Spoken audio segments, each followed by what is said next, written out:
The First Men in the Moon by hgwells. Read by Littlestone of Sydney, Australia. Chapter 1. Mr. Bedford meets Mr. Cavor at Lympne.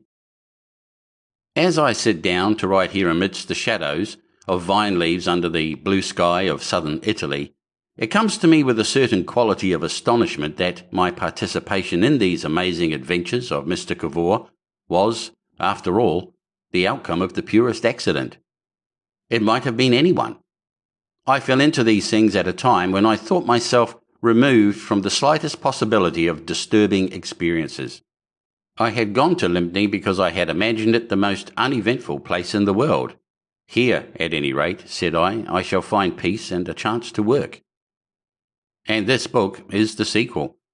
So utterly at variance is destiny with all the little plans of men. I may perhaps mention here that very recently I had come an ugly cropper in certain business enterprises. Sitting now surrounded by all the circumstances of wealth, there is a luxury in admitting my extremity. I can admit even that to a certain extent my disasters were conceivably of my own making. It may be there are directions in which I have some capacity, but the conduct of business operations is not among these. But in those days I was young, and my youth, among other objectionable forms, took that of a pride in my capacity for affairs. I am young still in years, but the things that have happened to me have rubbed something of the youth from my mind. Whether they have brought any wisdom to light below, it is a more doubtful matter. It is scarcely necessary to go into the details of the speculations that landed me at Lympne in Kent. Nowadays, even about business transactions, there is a strong spice of adventure. I took risks. In these things, there is invariably a certain amount of give and take, and it fell to me finally to do the giving, reluctantly enough. Even when I had got out of everything, one cantankerous creditor saw fit to be malignant. Perhaps you have met that flaming sense of outraged virtue, or perhaps you have only felt it. He ran me hard. It seemed to me, at last, that there was nothing for it but to write a play, unless I wanted to drudge for my living as a clerk. I have a certain imagination and luxurious tastes, and I meant to make a vigorous fight for it before that fate overtook me. In addition to my belief in my powers as a businessman, I had always in those days had an idea that I was equal to writing a very good play. It is not, I believe, a very uncommon persuasion. I knew there is nothing a man can do outside legitimate business transactions that has such opulent possibilities, and very probably that biased my opinion. I had indeed got into the habit of regarding this unwritten drama as a convenient little reserve put by for a rainy day. That rainy day had come, and I set to work. I soon discovered that writing a play was a longer business than I had supposed. At first I had reckoned 10 days for it, and it was to have a pied de terre while it was in hand that I came to Lympne. I reckoned myself lucky in getting that little bungalow. I got it on a 3 years' agreement. I put in a few sticks of furniture, and while the play was in hand I did my own cooking. My cooking would have shocked Mrs. Bond. And yet, you know, it had flavour. I had a coffee pot, a saucepan for eggs, and one for potatoes, and a frying pan for sausages and bacon. Such was the simple apparatus of my comfort. One cannot always be magnificent, but simplicity is always a possible alternative. For the rest, I laid in an 18-gallon cask of beer on credit, and a trustful baker came each day. It was not perhaps in the style of Hubris, but I have had worse times. I was a little sorry for the baker, who was a very decent man indeed, but even for him I hoped.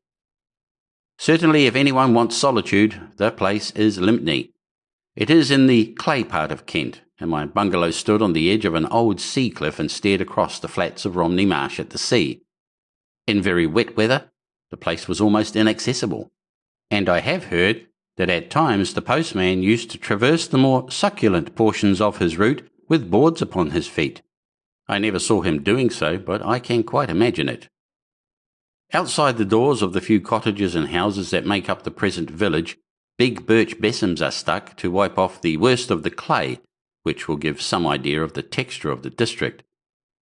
I doubt if the place would be there at all if it were not a fading memory of things gone forever. It was the big port of England in Roman times, Port Lemanus, and now the sea is 4 miles away. All down the steep hill are boulders and masses of Roman brickwork, and from it old Watling Street, still paved in places, starts like an arrow to the north. I used to stand on the hill and think of it all, the galleys and legions, the captives and officials, the women and traders, the speculators like myself, all the swarm and tumult that came clanking in and out of the harbour. And now, just a few lumps of rubble on a grassy slope, and a sheep or two, and I. And where the port had been were the levels of the marsh, sweeping round in a broad curve to distant Dungeness, and dotted here and there with tree clumps and the church towers of old medieval towns that are following Lemanus now towards extinction. That outlook on the marsh was indeed one of the finest views I have ever seen. I suppose Dungeness was 15 miles away. It lay like a raft on the sea, and farther westward were the hills by Hastings under the setting sun.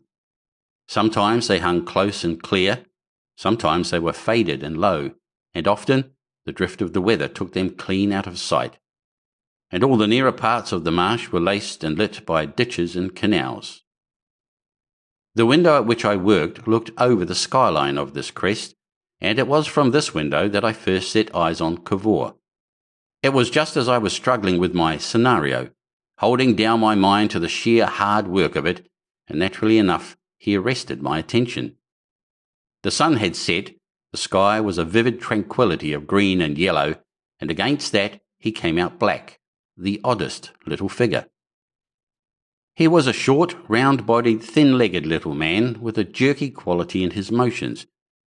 He had seen fit to clothe his extraordinary mind in a cricket cap, an overcoat, and cycling knickerbockers and stockings. Why he did so, I do not know, for he never cycled, and he never played cricket. It was a fortuitous concurrence of garments arising I know not how.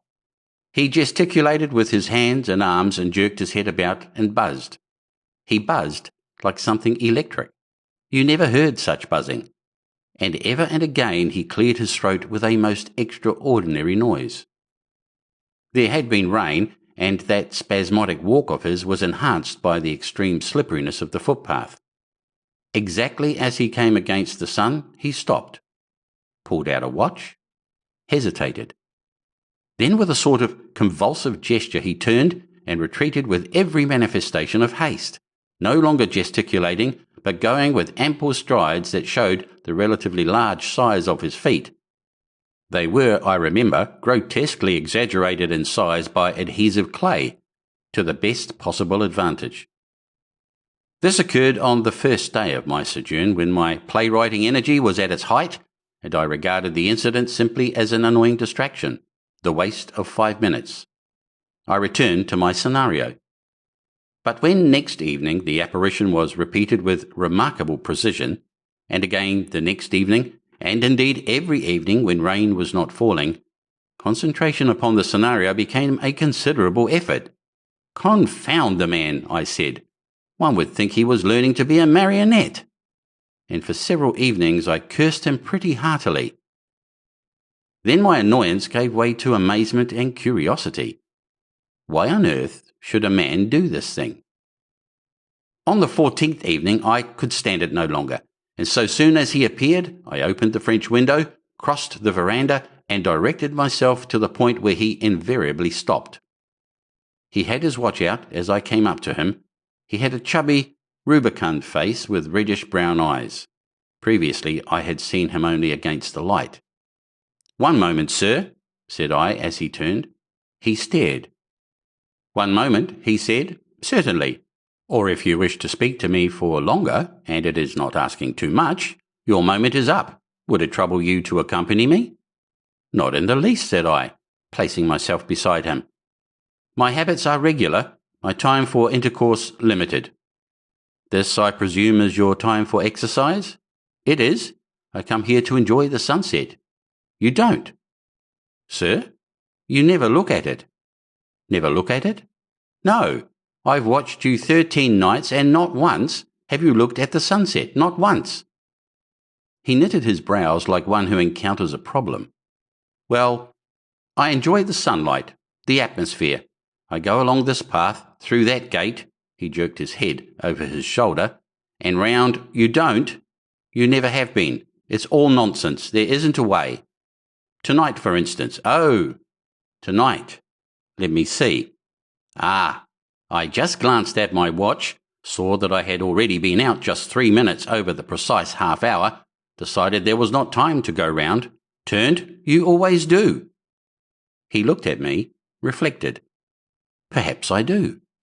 Now I come to think of it. But what was it you wanted to speak to me about? Why, this. This? Yes. Why do you do it? Every night you come making a noise. Making a noise? Like this. I imitated his buzzing noise.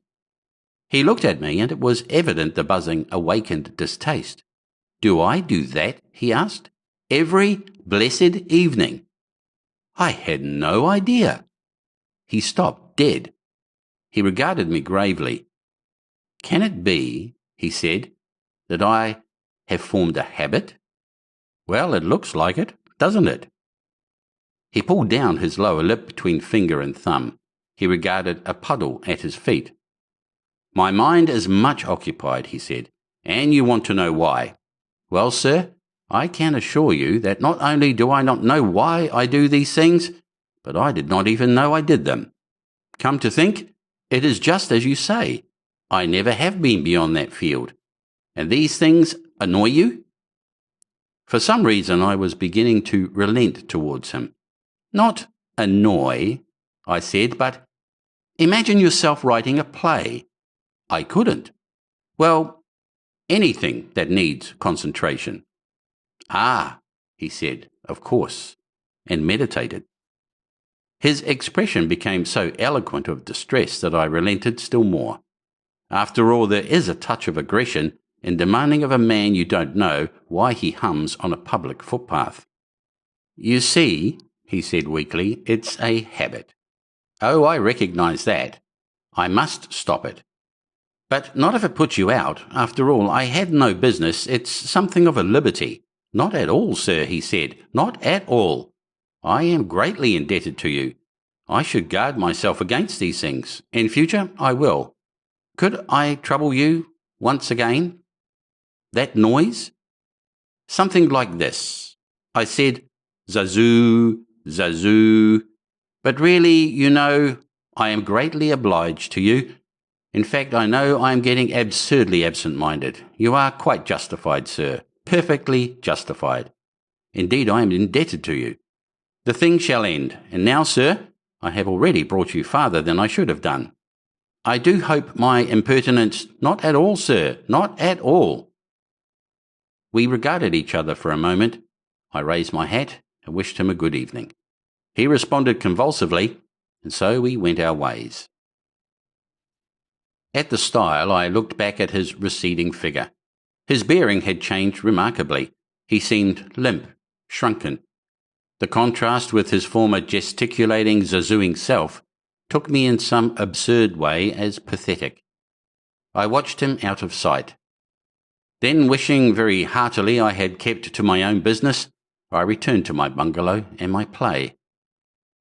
The next evening I saw nothing of him, nor the next, but he was very much in my mind, and it occurred to me that as a sentimental comic character he might serve a useful purpose in the development of my plot. The third day he called upon me. For a time I was puzzled to think what had brought him.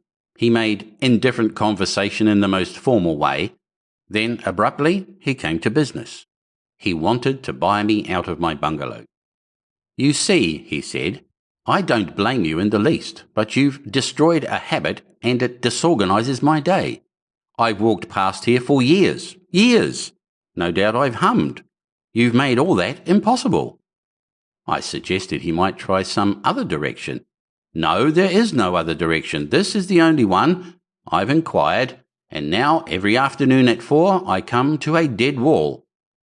But, my dear sir, if the thing is so important to you, it's vital. You see, I'm an investigator. I am engaged in a scientific research. I live—" He paused and seemed to think. "Just over there," he said, and pointed suddenly dangerously near my eye. "The house with white chimneys, you see, just over the trees. And my circumstances are abnormal. Abnormal. I am on the point of completing one of the most important demonstrations. I can assure you, one of the most important demonstrations that have ever been made. It requires constant thought, constant mental ease and activity, and the afternoon was my brightest time, effervescing with new ideas, new points of view. But why not come by still? It would be all different. I should be self-conscious. I should think of you at your play, watching me irritated, instead of thinking of my work. No, I must have the bungalow." I meditated. Naturally, I wanted to think the matter over thoroughly before anything decisive was said. I was generally ready enough for business in those days, and selling always attracted me. But in the first place, it was not my bungalow, and even if I sold it to him at a good price, I might get inconvenienced in the delivery of goods if the current owner got wind of the transaction, and in the second I was, well, undischarged. It was clearly a business that required delicate handling. Moreover, the possibility of his being in pursuit of some valuable invention also interested me. It occurred to me that I would like to know more of this research, not with any dishonest intention, but simply with an idea that to know what it was would be a relief from playwriting. I threw out feelers. He was quite willing to supply information. Indeed, once he was fairly underway, the conversation became a monologue. He talked like a man long pent up, who has had it over with himself again and again. He talked for nearly an hour, and I must confess I found it a pretty stiff bit of listening. But through it all there was the undertone of satisfaction one feels when one is neglecting work one has set oneself. During that first interview I gathered very little of the drift of his work. Half his words were technicalities entirely strange to me, and he illustrated one or two points with what he was pleased to call elementary mathematics, computing on an envelope with a copying ink pencil in a manner that made it hard even to seem to understand. "Yes," I said, "yes, go on." Nevertheless, I made out enough to convince me that he was no mere crank playing at discoveries.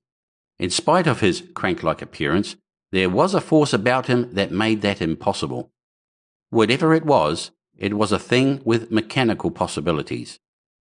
He told me of a workshed he had and of 3 assistants, originally jobbing carpenters whom he had trained. Now, from the workshed to the patent office is clearly only one step. He invited me to see those things. I accepted readily and took care by a remark or so to underline that.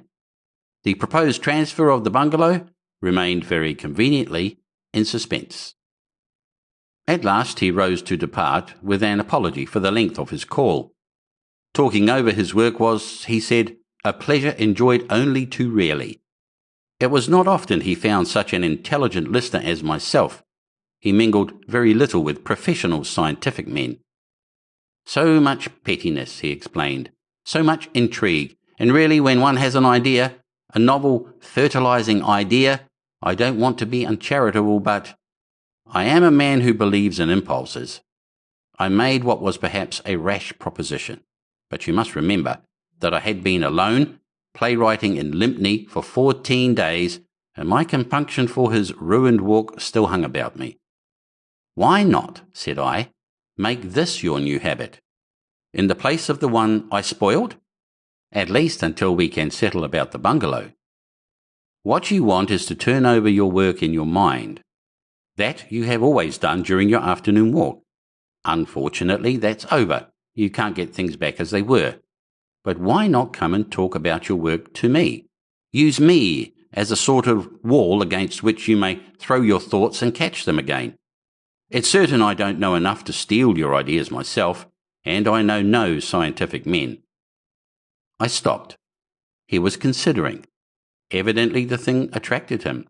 "But I'm afraid I should bore you," he said. "You think I'm too dull?" "Oh no, but technicalities. Anyhow, you've interested me immensely this afternoon. Of course it would be a great help to me. Nothing clears up one's ideas so much as explaining them. Hitherto, my dear sir, say no more. But really, can you spare the time? There is no rest like change of occupation, I said, with profound conviction. The affair was over. On my veranda steps he turned. I am already greatly indebted to you, he said. I made an interrogative noise. You have completely cured me of that ridiculous habit of humming, he explained. I think, I said, I was glad to be of any service to him, and he turned away. Immediately the train of thought that our conversation had suggested must have resumed its sway. His arms began to wave in their former fashion. The faint echo of Zazoo came back to me on the breeze. Well, after all, that was not my affair. He came the next day, and again the next day after that, and delivered 2 lectures on physics to our mutual satisfaction. He talked with an air of being extremely lucid about the ether and the tubes of force and gravitational potential and things like that, and I sat in my other folding chair and said, "Yes, go on, I follow you," to keep him going. It was tremendously difficult stuff, but I do not think he ever suspected how much I did not understand him. There were moments when I doubted whether I was well employed, but at any rate I was resting from that confounded play. Now and then things gleamed on me clearly for a space, only to vanish just when I thought I had hold of them. Sometimes my attention failed altogether, and I would give it up and sit there and stare at him, wondering whether, after all, it would not be better to use him as a central figure in a good farce and let all this other stuff slide. And then perhaps I would catch on again for a bit. At the earliest opportunity I went to see his house. It was large and carelessly furnished. There were no servants other than his 3 assistants, and his dietary and private life were characterized by a philosophical simplicity. He was a water drinker, a vegetarian, and all those logical disciplinary things. But the sight of his equipment settled many doubts. It looked like business from cellar to attic, an amazing little place to find in an out-of-the-way village. The ground floor rooms contained benches and apparatus. The bakehouse and scullery boiler had developed into respectable furnaces. Dynamos occupied the cellar, and there was a gasometer in the garden. He showed it to me with all the confiding zest of a man who has been living too much alone. His seclusion was overflowing now in an excess of confidence, and I had the good luck to be the recipient. The 3 assistants were creditable specimens of the class of handymen from which they came. Conscientious, if unintelligent, strong, civil, and willing. One, Spargus, who did the cooking and all the metal work, had been a sailor. A second, Gibbs, was a joiner, and the third was an ex-jobbing gardener, and now general assistant. They were the merest labourers. All the intelligent work was done by Cavor. Theirs was the darkest ignorance compared even with my muddled impression. And now, as to the nature of these inquiries. Here, unhappily, comes a grave difficulty.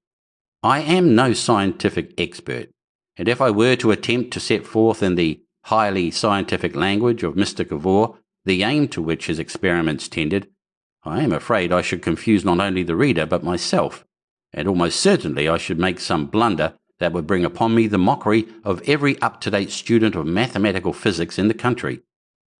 The best thing I can do, therefore, is, I think, to give my impressions in my own inexact language, without any attempt to wear a garment of knowledge to which I have no claim. The object of Mr. Cavor's search was a substance that should be opaque. He used some other word I have forgotten, but opaque conveys the idea, to all forms of radiant energy. Radiant energy, he made me understand, was anything like light or heat, or those Röntgen rays there was so much talk about a year or so ago, or the electric waves of Marconi, or gravitation. All these things, he said, radiate out from centres and act on bodies at a distance, whence comes the term radiant energy. Now, almost all substances are opaque to some form or other of radiant energy. Glass, for example, is transparent to light, but much less so to heat, so that it is useful as a fire screen. and alum is transparent to light but blocks heat completely.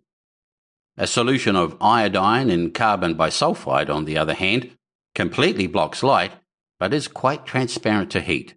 It will hide a fire from you, but permit all its warmth to reach you.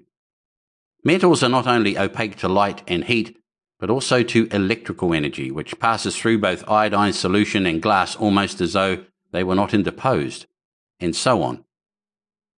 Now, all known substances are transparent to gravitation. You can use screens of various sorts to cut off the light or heat or electrical influence of the sun or the warmth of the earth from anything. You can screen things by sheets of metal from Marconi's rays, but nothing will cut off the gravitational attraction of the sun or the gravitational attraction of the earth. Yet, why there should be nothing is hard to say. Cavor did not see why such a substance should not exist, and certainly I could not tell him. I had never thought of such a possibility before. He showed me by calculations on paper, which Lord Kelvin, no doubt, or Professor Lodge or Professor Carl Pearson, or any of those great scientific people might have understood, but which simply reduced me to a hopeless muddle, that not only was such a substance possible, but that it must satisfy certain conditions. It was an amazing piece of reasoning. Much as it amazed and exercised me at the time, it would be impossible to reproduce it here. Yes, I said to it all, yes, go on.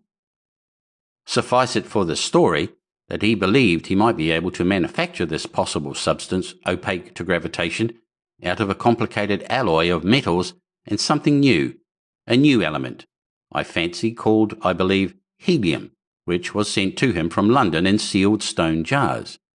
Doubt has been thrown upon this detail, but I am almost certain it was helium he had sent him in sealed stone jars. It was certainly something very gaseous and thin.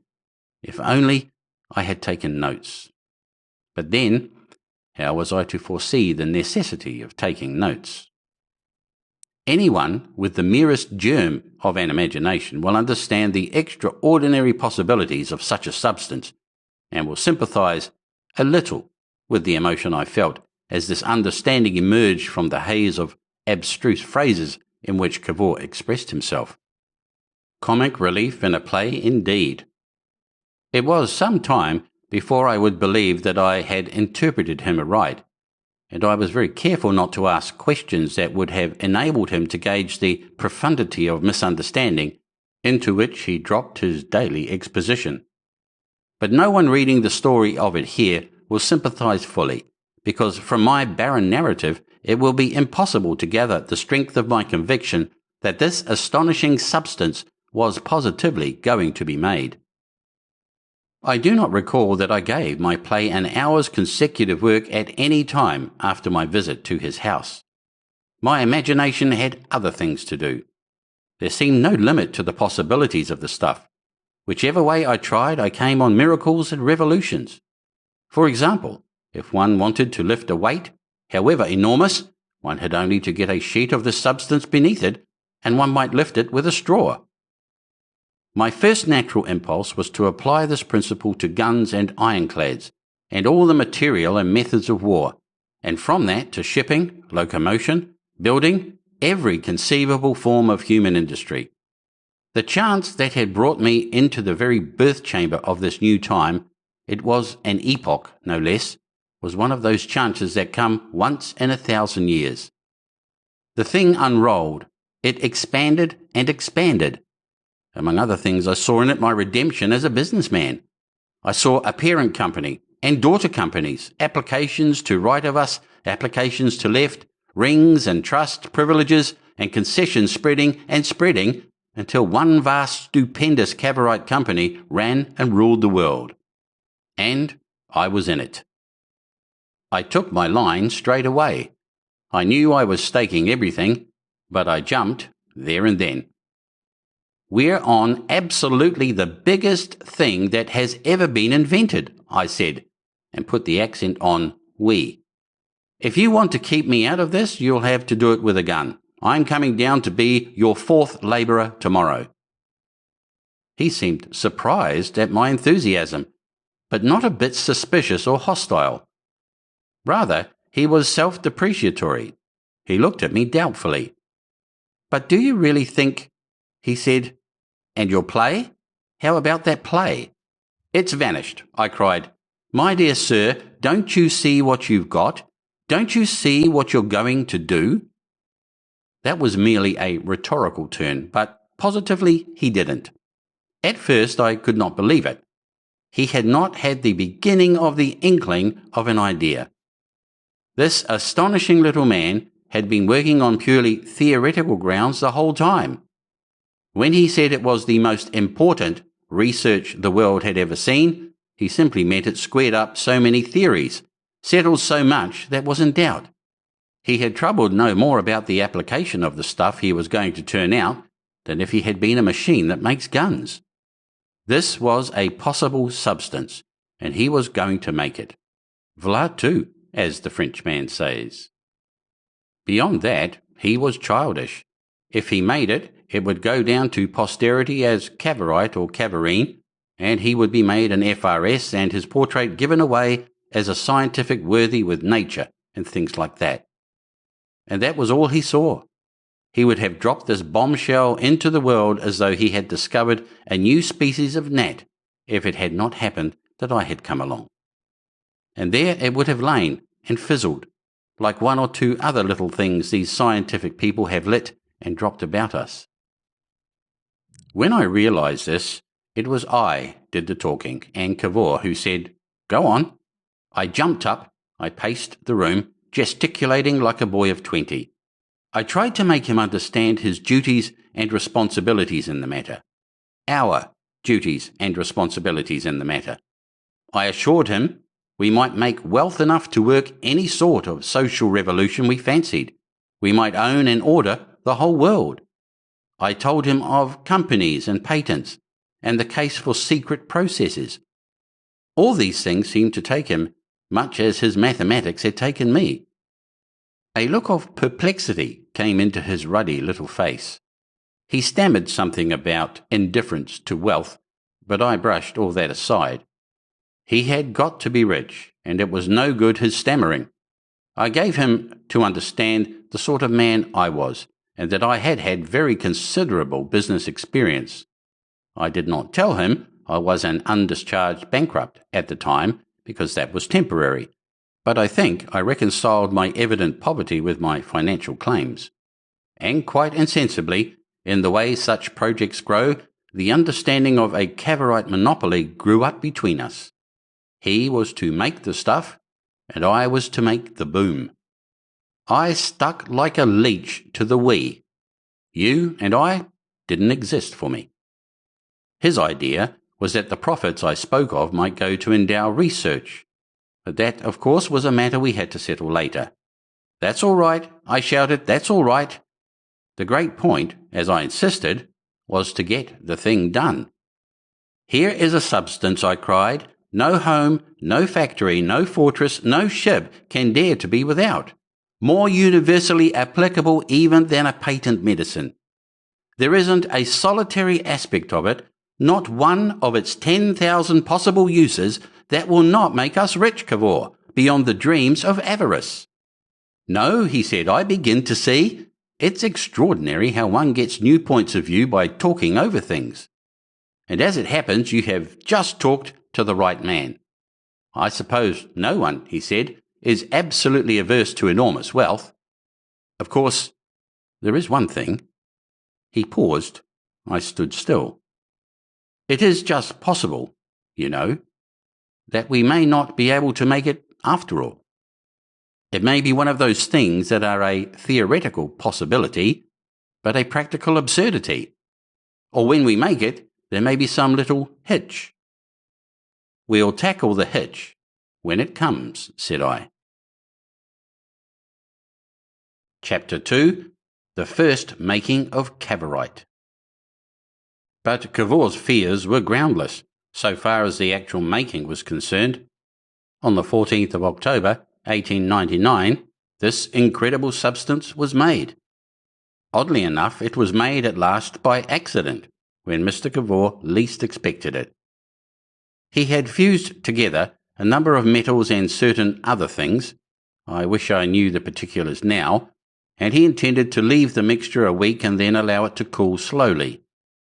Unless he had miscalculated, the last stage in the combination would occur when the stuff sank to a temperature of 60 degrees Fahrenheit.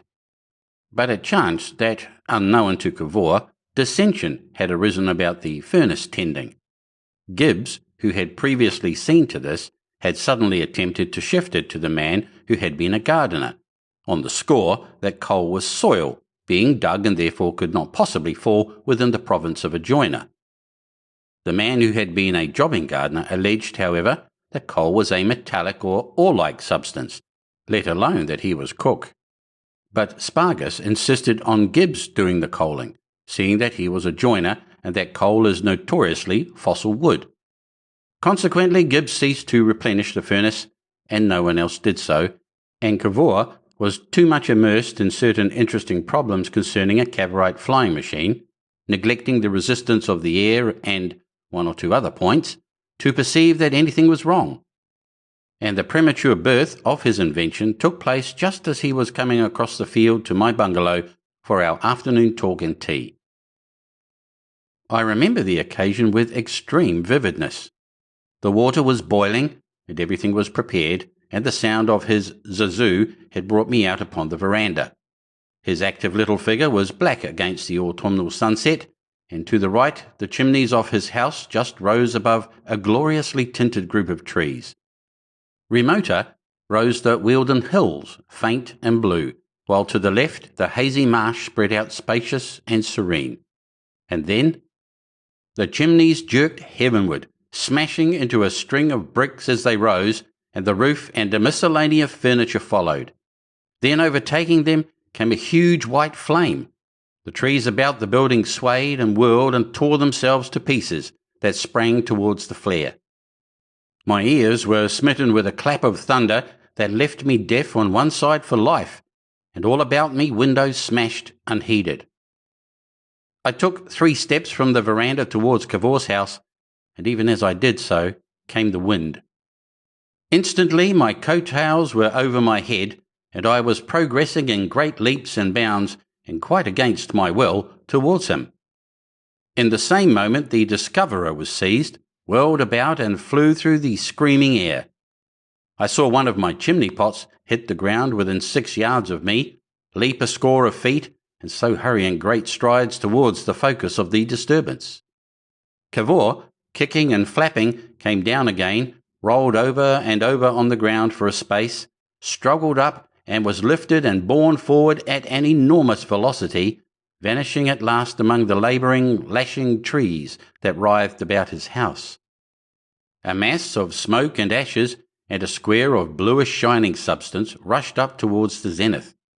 A large fragment of fencing came sailing past me, dropped edgeways, hit the ground and fell flat, and then the worst was over. The aerial commotion fell swiftly until it was a mere strong gale, and I became once more aware that I had breath and feet. By leaning back against the wind I managed to stop, and could collect such wits as still remained to me. In that instant the whole face of the world had changed. The tranquil sunset had vanished, the sky was dark with scurrying clouds, everything was flattened and swaying with the gale. I glanced back to see if my bungalow was still in a general way standing, then staggered forwards towards the trees amongst which Cavor had vanished, and through whose tall and leaf-denuded branches shone the flames of his burning house. I entered the copse, dashing from one tree to another and clinging to them, and for a space I sought him in vain. Then amidst a heap of smashed branches and fencing that had banked itself against a portion of his garden wall, I perceived something stir. I made a run for this, but before I reached it, a brown object separated itself, rose on 2 muddy legs, and protruded 2 drooping, bleeding hands. Some tattered ends of garment fluttered out from its middle portion and streamed before the wind. For a moment I did not recognize this earthly lump, and then I saw that it was Cavor, caked in the mud in which he had rolled. He leant forward against the wind, rubbing the dirt from his eyes and mouth. He extended a muddy lump of hand and staggered a pace towards me. His face worked with emotion. Little lumps of mud kept falling from it. He looked as damaged and pitiful as any living creature I have ever seen, and his remark therefore amazed me exceedingly. "Gratulate me," he gasped. "Gratulate me." "Congratulate you," said I. "Good heavens, what for?" "I've done it." "You have? What on earth caused that explosion?" A gust of wind blew his words away. I understood him to say that it wasn't an explosion at all. The wind hurled me into collision with him, and we stood clinging to one another. "Try and get back to my bungalow," I bawled in his ear. He did not hear me and shouted something about 3 martyrs, science, and also something about not much good. At the time, he laboured under the impression that his 3 attendants had perished in the whirlwind. Happily, this was incorrect. Directly he had left for my bungalow, they had gone off to the public house in Lympne to discuss the question of the furnaces over some trivial refreshment. I repeated my suggestion of getting back to my bungalow, and this time he understood. We clung arm in arm and started, and managed at last to reach the shelter of as much roof as was left to me. For a space we sat in armchairs and panted. All the windows were broken, and the lighter articles of furniture were in great disorder, but no irrevocable damage was done. Happily, the kitchen door had stood the pressure upon it so that all my crockery and cooking materials had survived. The oil stove was still burning, and I put on the water to boil again for tea. And, that prepared, I could turn on Cavor for his explanation. "Quite correct," he insisted. "Quite correct. I've done it, and it's all right." "But," I protested, "all right? Why, there can't be a rick standing or a fence or a thatched roof undamaged for 20 miles round. It's all right, really. I didn't, of course, foresee this little upset. My mind was preoccupied with another problem, and I'm apt to disregard these practical side issues. But it's all right." "My dear sir," I cried, "don't you see you've done thousands of pounds worth of damage? There, I throw myself on your discretion. I'm not a practical man, of course, but don't you think they will regard it as a cyclone?" "But the explosion!" "It was not an explosion. It's perfectly simple. Only, as I say, I'm apt to overlook these little things. It's that Zazu business on a larger scale. Inadvertently I made this substance of mine, this Cavorite, in a thin, wide sheet." He paused. "You are quite clear that the stuff is opaque to gravitation, that it cuts off things from gravitating towards each other?" "Yes," said I. "Yes. Well, so soon as it reached a temperature of 60 degrees Fahrenheit, and the process of its manufacture was complete, the air above it, the portions of roof and ceiling and floor above it, ceased to have weight. I suppose you know, everybody knows nowadays, that, as a usual thing, the air has weight, that it presses on everything at the surface of the earth, presses in all directions, with a pressure of 14.5 pounds to the square inch." "I know that," said I. "Go on." "I know that too," he remarked. "Only, this shows you how useless knowledge is unless you apply it. You see, over our Cavorite this ceased to be the case. The air there ceased to exert any pressure, and the air round it, and not over the Cavorite, was exerting a pressure of 14.5 pounds to the square inch upon this suddenly weightless air. Ah, you begin to see. The air all about the Cavorite crushed in upon the air above it with irresistible force. The air above the Cavorite was forced upward violently. The air that rushed in to replace it immediately lost weight, ceased to exert any pressure, followed suit, blew the ceiling through, and the roof off. You perceive," he said, "it formed a sort of atmospheric fountain, a kind of chimney in the atmosphere. And if the Cavorite itself hadn't been loose, and so got sucked up the chimney, does it occur to you what would have happened?" I thought, I suppose, I said, the air would be rushing up and up over that infernal piece of stuff now. Precisely, he said, a huge fountain, spouting into space. Good heavens! Why, it would have squirted all the atmosphere of the earth away. It would have robbed the world of air. It would have been the death of all mankind. That little lump of stuff. Not exactly into space, said Cavor, but as bad, practically. It would have whipped the air off the world as one peels a banana and flung it thousands of miles. It would have dropped back again, of course, but on an asphyxiated world. From our point of view, very little better than if it never came back. I stared. As yet I was too amazed to realize how all my expectations had been upset. What do you mean to do now? I asked. In the first place, if I may borrow a garden trowel, I will remove some of this earth with which I am encased, and then if I may avail myself of your domestic conveniences, I will have a bath. This done, we will converse more at leisure. It will be wise, I think, he laid a muddy hand on my arm, if nothing was said of this affair beyond ourselves. I know I have caused great damage, probably even dwelling houses may be ruined here and there upon the countryside. But on the other hand, I cannot possibly pay for the damage I have done, and if the real cause of this is published, it will lead only to heartburning and the obstruction of my work.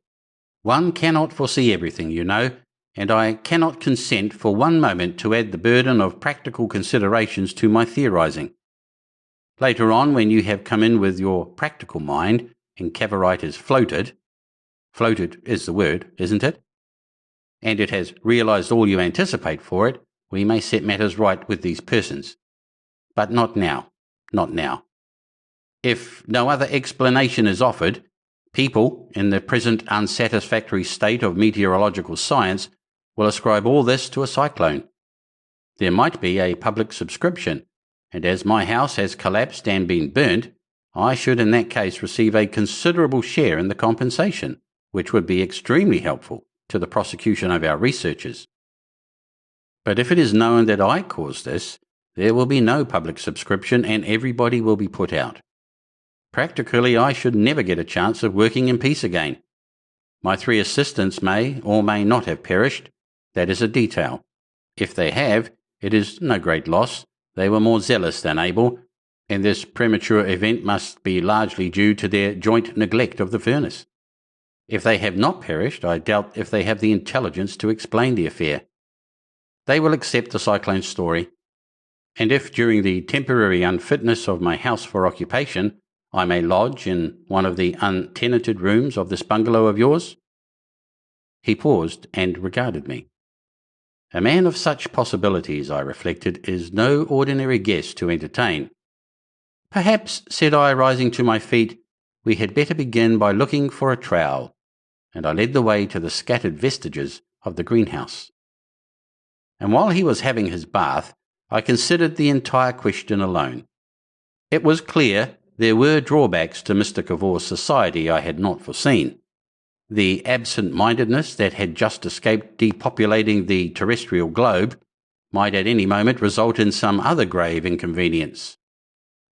On the other hand, I was young, my affairs were in a mess, and I was in just the mood for reckless adventure, with a chance of something good at the end of it. I had quite settled in my mind that I was to have half at least in that aspect of the affair. Fortunately, I held my bungalow, as I have already explained, on a 3-year agreement without being responsible for repairs, and my furniture, such as there was of it, had been hastily purchased, was unpaid for, insured, and altogether devoid of associations. In the end, I decided to keep on with him and see the business through. Certainly the aspect of things had changed very greatly. I no longer doubted at all the enormous possibilities of the substance, but I began to have doubts about the gun carriage and the patent boots. We set to work at once to reconstruct his laboratory and proceed with our experiments. Cavor talked more on my level than he had ever done before when it came to the question of how we should make the stuff next. Of course we must make it again, he said, with a sort of glee I had not expected in him. Of course we must make it again. We have caught a Tartar, perhaps, but we have left the theoretical behind us for good and all. If we can possibly avoid wrecking this little planet of ours, we will. But there must be risks. There must be. In experimental work there always are. And here, as a practical man, you must come in. For my own part, it seems to me we might make it edgeways, perhaps, and very thin. Yet, I don't know. I have a certain dim perception of another method. I can hardly explain it yet. But curiously enough, it came into my mind while I was rolling over and over in the mud before the wind, and very doubtful how the whole adventure was to end, as being absolutely the thing I ought to have done. Even with my aid, we found some little difficulty, and meanwhile we kept at work restoring the laboratory. There was plenty to do before it became absolutely necessary to decide upon the precise form and method of our second attempt. Our only hitch was the strike of the 3 labourers, who objected to my activity as a foreman, but that matter we compromised after 2 days' delay. Chapter 3. The Building of the Sphere. I remember the occasion very distinctly when Cavor told me of his idea of the sphere. He had had intimations of it before, but at the time it seemed to come to him in a rush. We were returning to the bungalow for tea, and on the way he fell humming. Suddenly he shouted, "That's it! That finishes it! A sort of roller blind." "Finishes what?" I asked. "Space. Anywhere. The moon." "What do you mean?" "Mean? Why, it must be a sphere. That's what I mean." I saw I was out of it, and for a time I let him talk in his own fashion. I hadn't the ghost of an idea then of his drift, but after he had taken tea, he made it clear to me. "It's like this," he said. "Last time I ran the stuff that cuts things off from gravitation into a flat tank with an overlap that held it down, and directly it had cooled and the manufacture was completed, all that uproar happened. Nothing above it weighed anything, the air went squirting up, the house squirted up, and if the stuff itself hadn't squirted up too, I don't know what would have happened. But suppose the substance is loose and quite free to go up. It will go up at once. Exactly, with no more disturbance than firing a big gun. But what good will that do? I'm going up with it." I put down my teacup and stared at him. "Imagine a sphere," he explained, "large enough to hold 2 people and their luggage. It will be made of steel lined with thick glass.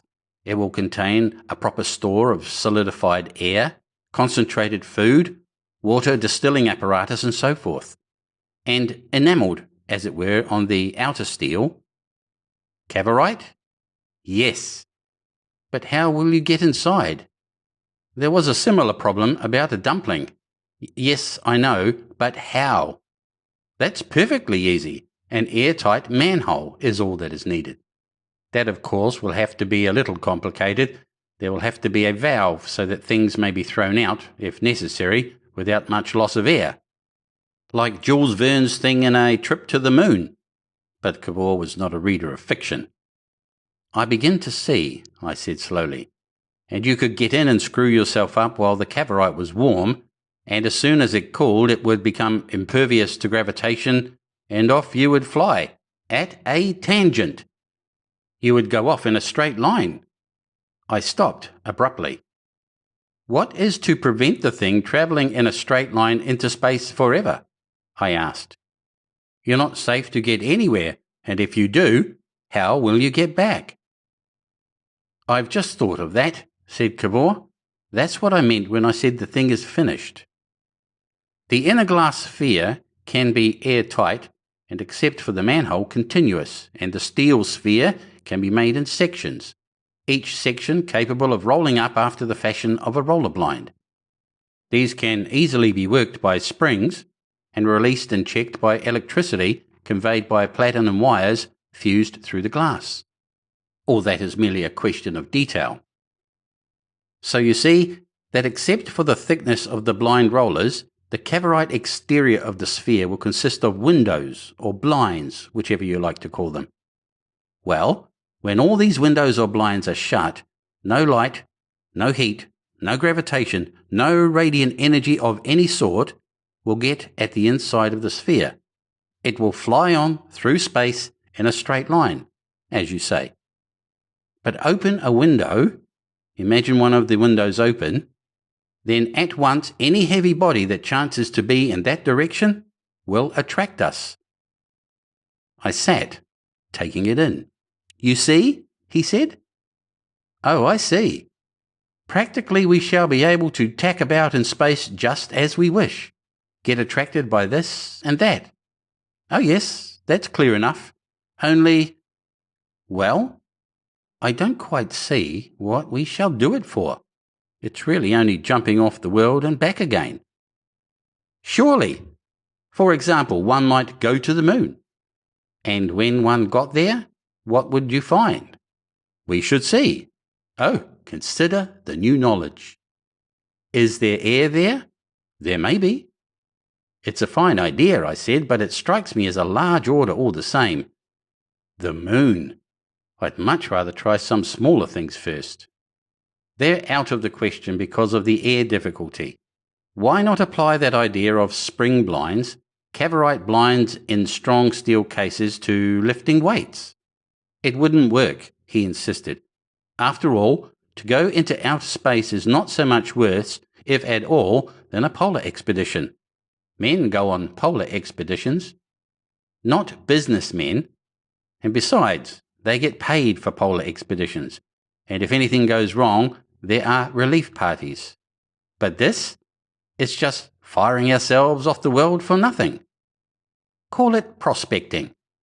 You'll have to call it that. One might make a book of it, perhaps, I said. I have no doubt there will be minerals, said Cavor. For example? Oh, sulphur, ores, gold, perhaps, possibly new elements. Cost of carriage, I said. You know you're not a practical man. The moon's 250,000 miles away. It seems to me it wouldn't cost much to cart any weight anywhere if you packed it in a Cavorite case. I had not thought of that. Delivered free on head of purchaser, eh? It isn't as though we were confined to the moon. You mean, there's Mars. Clear atmosphere, novel surroundings, exhilarating sense of lightness. It might be pleasant to go there. Is there air on Mars? Oh yes. Seems as though you might run it as a sanatorium. By the way, how far is Mars? 200 million miles at present, said Cavor airily, and you go close by the sun. My imagination was picking itself up again. After all, I said, there's something in these things. There's travel. An extraordinary possibility came rushing into my mind. Suddenly I saw, as in a vision, the whole solar system threaded with Cavorite liners and spheres deluxe. Rights of preemption came floating into my head. Planetary rights of preemption. I recalled the old Spanish monopoly in American gold. It wasn't as though it was just this planet or that. It was all of them. I stared at Cavor's rubicund face, and suddenly my imagination was leaping and dancing. I stood up. I walked up and down. My tongue was unloosened. I'm beginning to take it in, I said. I'm beginning to take it in. The transition from doubt to enthusiasm seemed to take scarcely any time at all. But this is tremendous, I cried. This is imperial. I haven't been dreaming of this sort of thing. Once the chill of my opposition was removed, his own pent-up excitement had play. He too got up and paced. He too gesticulated and shouted. We behaved like men inspired. We were men inspired. We'll settle all that, he said in answer to some incidental difficulty that had pulled me up. We'll soon settle that. We'll start the drawings for mouldings this very night. We'll start them now, I responded, and we hurried off to the laboratory to begin upon this work forthwith. I was like a child in Wonderland all that night. The dawn found us both still at work. We kept our electric light going, heedless of the day. I remember now exactly how these drawings looked. I shaded and tinted, while Cavor drew.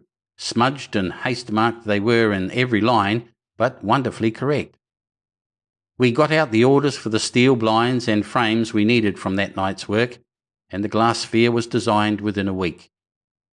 We gave up our afternoon conversations and our old routine altogether. We worked and we slept and ate when we could work no longer for hunger and fatigue. Our enthusiasm infected even our 3 men, though they had no idea what the sphere was for. Through those days the man Gibbs gave up walking and went everywhere, even across the room, at a sort of fussy run. And it grew. The sphere. December passed. January, I spent a day with a broom sweeping a path through the snow from bungalow to laboratory. February, March. By the end of March, the completion was in sight. In January had come a team of horses, a huge packing case. We had our thick glass sphere now ready, and in position under the crane we had rigged to sling it into the steel shell. All the bars and blinds of the steel shell, it was not really a spherical shell but polyhedral, with a roller blind to each facet, had arrived by February, and the lower half was bolted together. The Cavorite was half made by March. The metallic paste had gone through 2 of the stages in its manufacture, and we had plastered quite half of it onto the steel bars and blinds. It was astonishing how closely we kept to the lines of Cavor's first inspiration in working out the scheme. When the bolting together of the sphere was finished, he proposed to remove the rough roof of the temporary laboratory in which the work was done and build a furnace about it. So the last stage of Cavorite making, in which the paste is heated to a dull red glow in a stream of helium, would be accomplished when it was already on the sphere. And then we had to discuss and decide what provisions we were to take. Compressed foods, concentrated essences, steel cylinders containing reserve oxygen, an arrangement for removing carbonic acid and waste from the air and restoring oxygen by means of sodium peroxide, water condensers, and so forth. I remember the little heap they made in the corner, tins and rolls and boxes, convincingly matter-of-fact. It was a strenuous time with little chance of thinking, but one day, when we were drawing near the end, an odd mood came over me. I had been bricking up the furnace all the morning, and I sat down by these possessions deadbeat. Everything seemed dull and incredible. "But look here, Cavor," I said. "After all, what's it all for?" He smiled. "The thing now is to go." The moon, I reflected. But what do you expect? I thought the moon was a dead world. He shrugged his shoulders. "We're going to see." "Are we?" I said, and stared before me. "You are tired," he remarked. "You'd better take a walk this afternoon." "No," I said obstinately, "I'm going to finish this brickwork." And I did, and ensured myself a night of insomnia. I don't think I have ever had such a night. I had some bad times before my business collapse, but the very worst of those was sweet slumber compared to this infinity of aching wakefulness. I was suddenly in the most enormous funk at the thing we were going to do. I do not remember before that night thinking at all of the risks we were running. Now they came like that array of spectres that once beleaguered Prague, and camped around me. The strangeness of what we were about to do, the unearthliness of it, overwhelmed me. I was like a man awakened out of pleasant dreams to the most horrible surroundings. I lay, eyes wide open, and the sphere seemed to get more flimsy and feeble, and Cavor more unreal and fantastic, and the whole enterprise madder and madder every moment. I got out of bed and wandered about. I sat at the window and stared at the immensity of space. Between the stars was the void, the unfathomable darkness. I tried to recall the fragmentary knowledge of astronomy I had gained in my irregular reading, but it was all too vague to furnish any idea of the things we might expect. At last I got back to bed and snatched some moments of sleep, moments of nightmare rather, in which I fell and fell and fell ever more into the abyss of the sky. I astonished Cavor at breakfast. I told him shortly, I am not coming with you in the sphere. I met all his protest with a sullen persistence. The thing's too mad, I said, and I won't come. The thing's too mad. I would not go with him to the laboratory. I fretted about my bungalow for a time, and then took hat and stick and set out alone, I knew not whither.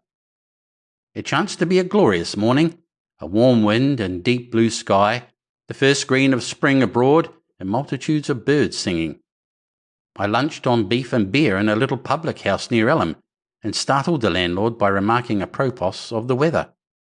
A man who leaves the world when days of this sort are about is a fool. That's what I says when I heerd on it, said the landlord, and I found that for one poor soul at least this world had proved excessive, and there had been a throat-cutting. I went on with a new twist to my thoughts. In the afternoon I had a pleasant sleep in a sunny place, and went on my way refreshed. I came to a comfortable-looking inn near Canterbury. It was bright with creepers, and the landlady was a clean old woman and took my eye. I found I had just enough money to pay for my lodging with her. I decided to stop the night there. She was a talkative body, and among many other particulars I learnt she had never been to London. Canterbury's as far as ever I been, she said. I'm not one of your gadabout sort.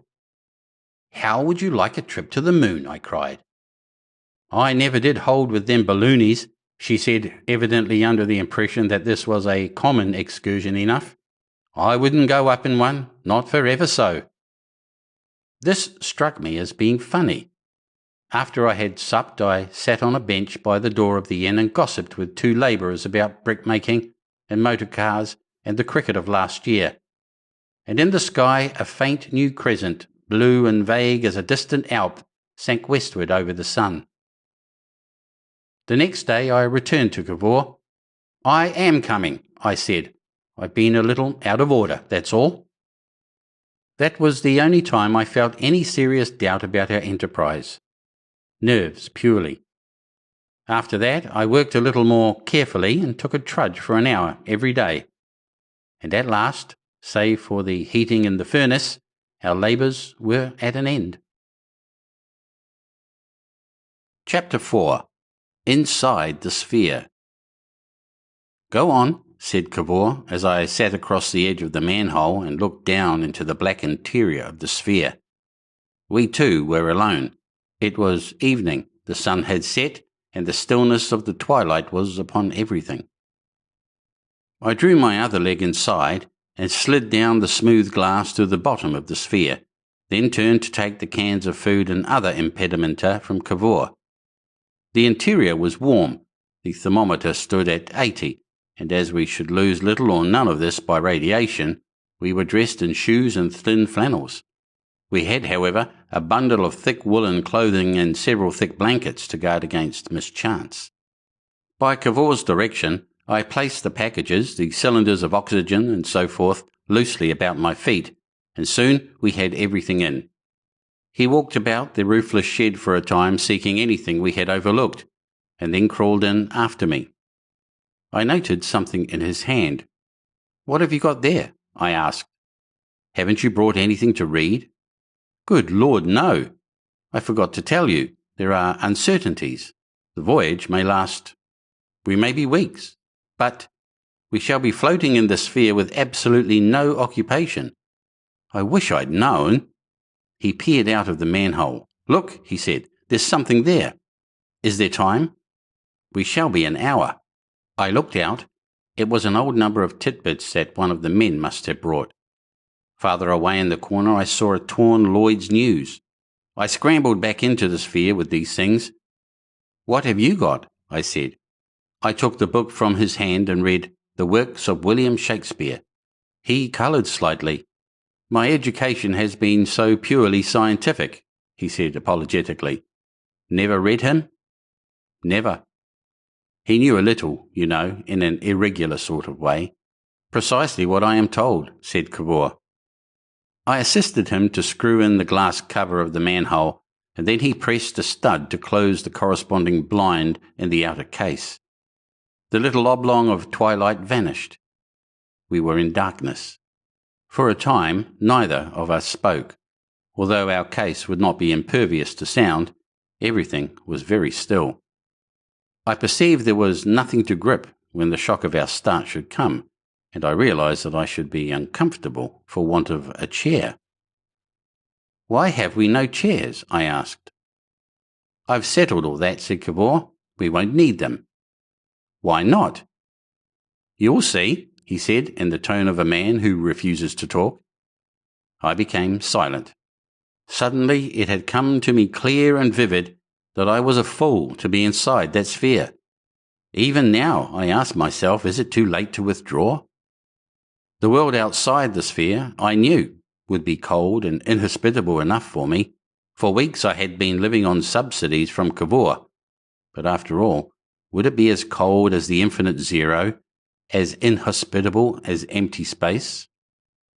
If it had not been for the appearance of cowardice, I believe that even then I should have made him let me out. But I hesitated on that score, and hesitated, and grew fretful and angry, and the time passed. There came a little jerk, a noise like champagne being uncorked in another room, and a faint whistling sound. For just one instant I had a sense of enormous tension, a transient conviction that my feet were pressing downward with a force of countless tons. It lasted for an infinitesimal time. But it stirred me to action. "Cavor," I said into the darkness, "my nerves in rags. I don't think—" I stopped. He made no answer. "Confound it," I cried. "I'm a fool. What business have I here? I'm not coming, Cavor. The thing's too risky. I'm getting out." "You can't," he said. "Can't? We'll soon see about that." He made no answer for 10 seconds. "It's too late for us to quarrel now, Bedford," he said. "That little jerk was the start. Already we are flying as swiftly as a bullet up into the gulf of space." I said, and then it didn't seem to matter what happened. For a time I was, as it were, stunned. I had nothing to say. It was just as if I had never heard of this idea of leaving the world before. Then I perceived an unaccountable change in my bodily sensations. It was a feeling of lightness, of unreality. Coupled with that was a queer sensation in the head, an apoplectic effect almost, and a thumping of blood vessels in the ears. Neither of these feelings diminished as time went on, but at last I got so used to them that I experienced no inconvenience. I heard a click, and a little glow lamp came into being. I saw Cavor's face, as white as I felt my own to be. We regarded one another in silence. The transparent blackness of the glass behind him made him seem as though he floated in a void. "Well, we're committed," I said at last. "Yes," he said, "we're committed." "Don't move," he exclaimed, at some suggestion of a gesture. "Let your muscles keep quite lax, as if you were in bed. We are in a little universe of our own. Look at those things." He pointed to the loose cases and bundles that had been lying on the blankets in the bottom of the sphere. I was astonished to see that they were floating now nearly a foot from the spherical wall. Then I saw from his shadow that Cavor was no longer leaning against the glass. I thrust out my hand behind me and found that I too was suspended in space, clear of the glass. I did not cry out nor gesticulate, but fear came upon me. It was like being held and lifted by something, you know not what. The mere touch of my hand against the glass moved me rapidly. I understood what had happened, but that did not prevent my being afraid. We were cut off from all exterior gravitation. Only the attraction of objects within our sphere had effect. Consequently, everything that was not fixed to the glass was falling, slowly because of the slightness of our masses, towards the centre of gravity of our little world, which seemed to be somewhere about the middle of the sphere, but rather nearer to myself than Cavor on account of my greater weight. "We must turn round," said Cavor, "and float back to back with the things between us." It was the strangest sensation conceivable, floating thus loosely in space, at first indeed horribly strange, and when the horror passed, not disagreeable at all, exceeding restful. Indeed, the nearest thing in earthly experience to it that I know is lying on a very thick, soft feather bed. But the quality of utter detachment and independence, I had not reckoned on things like this. I had expected a violent jerk at starting, a giddy sense of speed. Instead, I felt as if I were disembodied. It was not like the beginning of a journey. It was like the beginning of a dream. Chapter 5. The Journey to the Moon. Presently, Cavor extinguished the light. He said we had not overmuch energy stored and that what we had we must economize for reading. For a time, whether it was long or short I do not know, there was nothing but blank darkness. A question floated up out of the void. "How are we pointing?" I said. "What is our direction?" "We are flying away from the earth at a tangent, and as the moon is near her third quarter we are going somewhere towards her. I will open a blind." Came a click, and then a window in the outer case yawned open.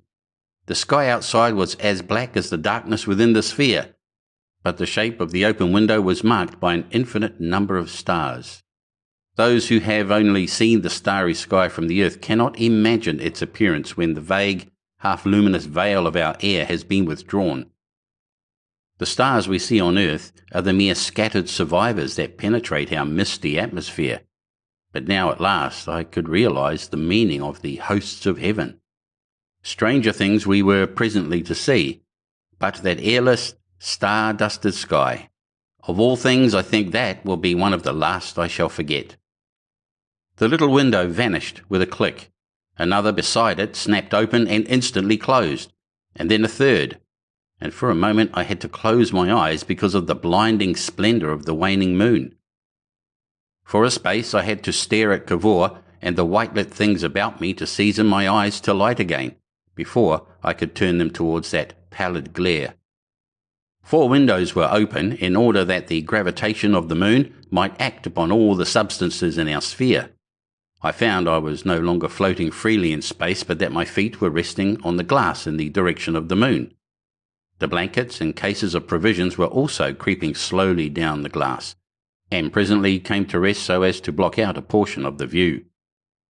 It seemed to me, of course, that I looked down when I looked at the moon.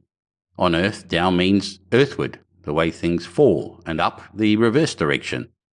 Now the pull of gravitation was towards the moon, and for all I knew to the contrary, our earth was overhead. And, of course, when all the Cavorite blinds were closed, down was towards the centre of our sphere, and up towards its outer wall. It was curiously unlike earthly experience, too, to have the light come up to one.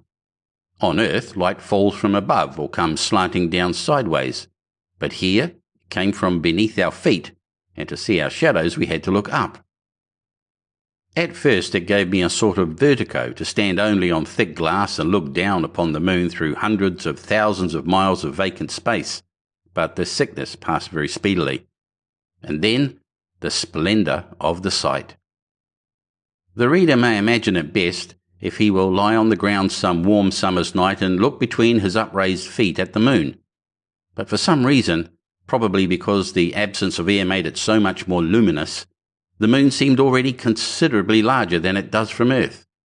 The minutest details of its surface were acutely clear. And since we did not see it through air, its outline was bright and sharp.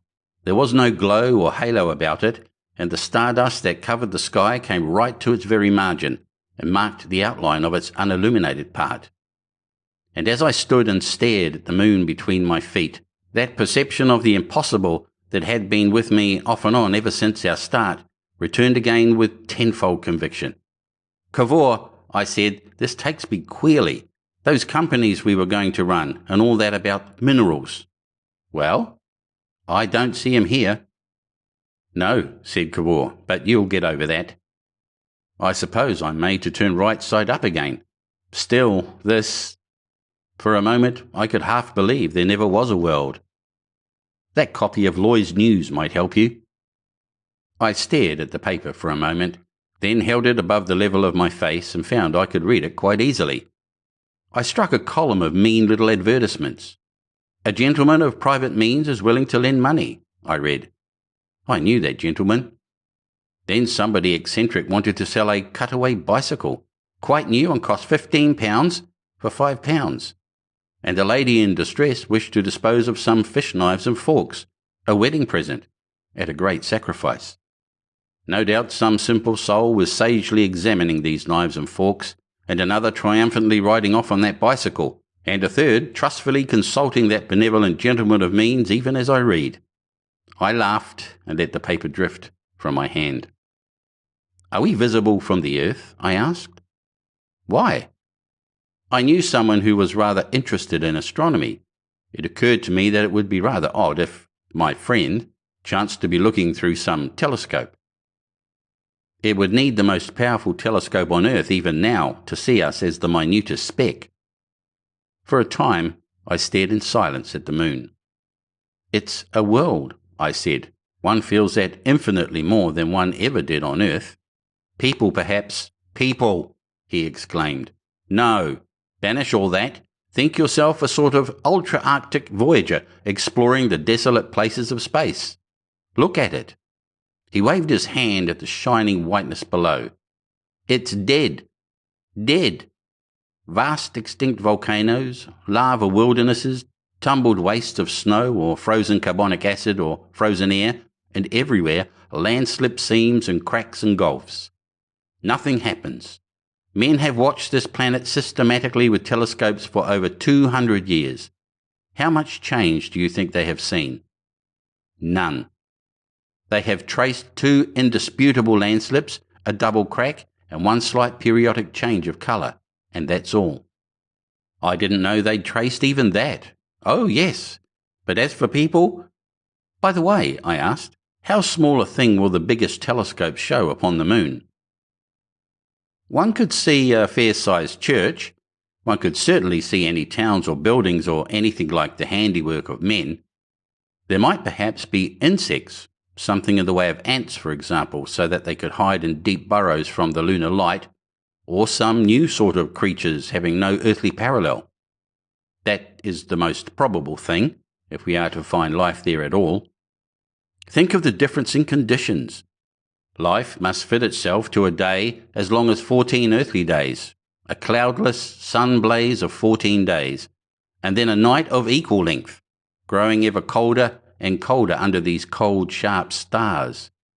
In their night there must be cold, the ultimate cold, absolute zero, 273 degrees Celsius below the earthly freezing point. Whatever life there is must hibernate through that and rise again each day." He mused. "One can imagine something worm-like," he said, "taking its air solid as an earthworm swallows earth, or thick-skinned monsters." "By the by," I said, "why didn't we bring a gun?" He did not answer that question. "No," he concluded, "we just have to go. We shall see when we get there." I remembered something. "Of course, there's my minerals, anyhow," I said, "whatever the conditions may be."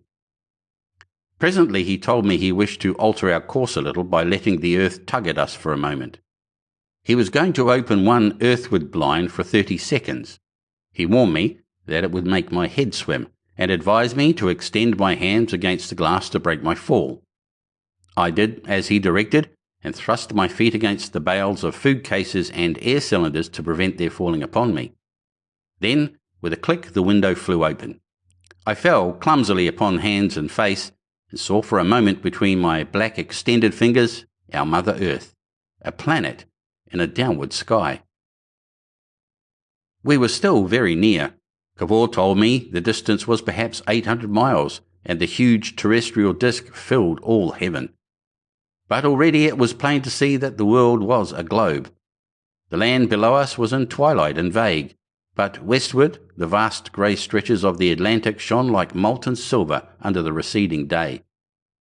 I think I recognised the cloud-dimmed coastlines of France and Spain and the south of England. And then, with a click, the shutter closed again, and I found myself in a state of extraordinary confusion, sliding slowly over the smooth glass.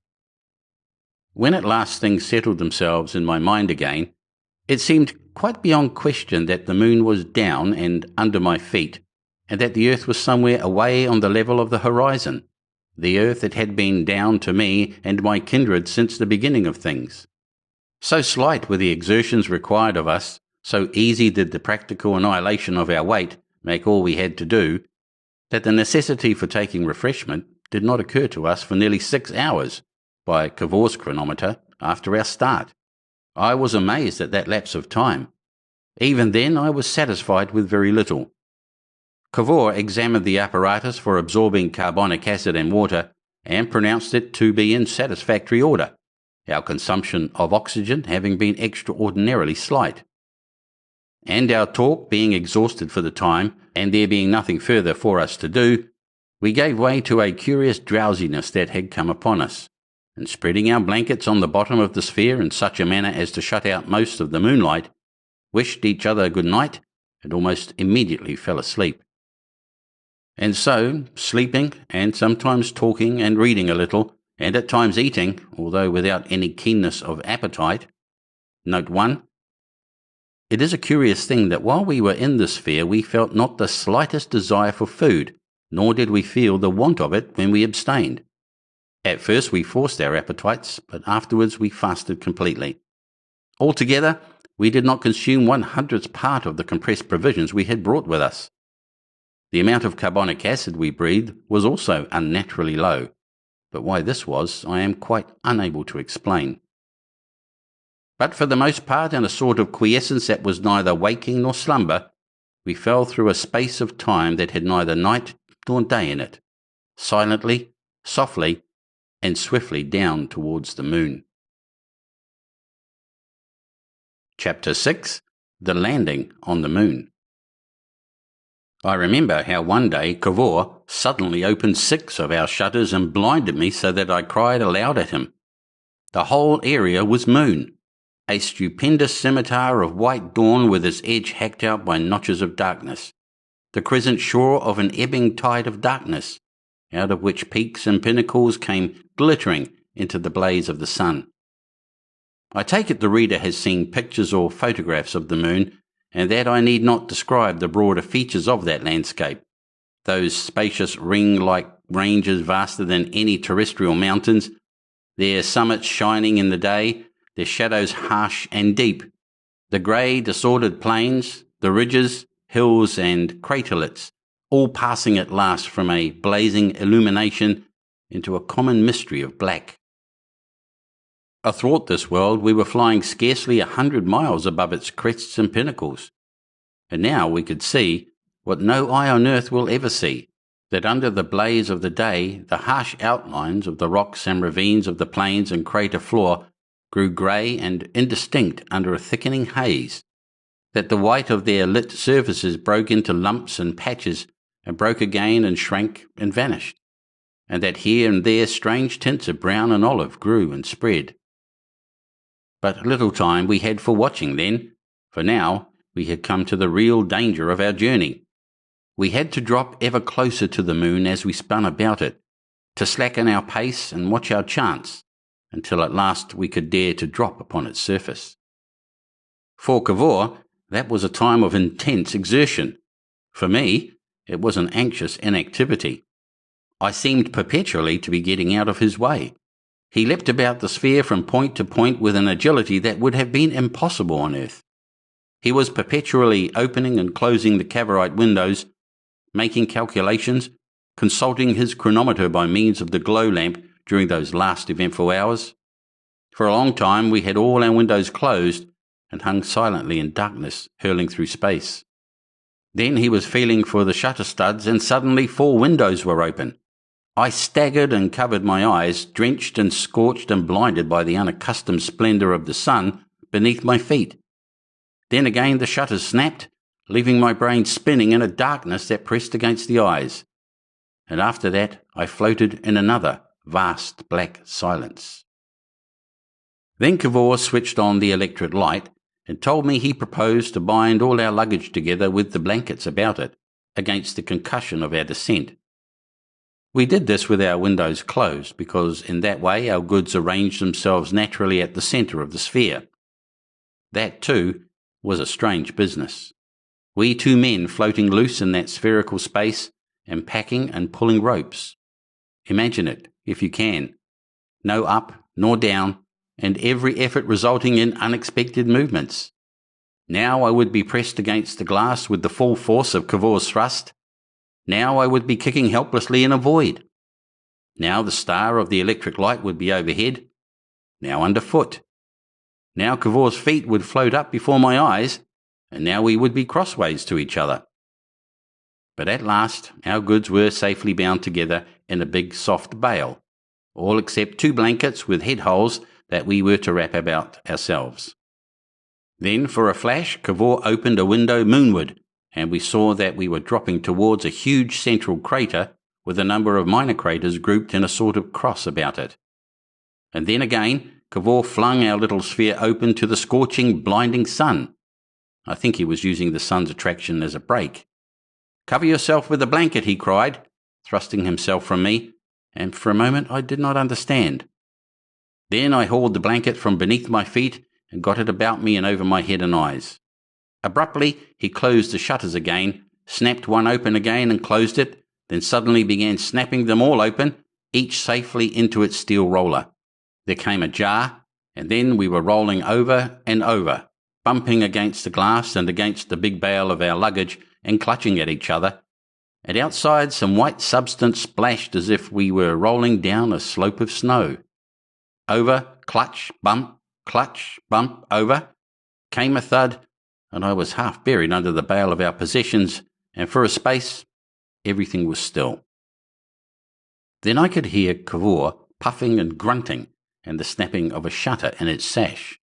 I made an effort, thrust back our blanket-wrapped luggage, and emerged from beneath it. Our open windows were just visible as a deeper black set with stars. We were still alive, and we were lying in the darkness of the shadow of the wall of the great crater into which we had fallen. We sat getting our breath again and feeling the bruises on our limbs.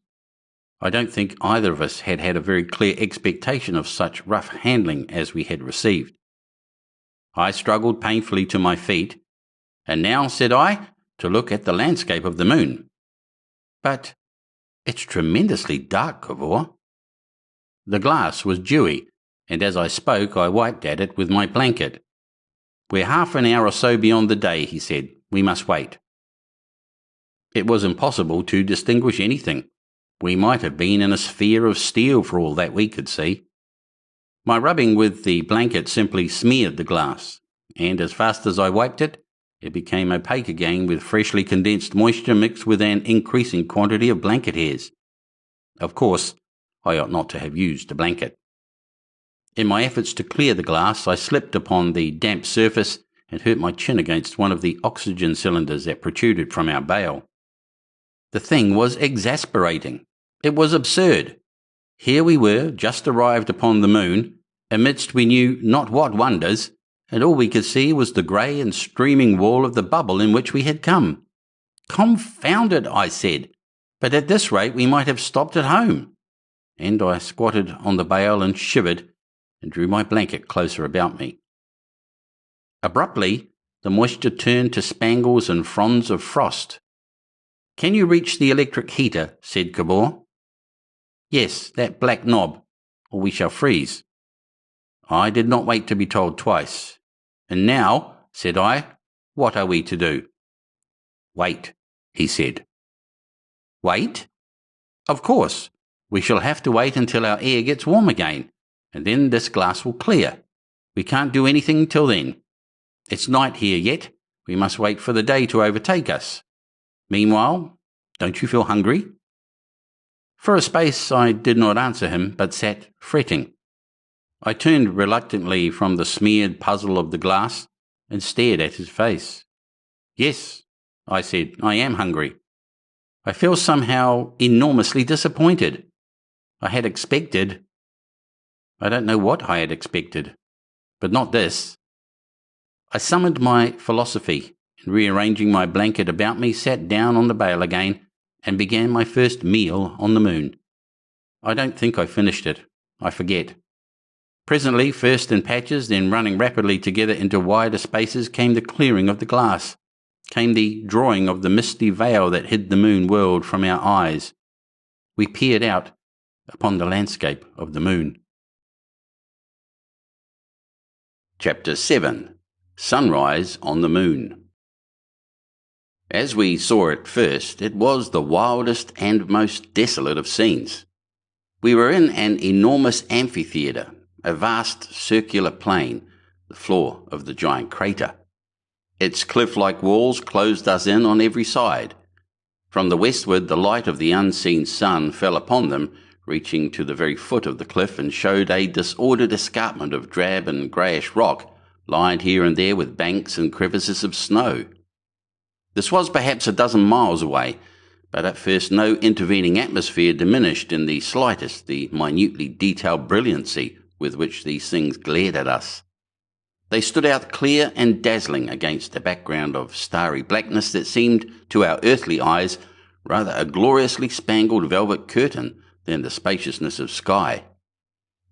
The eastward cliff was at first merely a starless salvage to the starry dome.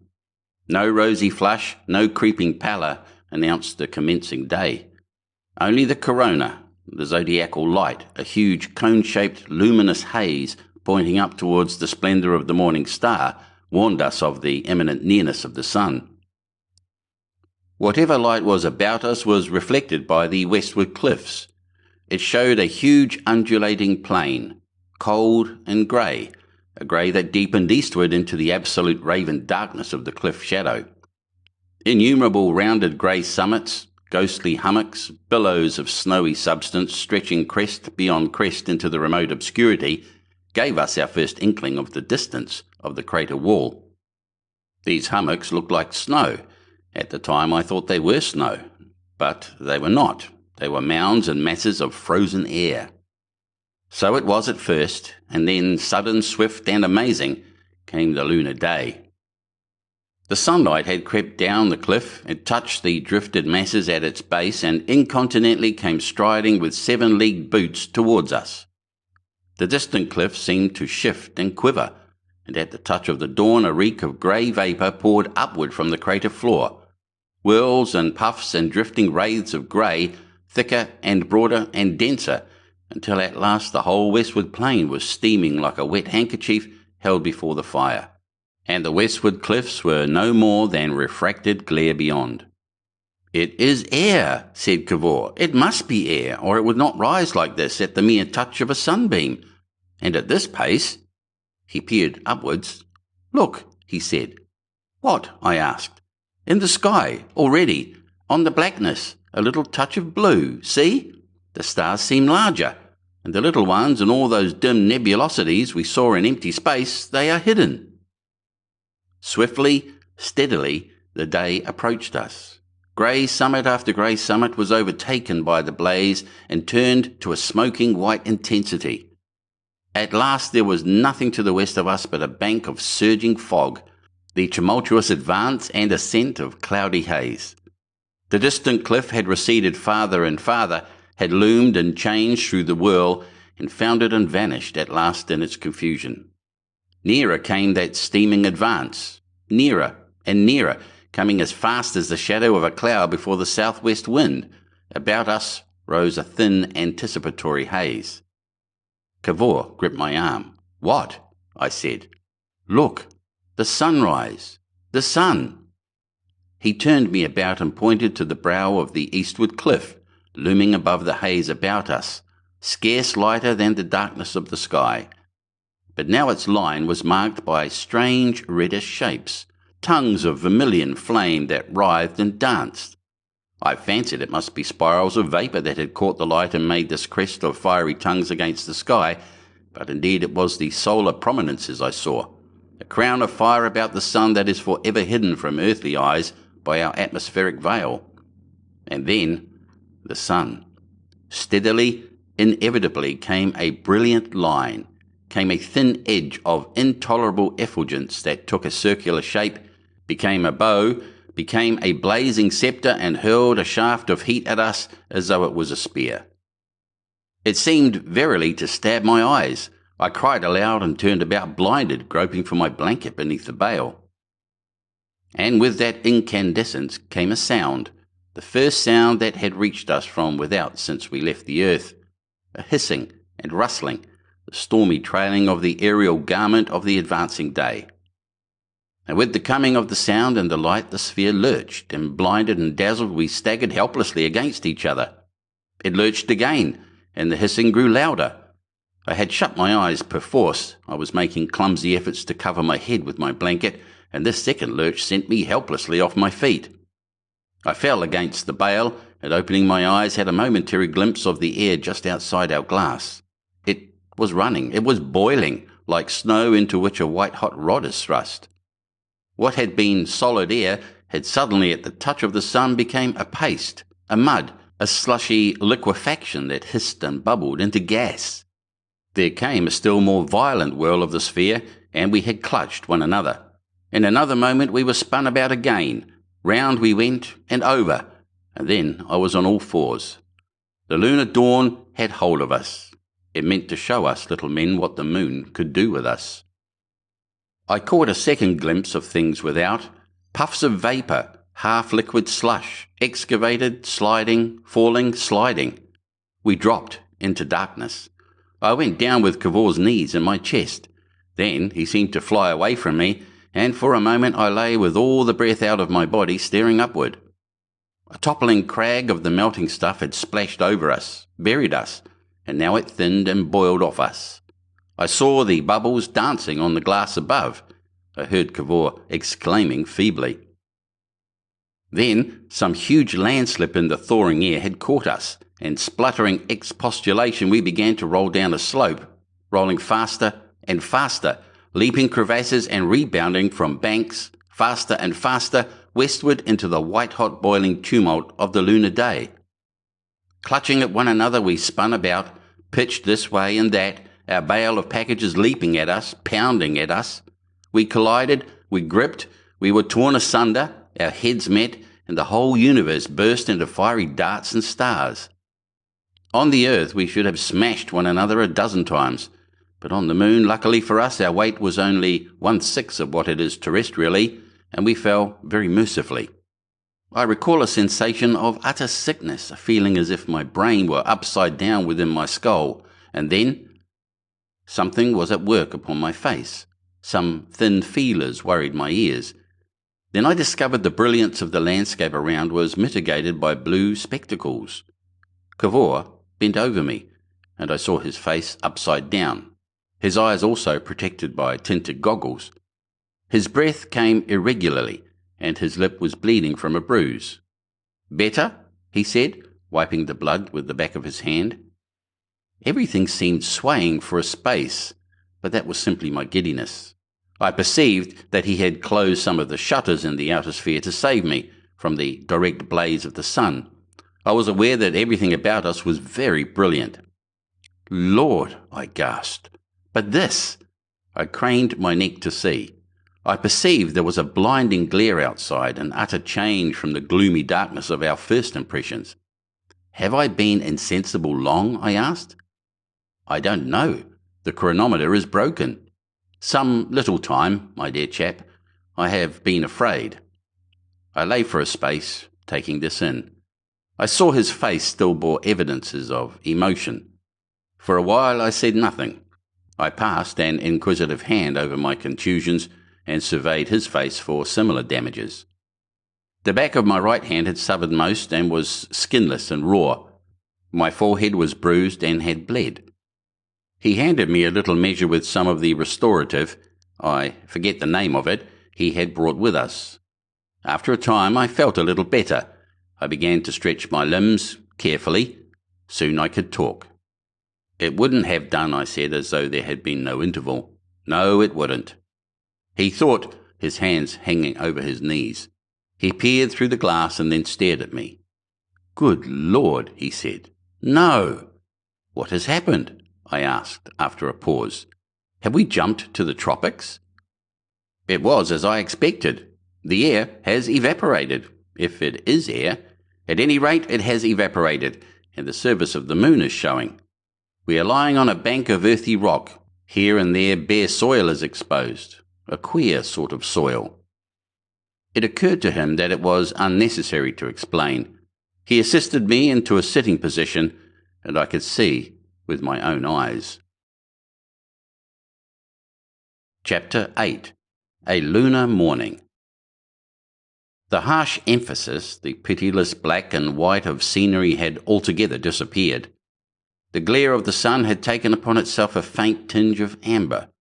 The shadows upon the cliff of the crater wall were deeply purple. To the eastward a dark bank of fog still crouched and sheltered from the sunrise, but to the westward the sky was blue and clear. I began to realize the length of my insensibility. We were no longer in a void. An atmosphere had arisen about us. The outline of things had gained in character, had grown acute and varied, save for a shadowed space of white substance here and there, white substance that was no longer air but snow. The Arctic appearance had gone altogether. Everywhere broad rusty brown spaces of bare and tumbled earth spread to the blaze of the sun. Here and there at the edge of the snowdrifts were transient little pools and eddies of water, the only thing stirring in that expanse of barrenness. The sunlight inundated the upper two blinds of our sphere and turned our climate to high summer, but our feet were still in shadow and the sphere was lying upon a drift of snow. And scattered here and there upon the slope, and emphasized by little white threads of unthawed snow upon their shady sides, were shapes like sticks, dry, twisted sticks of the same rusty hue as the rock upon which they lay. That caught one's thoughts sharply. Sticks on a lifeless world? Then, as my eye grew more accustomed to the texture of their substance, I perceived that almost all this surface had a fibrous texture, like the carpet of brown needles one finds beneath the shade of pine trees. "Cavor," I said. "Yes? It may be a dead world now, but once—" Something arrested my attention. I had discovered among these needles a number of little round objects, and it seemed to me that one of these had moved. "Cavor," I whispered. "What?" But I did not answer at once. I stared, incredulous. For an instant I could not believe my eyes. I gave an inarticulate cry. I gripped his arm. I pointed. "Look!" I cried, finding my tongue. "There! Yes, and there!" His eyes followed my pointing finger. "Eh?" he said. "How can I describe the thing I saw? It is so petty a thing to state, and yet it seems so wonderful, so pregnant with emotion. I have said that amidst the stick-like litter were these rounded bodies, these little oval bodies that might have passed as very small pebbles. And now first one, and then another, had stirred, had rolled over and cracked, and down the crack of each of them showed a minute line of yellowish green, thrusting outward to meet the hot encouragement of the newly risen sun. For a moment that was all, and then there stirred, and burst a third. "It is a seed," said Cavor, and then I heard him whisper very softly, "Life! Life!" And immediately it poured upon us that our vast journey had not been made in vain, that we had come to no arid waste of minerals, but to a world that lived and moved. We watched intensely. I remember I kept rubbing the glass before me with my sleeve, jealous of the faintest suspicion of mist. The picture was clear and vivid only in the middle of the field. All about that centre the dead fibres and seeds were magnified and distorted by the curvature of the glass. But we could see enough. One after another, all down the sunlit slope, these miraculous little brown bodies burst and gaped apart, like seed pods, like the husks of fruits, opened eager mouths that drank in the heat and light pouring in a cascade from the newly risen sun. Every moment more of these seed coats ruptured, and even as they did so the swelling pioneers overflowed their rent distended seed cases and passed into the second stage of growth. With a steady assurance, a swift deliberation, these amazing seeds thrust a rootlet downward to the earth and a queer little bundle-like bud into the air. In a little while the whole slope was dotted with minute plantlets, standing at attention in the blaze of the sun. They did not stand for long. The bundle-like bud swelled and strained and opened with a jerk, thrusting out a coronet of little sharp tips, spreading a whirl of tiny spiky brownish leaves that lengthened rapidly, lengthened visibly even as we watched. The movement was slower than any animal's, swifter than any plant's I have ever seen before. How can I suggest it to you? The way that growth went on. The leaf tips grew so that they moved onward even while we looked at them. The brown seed case shriveled and was absorbed with an equal rapidity. Have you ever on a cold day taken a thermometer into your warm hand and watched the little thread of mercury creep up the tube? These moon plants grew like that.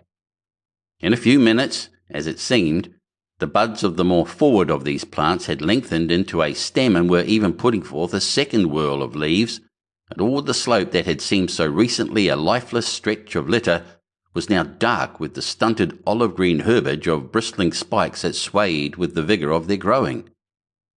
I turned about, and behold, along the upper edge of a rock to the eastward a similar fringe in a scarcely less forward condition swayed and bent, dark against the blinding glare of the sun.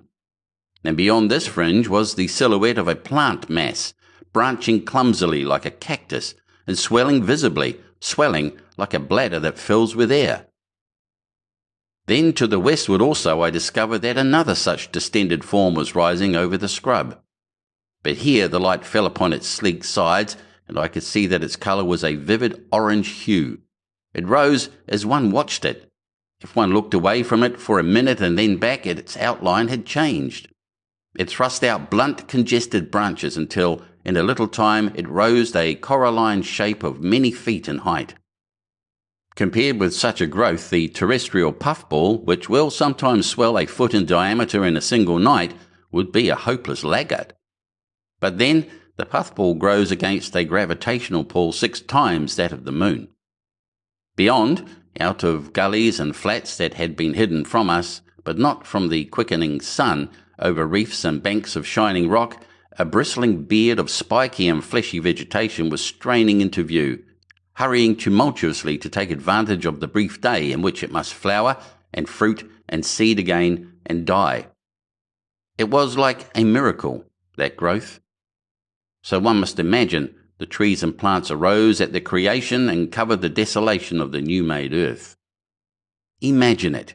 Imagine that dawn. The resurrection of the frozen air, the stirring and quickening of the soil, and then the silent uprising of vegetation, this unearthly ascent of fleshiness and spikes. Conceive it all lit by a blaze that would make the intensest sunlight of earth seem watery and weak. And still around the stirring jungle, wherever there was shadow, lingered banks of bluish snow. And to have the picture of our impression complete, you must bear in mind that we saw it all through a thick bent glass, distorting it as things are distorted by a lens, acute only in the centre of the picture and very bright there, and towards the edges magnified and unreal. Chapter 9. Prospecting begins. We ceased to gaze. We turned to each other, the same thought, the same question in our eyes. For these plants to grow, there must be some air, however attenuated, air that we also should be able to breathe. The manhole, I said. Yes, said Cavor. If it is air, we see. In a little while, I said, these plants will be as high as we are. Suppose, after all, is it certain? How do you know that stuff is air? It may be nitrogen. It may be carbonic acid even. That's easy, he said, and set about proving it. He produced a big piece of crumpled paper from the bale, lit it and thrust it hastily through the manhole valve. I bent forward and peered down through the thick glass for its appearance outside, that little flame on whose evidence depended so much. I saw the paper drop out and lie lightly upon the snow. The pink flame of its burning vanished. For an instant it seemed to be extinguished, and then I saw a little blue tongue upon the edge of it that trembled, and crept, and spread. Quietly the whole sheet, save where it lay in immediate contact with the snow, charred and shriveled and sent up a quivering thread of smoke. There was no doubt left to me. The atmosphere of the moon was either pure oxygen or air, and capable thereof, unless its tenuity was excessive, of supporting our alien life. We might emerge and live. I sat down with my legs on either side of the manhole and prepared to unscrew it, but Cavor stopped me. "There is first a little precaution," he said. He pointed out that although it was certainly an oxygenated atmosphere outside, it might still be so rarefied so as to cause us grave injury. He reminded me of mountain sickness and of the bleeding that often afflicts aeronauts who have ascended too swiftly, and he spent some time in the preparation of a sickly-tasting drink which he insisted on my sharing. It made me feel a little numb, but otherwise had no effect on me. Then he permitted me to begin unscrewing. Presently the glass stopper of the manhole was so far undone that the denser air within our sphere began to escape along the thread of the screw, singing as a kettle sings before it boils. Thereupon he made me desist. It speedily became evident that the pressure outside was very much less than it was within. How much less it was we had no means of telling. I sat grasping the stopper with both hands, ready to close it again if, in spite of our intense hope, the lunar atmosphere should after all prove too rarefied for us, and Cavor sat with a cylinder of compressed oxygen at hand to restore our pressure. We looked at one another in silence, and then at the fantastic vegetation that swayed and grew visibly and noiselessly without, and ever that shrill piping continued. My blood vessels began to throb in my ears, and the sound of Cavor's movements diminished. I noted how still everything had become, because of the thinning of the air. As our air sizzled out from the screw, the moisture of it condensed in little puffs. Presently I experienced a peculiar shortness of breath that lasted indeed during the whole of the time of our exposure to the moon's exterior atmosphere, and a rather unpleasant sensation about the ears and fingernails and the back of the throat grew upon my attention and presently passed off again. But then came vertigo and nausea that abruptly changed the quality of my courage. I gave the lid of the manhole half a turn and made a hasty explanation to Cavor, but now he was the more sanguine. He answered me in a voice that seemed extraordinarily small and remote because of the thinness of the air that carried the sound. He recommended a nip of brandy and set me the example, and presently I felt better. I turned the manhole stopper back again. The throbbing in my ears grew louder, and then I remarked that the piping note of the outrush had ceased. For a time I could not be sure that it had ceased. "Well?" said Cavor in the ghost of a voice. "Well?" said I. "Shall we go on?" I thought, "Is this all?" "If you can stand it." By way of answer I went on unscrewing. I lifted the circular operculum from its place and laid it carefully on the bale. A flake or so of snow whirled and vanished as that thin and unfamiliar air took possession of our sphere. I knelt and then seated myself at the edge of the manhole, peering over it. Beneath, within a yard of my face, lay the untrodden snow of the moon. There came a little pause. Our eyes met. "It doesn't distress your lungs too much?" said Cavor. "No," I said, "I can stand this." He stretched out his hand for his blanket, thrust his head through its centre hole and wrapped it about him. He sat down on the edge of the manhole. He let his feet drop until they were within 6 inches of the lunar ground. He hesitated for a moment, then thrust himself forward, dropping these intervening inches, and stood upon the untrodden soil of the moon. As he stepped forward, he was refracted grotesquely by the edge of the glass. He stood for a moment looking this way and that. Then he drew himself together and leapt. The glass distorted everything, but it seemed to me even then to be an extremely big leap. He had at one bound become remote. He seemed 20 or 30 feet off. He was standing high upon a rocky mass and gesticulating back to me. Perhaps he was shouting, but the sound did not reach me. But how the deuce had he done this? I felt like a man who has just seen a new conjuring trick.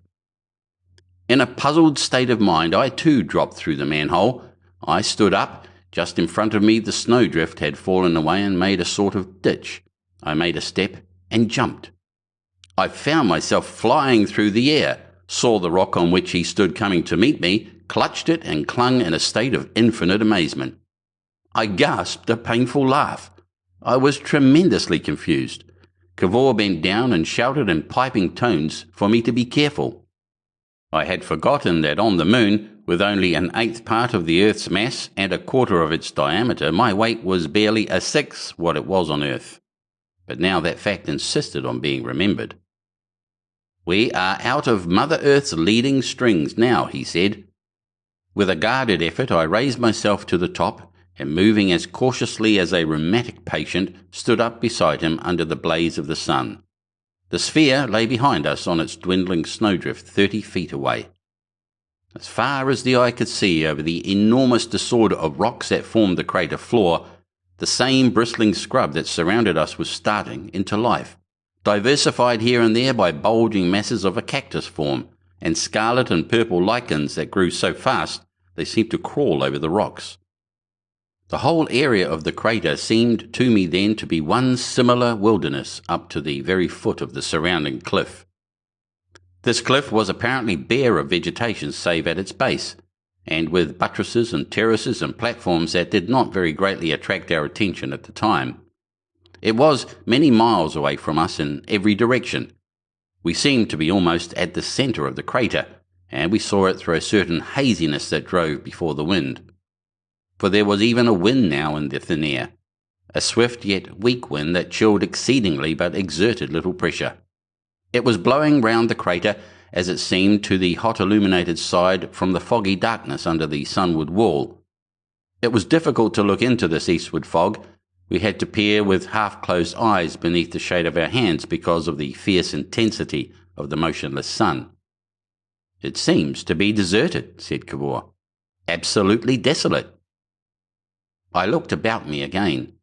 I retained even then a clinging hope of some quasi-human evidence, some pinnacle of building, some house or engine, but everywhere one looked spread the tumbled rocks and peaks and crests, and the darting scrub and those bulging cacti that swelled and swelled, a flat negation, as it seemed, of all such hope. "It looks as though these plants had it to themselves," I said. "I see no trace of any other creature. No insects, no birds, no, not a trace, not a scrap nor particle of animal life. If there was, what would they do in the night? No, there's just these plants alone." I shaded my eyes with my hand. "It's like the landscape of a dream. These things are less like earthly land plants than the things one imagines among the rocks at the bottom of the sea. Look at that yonder. One might imagine it a lizard changed into a plant. And the glare! This is only the fresh morning," said Cavor. He sighed and looked about him. "This is no world for men," he said, "and yet, in a way, it appeals." He became silent for a time, then commenced his meditative humming. I started at a gentle touch and found a thin sheet of livid lichen lapping over my shoe. I kicked at it and it fell to powder, and each speck began to grow. I heard Cavor exclaim sharply, and perceived that one of the fixed bayonets of the scrub had pricked him. He hesitated, his eyes sought among the rocks about us. A sudden blaze of pink had crept up a ragged pillar of crag. It was a most extraordinary pink, a livid magenta. "Look," said I, turning, and behold, Cavor had vanished. For an instant I stood transfixed. Then I made a hasty step to look over the verge of the rock, but in my surprise at his disappearance I forgot once more that we were on the moon. The thrust of my foot that I made in striding would have carried me a yard on earth. On the moon it carried me 6, a good 5 yards over the edge. For the moment the thing had something of the effect of those nightmares when one falls and falls. For while one falls 16 feet in the first second of a fall on earth, on the moon one falls 2, and with only a 1/6 of one's weight. I fell, or rather I jumped down about 10 yards, I suppose. It seemed to take quite a long time, 5 or 6 seconds, I should think. I floated through the air and fell like a feather, knee-deep in a snowdrift in the bottom of a gully of blue-grey, white-veined rock. I looked about me. "Cavor!" I cried. But no Cavor was visible. "Cavor!" I cried louder, and the rocks echoed me. I turned fiercely to the rocks and clambered to the summit of them. "Cavor!" I cried. My voice sounded like the voice of a lost lamb. The sphere, too, was not in sight, and for a moment a horrible feeling of desolation pinched my heart. Then I saw him. He was laughing and gesticulating to attract my attention. He was on a bare patch of rock 20 or 30 yards away. I could not hear his voice, but "jump" said his gestures. I hesitated.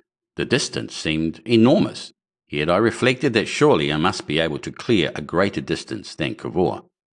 I made a step back, gathered myself together, and leapt with all my might. I seemed to shoot right up in the air as though I should never come down. It was horrible and delightful, and as wild as a nightmare to go flying off in this fashion. I realized my leap had been altogether too violent. I flew clean over Cavor's head and beheld a spiky confusion in a gully spreading to meet my fall. I gave a yelp of alarm.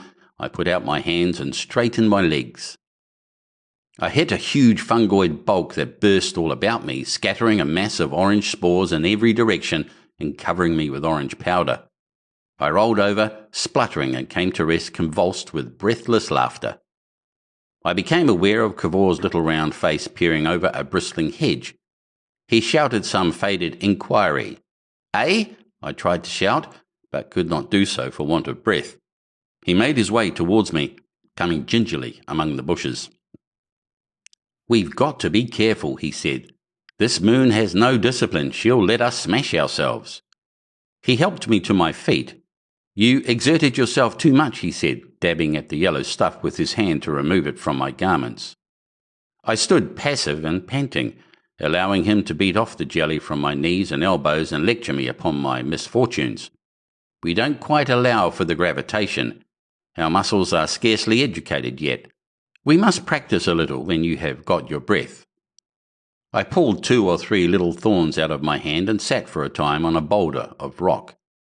My muscles were quivering, and I had that feeling of personal disillusionment that comes at the first fall to the learner of cycling on earth. It suddenly occurred to Cavor that the cold air in the gully, after the brightness of the sun, might give me a fever, so we clambered back into the sunlight. We found that beyond a few abrasions I had received no serious injuries from my tumble, and at Cavor's suggestion we were presently looking round for some safe and easy landing place for my next leap. We chose a rocky slab some 10 yards off, separated from us by a little thicket of olive-green spikes. "Imagine it there," said Cavor, who was assuming the airs of a trainer, and he pointed to a spot about 4 feet from my toes. This leap I managed without difficulty, and I must confess I found a certain satisfaction in Cavor's falling short by a foot or so and tasting the spikes of the scrub. "One has to be careful, you see," he said, pulling out his thorns, and with that he ceased to be my mentor and became my fellow learner in the art of lunar locomotion. We chose a still easier jump and did it without difficulty, and then leapt back again, and to and fro several times, accustoming our muscles to the new standard. I could never have believed, had I not experienced it, how rapid that adaptation would be. In a very little time indeed, certainly after fewer than 30 leaps, we could judge the effort necessary for a distance with almost terrestrial assurance. And all this time the lunar plants were growing around us, higher and denser and more entangled, every moment thicker and taller, spiked plants, green cactus masses, fungi, fleshy and lichenous things, strangest radiate and sinuous shapes. But we were so intent upon our leaping that for a time we gave no heed to their unfaltering expansion. An extraordinary elation had taken possession of us. Partly, I think, it was our sense of release from the confinement of the sphere. Mainly, however, the thin sweetness of the air, which I am certain contained a much larger proportion of oxygen than our terrestrial atmosphere. In spite of the strange quality of all about us, I felt as adventurous and experimental as a cockney would do, placed for the first time among mountains, and I do not think it occurred to either of us, face to face though we were with the unknown, to be very greatly afraid. We were bitten by a spirit of enterprise. We selected a lichenous cottage, perhaps 15 yards away, and landed neatly on its summit, one after the other. "Good," we cried to each other, "good!" and Cavor made 3 steps and went off to a tempting slope of snow a good 20 yards and more beyond. I stood for a moment struck by the grotesque effect of his soaring figure, his dirty cricket cap and spiky hair, his little round body, his arms and his knickerbockered legs tucked up tightly against the weird spaciousness of the lunar scene. A gust of laughter seized me, and then I stepped off to follow. Plump, I dropped beside him. We made a few gargantuan strides, leapt 3 or 4 times more, and sat down at last in a lichenous hollow. Our lungs were painful. We sat holding our sides and recovering our breath, looking appreciation to one another. Cavor panted something about amazing sensations, and then came a thought into my head.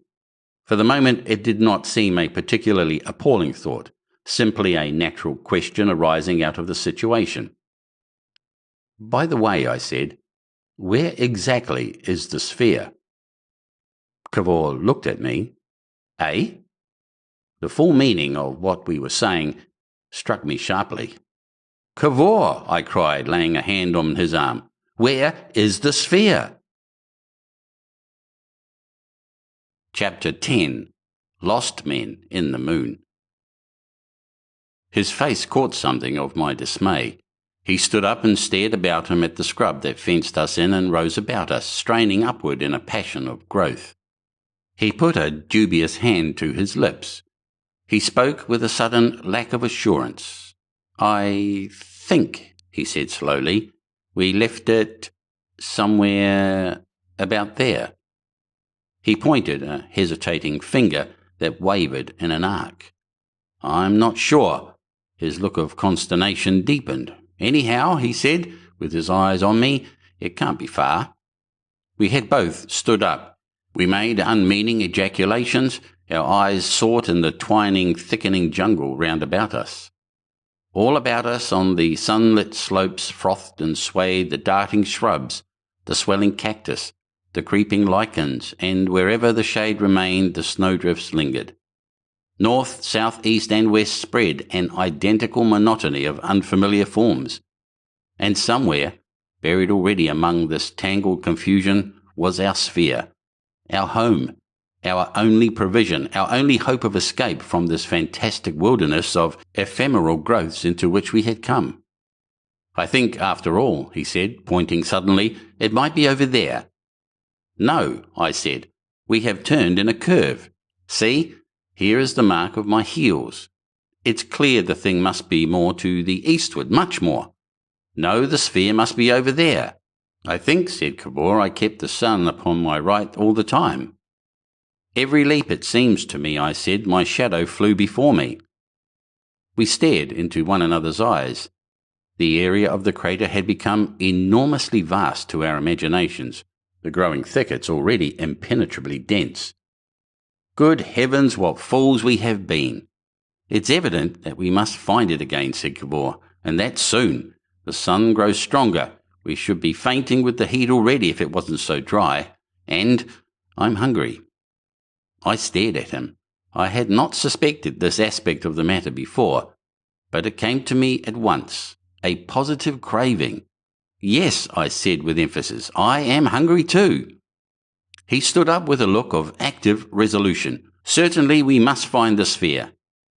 As calmly as possible we surveyed the interminable reefs and thickets that formed the floor of the crater, each of us weighing in silence the chances of our finding the sphere before we were overtaken by heat and hunger. "It can't be 50 yards from here," said Cavor with indecisive gestures. "The only thing is to beat round about until we come upon it." "That is all we can do," I said, without any alacrity to begin our hunt. "I wish this confounded spike bush did not grow so fast." "That's just it," said Cavor, but it was lying on a bank of snow. I stared about me in the vain hope of recognizing some knoll or shrub that had been near the sphere.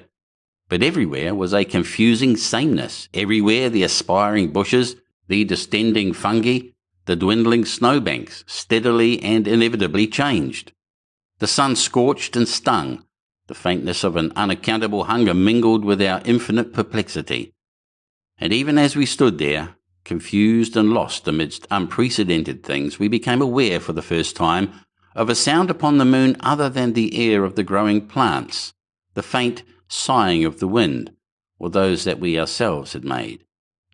Boom, boom, boom.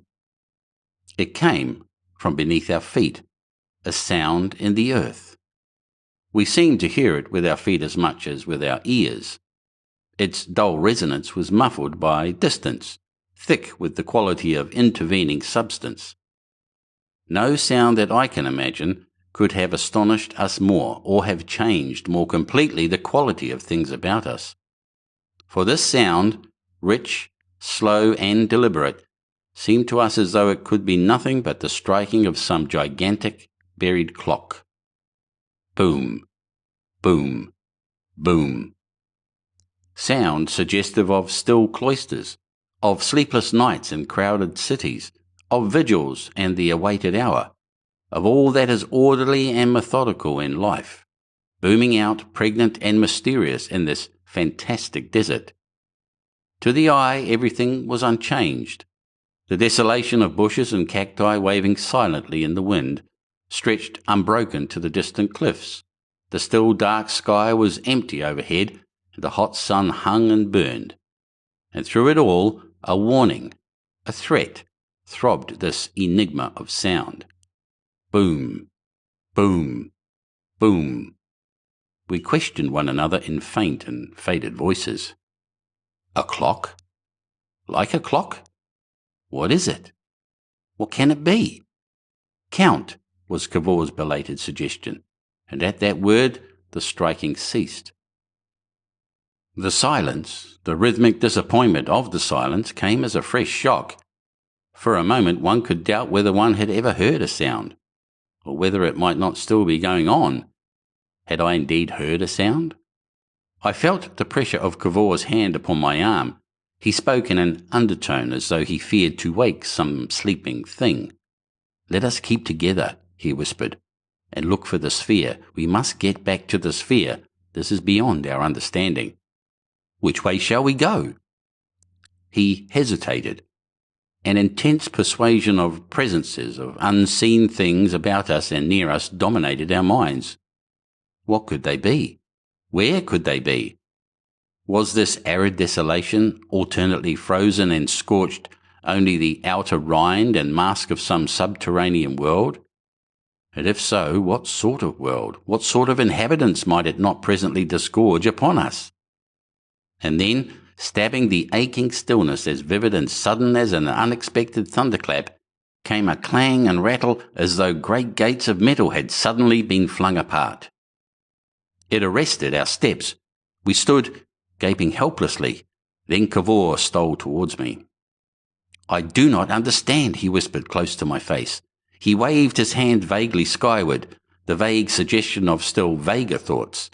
A hiding place, if anything came. I looked about us. I nodded my head in assent to him. We started off moving stealthily with the most exaggerated precautions against noise. We went towards a thicket of scrub. A clangour like hammers flung about a boiler hastened our steps. "We must crawl," whispered Cavor. The lower leaves of the bayonet plants, already overshadowed by the newer ones above, were beginning to wilt and shrivel so that we could thrust our way in among the thickened stems without serious injury. A stab in the face or arm we did not heed. At the heart of the thicket I stopped and stared, panting, into Cavor's face. "Subterranean," he whispered. "Below. They may come out. We must find the sphere." "Yes," I said, "but how?" "Crawl till we come to it." "But if we don't?" "Keep hidden. See what they are like." "We will keep together," said I. He thought. "Which way shall we go?" "We must take our chance." We peered this way and that. Then, very circumspectly, we began to crawl through the lower jungle, making, so far as we could judge, a circuit, halting now at every waving fungus, at every sound, intent only on the sphere from which we had so foolishly emerged. Ever and again from out of the earth beneath us came concussions, beatings, strange, inexplicable mechanical sounds, and once and then again we thought we heard something, a faint rattle and tumult, borne to us through the air. But fearful as we were, we dared essay no vantage point to survey the crater. For long we saw nothing of the beings whose sounds were so abundant and insistent, but for the faintness of our hunger and the drying of our throats, that crawling would have had the quality of a very vivid dream. It was so absolutely unreal. The only element with any touch of reality was these sounds. Picture it to yourself.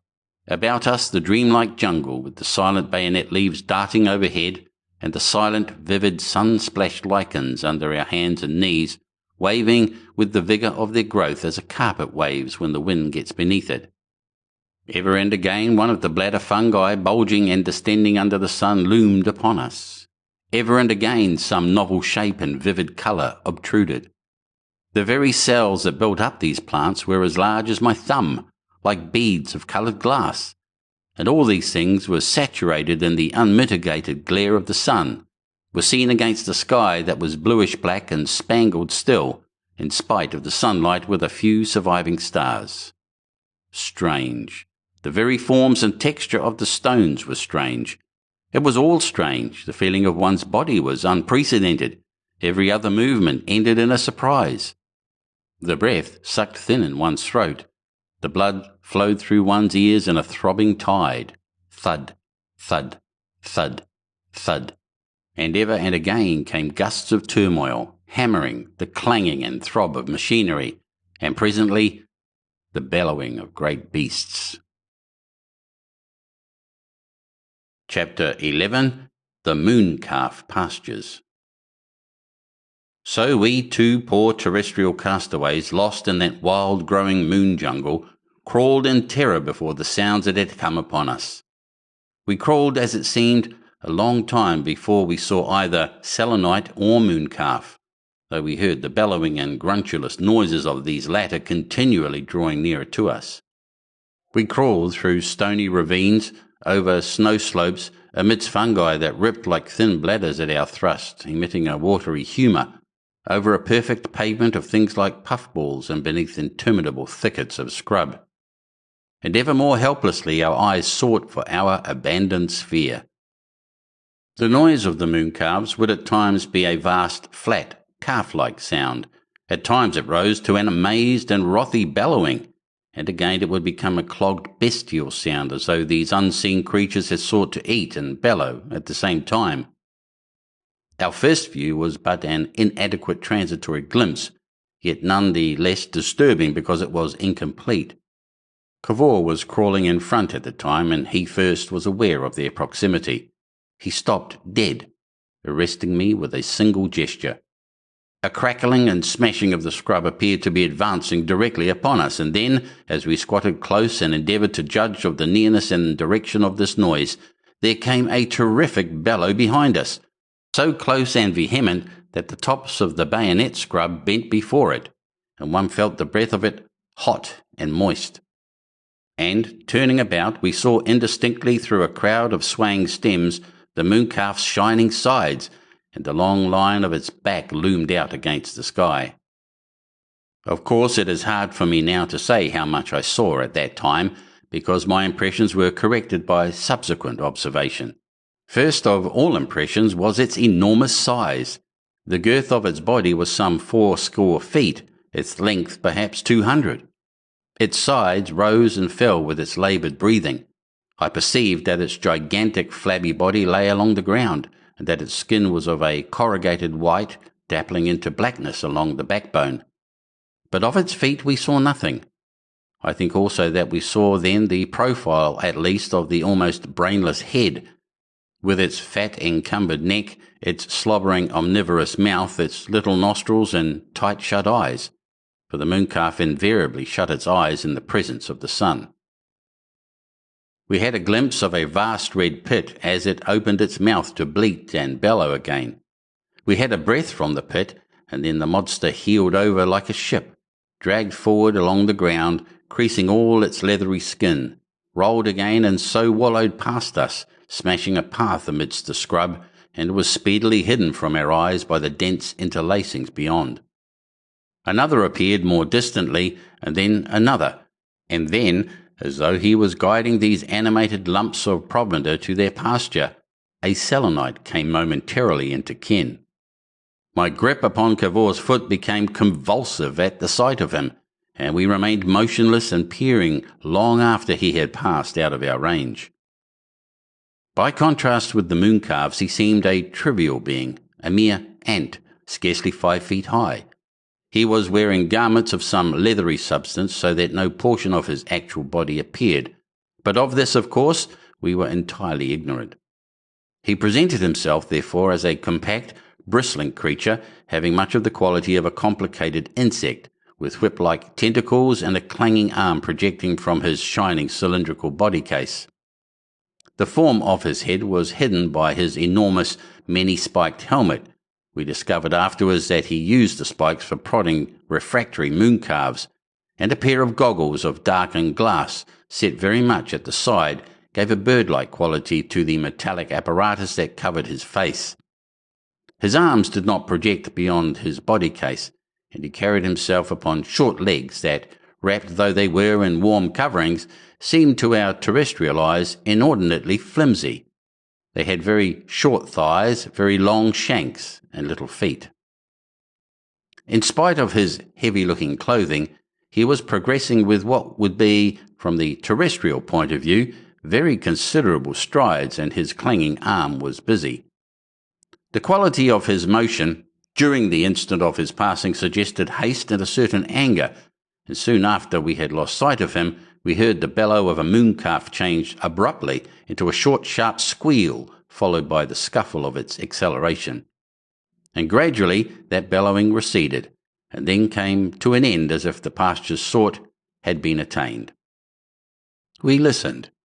For a space the moon world was still, but it was some time before we resumed our crawling search for the vanished sphere.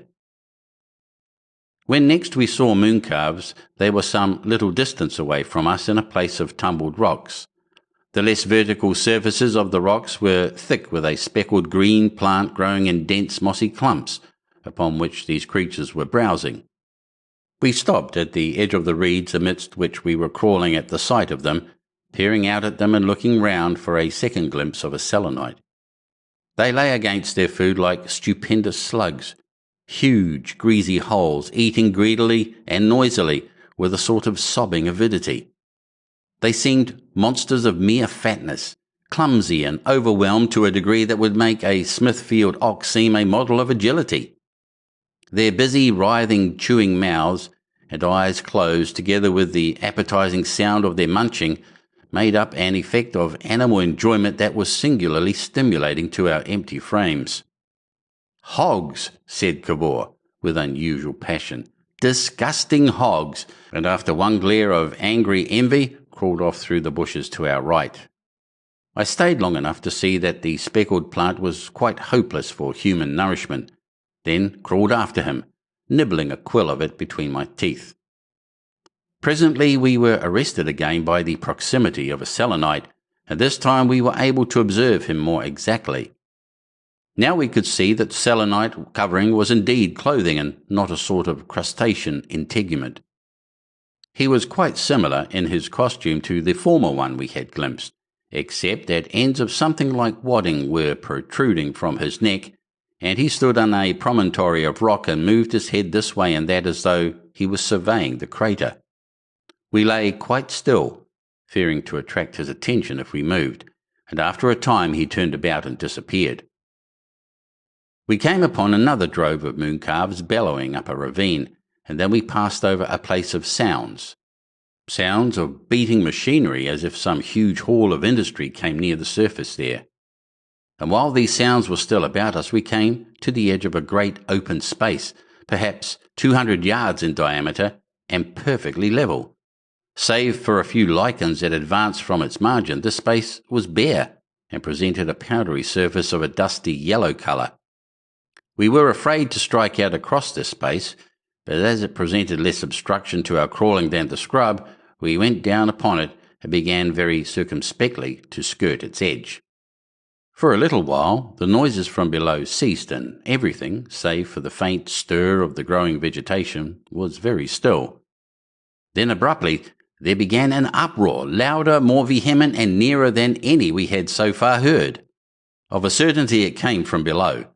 Instinctively, we crouched as flat as we could, ready for a prompt plunge into the thicket beside us. Each knock and throb seemed to vibrate through our bodies. Louder grew this throbbing and beating, and that irregular vibration increased until the whole moon world seemed to be jerking and pulsing. "Cover!" whispered Cavor, and I turned towards the bushes. At that instant came a thud like the thud of a gun, and then a thing happened. It still haunts me in my dreams. I had turned my head to look at Cavor's face, and thrust out my hand in front of me as I did so, and my hand met nothing. I plunged suddenly into a bottomless hole. My chest had something hard, and I found myself with my chin on the edge of an unfathomable abyss that had suddenly opened beneath me, my hand extended stiffly into the void. The whole of that flat circular area was no more than a gigantic lid that was now sliding sideways from off the pit it had covered into a slot prepared for it. Had it not been for Cavor, I think I should have remained rigid, hanging over this margin and staring into the enormous gulf below until at last the edges of the slot scraped me off and hurled me into its depths. But Cavor had not received the shock that had paralyzed me. He had been a little distance from the edge when the lid had first opened, and perceiving the peril that held me helpless, gripped my legs and pulled me backward. I came into a sitting position, crawled away from the edge for a space on all fours, then staggered up and ran after him across the thundering, quivering sheet of metal. It seemed to be swinging open with a steadily accelerated velocity, and the bushes in front of me shifted sideways as I ran. I was none too soon. Cavor's back vanished amidst the bristling thicket, and as I scrambled up after him, the monstrous valve came into its position with a clang. For a long time we lay panting, not daring to approach the pit. But at last, very cautiously, and bit by bit, we crept into a position from which we could peer down. The bushes about us creaked and waved with the force of a breeze that was blowing down the shaft. We could see nothing at first except smooth vertical walls descending at last into an impenetrable black, and then very gradually we became aware of a number of very faint little lights going to and fro. For a time that stupendous gulf of mystery held us so that we forgot even our sphere. In time, as we grew more accustomed to the darkness, we could make out very small, dim, elusive shapes moving about among those needle-point illuminations. We peered amazed and incredulous, understanding so little that we could find no words to say. We could distinguish nothing that would give us a clue to the meaning of the faint shapes we saw. "What can it be?" I asked. "What can it be?" "The engineering! They must live in these caverns during the night and come out during the day." "Cavor," I said, "can they be that it was something like men?" "That was not a man. We dare risk nothing. We dare do nothing until we find the sphere. We can do nothing until we find the sphere." He assented with a groan and stirred himself to move. He stared about him for a space, sighed and indicated a direction. We struck out through the jungle. For a time we crawled resolutely, then with diminishing vigour. Presently, among great shapes of flabby purple, there came a noise of trampling and cries about us. We lay close, and for a long time the sounds went to and fro and very near, but this time we saw nothing. I tried to whisper to Cavor that I could hardly go without food much longer, but my mouth had become too dry for whispering. "Cavor," I said, "I must have food." He turned a face full of dismay towards me. "It's a case for holding out," he said. "But I must," I said, "and look at my lips. I've been thirsty some time. If only some of that snow had remained. It's clean gone. We're driving from Arctic to tropical at the rate of a degree a minute." I gnawed my hand.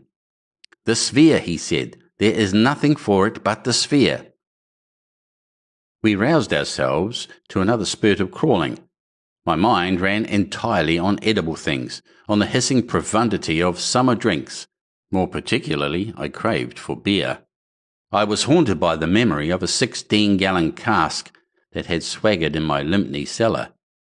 I thought of the adjacent larder, and especially of steak and kidney pie. Tender steak and plenty of kidney, and rich, thick gravy between. Ever and again I was seized with fits of hungry yawning. We came to flat places overgrown with fleshy red things, monstrous coralline growths. As we pushed against them they snapped and broke. I noted the quality of the broken surfaces. The confounded stuff certainly looked of a biteable texture, then it seemed to me that it smelt rather well. I picked up a fragment and sniffed at it. "Cavor," I said in a hoarse undertone. He glanced at me with his face screwed up. "Don't," he said. I put down the fragment, and we crawled on through this tempting fleshiness for a space. "Cavor," I asked, "why not?" "Poison," I heard him say, but he did not look round. We crawled some way before I decided. "I'll chance it," said I. He made a belated gesture to prevent me. I stuffed my mouthful. He crouched, watching my face, his own twisted into the oddest expression. "It's good," I said. "Oh, Lord," he cried. He watched me munch, his face wrinkled between desire and disapproval, then suddenly succumbed to appetite and began to tear off huge mouthfuls. For a time we did nothing but eat. The stuff was not unlike a terrestrial mushroom, only it was much laxer in texture, and as one swallowed it, it warmed the throat. At first we experienced a mere mechanical satisfaction in eating. Then our blood began to run warmer, and we tingled at the lips and fingers, and then new and slightly irrelevant ideas came bubbling up in our minds. "It's good," said I, "infernally good. What a home for our surplus population. Our poor surplus population," and I broke off another large portion. It filled me with a curiously benevolent satisfaction that there was such good food in the moon. The depression of my hunger gave way to an irrational exhilaration. The dread and discomfort in which I had been living vanished entirely. I perceived the moon no longer as a planet from which I most earnestly desired the means of escape, but as a possible refuge from human destitution. I think I forgot the Selenites, the Mooncalves, the lid, and the noises completely so soon as I had eaten that fungus. Cavor replied to my third repetition of my surplus population remark with similar words of approval.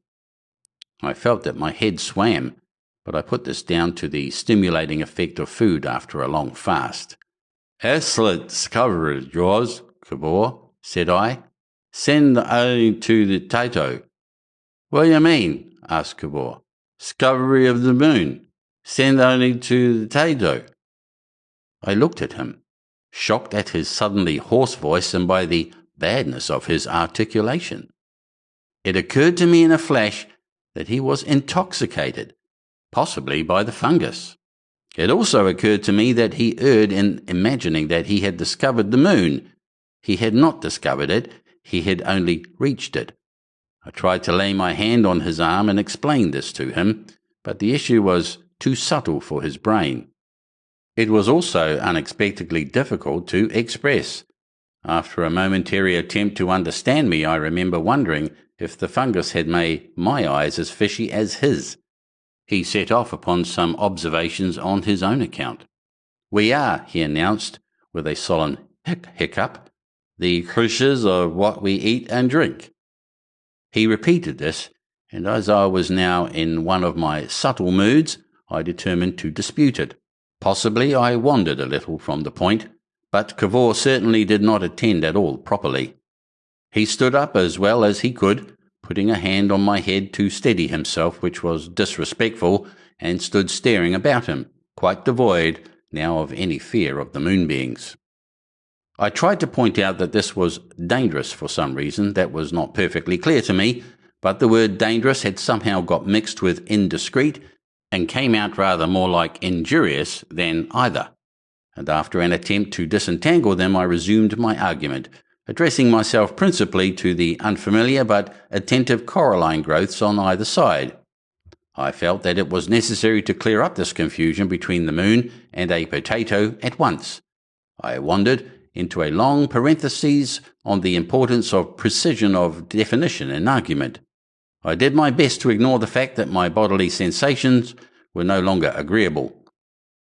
In some way that I have now forgotten, my mind was led back to projects of colonization. We must annex this moon, I said. There must be no shilly-shally. This is part of the white man's burthen. Cavor, we are satap, mean satraps. Nempire Caesar never dreamt. Been all in the newspapers. Cavoricia, Bedfordicia, limited, mean unlimited, practically. Certainly, I was intoxicated. I embarked upon an argument to show the infinite benefits our arrival would confer on the moon. I involved myself in a rather difficult proof that the arrival of Columbus was, on the whole, beneficial to America. I found I had forgotten the line of argument I had intended to pursue and continued to repeat similar to Columbus to fill up time. From that point, my memory of the action of that abominable fungus becomes confused. I remember vaguely that we declared our intention of standing no nonsense from any confounded insects, that we decided it ill became men to hide shamefully upon a mere satellite, that we equipped ourselves with huge armfuls of the fungus, whether for missile purposes or not I do not know, and, heedless of the stabs of the bayonet scrub, we started forth into the sunshine. Almost immediately we must have come upon the Selenites. There were 6 of them, and they were marching in single file over a rocky place, making the most remarkable piping and whining sounds. They all seemed to become aware of us at once. All instantly became silent and motionless, like animals with their faces turned towards us. For a moment I was sobered. "Insects," murmured Cavor. "Insects. And they think I'm going to crawl about on my stomach, on my vertebrated stomach." "Stomach," he repeated slowly, as though he chewed the indignity. Then suddenly, with a sort of fury, he made 3 vast strides and leapt towards them. He leapt badly. He made a series of somersaults in the air, whirled right over them and vanished with an enormous splash amidst the cactus bladders. What the Selenites made of this amazing, and to my mind undignified eruption from another planet, I have no means of guessing. I seem to remember the sight of their backs as they ran in all directions, but I am not sure. All these last incidents before oblivion came are vague and faint in my mind. I know I made a step to follow Cavor and tripped and fell headlong among the rocks. I was, I am certain, suddenly and vehemently ill. I seem to remember a violent struggle and being gripped by metallic clasps. My next clear recollection is that we were prisoners at we knew not what depths beneath the moon's surface. We were in darkness amidst strange, distracting noises. Our bodies were covered with scratches and bruises, and our heads racked with pain. Chapter 12. The Selenites' Face. I found myself sitting crouched together in a tumultuous darkness. For a long time I could not understand where I was, nor how I had come to this perplexity. I thought of the cupboard into which I had been thrust at times when I was a child, and then of a very dark and noisy bedroom in which I had slept during an illness. But these sounds about me were not the noises I had known, and there was a thin flavour in the air like the wind of a stable. Then I supposed we must still be at work upon the sphere, and that somehow I had got into the cellar of Cavor's house. I remembered we had finished the sphere, and fancied I must still be in it and travelling through space. "Cavor," I said, "cannot we have some light?" There came no answer. "Cavor," I insisted. I was answered by a groan. "My head," I heard him say, "my head." I attempted to press my hands to my brow, which ached, and discovered they were tied together. This startled me very much. I brought them up to my mouth and felt the cold smoothness of metal. They were chained together. I tried to separate my legs and made out they were similarly fastened, and also that I was fastened to the ground by a much thicker chain about the middle of my body. I was more frightened than I had yet been by anything in all our strange experiences. For a time I tugged silently at my bonds. "Cavor!" I cried out sharply. "Why am I tied? Why have you tied me hand and foot?" "I haven't tied you," he answered. "It's the Selenites." The Selenites. My mind hung on that for a space. Then my memories came back to me. The snowy desolation, the thawing of the air, the growth of the plants, our strange hopping and crawling among the rocks and vegetation of the crater. All the distress of our frantic search for the sphere returned to me. Finally, the opening of the great lid that covered the pit. Then, as I strained to trace our later movements down to our present plight, the pain in my head became intolerable. I came to an insurmountable barrier, an obstinate blank. "Cavor." "Yes." "Where are we?" "How should I know?" "Are we dead?" "What nonsense! They've got us then." He made no answer but a grunt. The lingering traces of the poison seemed to make him oddly irritable. "What do you mean to do?" "How should I know what to do?" "Oh, very well," said I, and became silent. Presently I was roused from a stupor. "Oh, Lord!" I cried. "I wish you'd stop that buzzing." We lapsed into silence again, listening to the dull confusion of noises like the muffled sound of a street or factory that filled our ears. I could make nothing of it. My mind pursued first one rhythm and then another, and questioned it in vain. But after a long time I became aware of a new and sharper element, not mingling with the rest, but standing out, as it were, against that cloudy background of sound. It was a series of relatively very little definite sounds, tappings and rubbings like a loose spray of ivy against a window or a bird moving about upon a box. We listened and peered about us, but the darkness was a velvet pall. There followed a noise like the subtle movement of the wards of a well-oiled clock, and then there appeared before me, hanging as it seemed in an immensity of black, a thin, bright line. "Look," whispered Cavor very softly. "What is it?" "I don't know." We stared. The thin, bright line became a band, and broader and paler. It took upon itself the quality of a bluish light falling upon a whitewashed wall. It ceased to be parallel-sided. It developed a deep indentation on one side. I turned to remark this to Cavor, and was amazed to see his ear in a brilliant illumination, all the rest of him in shadow. I twisted my head round as well as my bonds would permit. "Cavor," I said, "it's behind." His ear vanished, gave place to an eye. Suddenly the crack that had been admitting the light broadened out, and revealed itself as the space of an opening door. Beyond was a sapphire vista, and in the doorway stood a grotesque outline silhouetted against the glare. We both made convulsive efforts to turn, and, failing, sat staring over our shoulders at this. My first impression was of some clumsy quadruped with lowered head. Then I perceived it was the slender, pinched body and short and extremely attenuated bandy legs of a Selenite, with his head depressed between his shoulders. He was without the helmet and body covering they wear upon the exterior. He was a blank black figure to us, but instinctively our imagination supplied features to his very human outline. I, at least, took it instantly that he was somewhat hunchbacked, with a high forehead and long features. He came forward 3 steps and paused for a time. His movement seemed absolutely noiseless. Then he came forward again. He walked like a bird. His feet fell one in front of the other. He stepped out of the ray of light that came through the doorway, and it seemed as though he vanished altogether in the shadow. For a moment my eyes sought him in the wrong place, and then I perceived him standing facing us both in the full light. Only the human features I had attributed to him were not there at all. Of course I ought to have expected that, only I didn't. It came to me as an absolute, for a moment an overwhelming shock. It seemed as though it wasn't a face, as though it must needs be a mask, a horror, a deformity that would presently be disavowed or explained.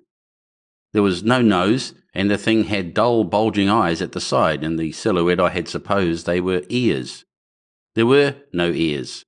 I have tried to draw one of these heads, but I cannot.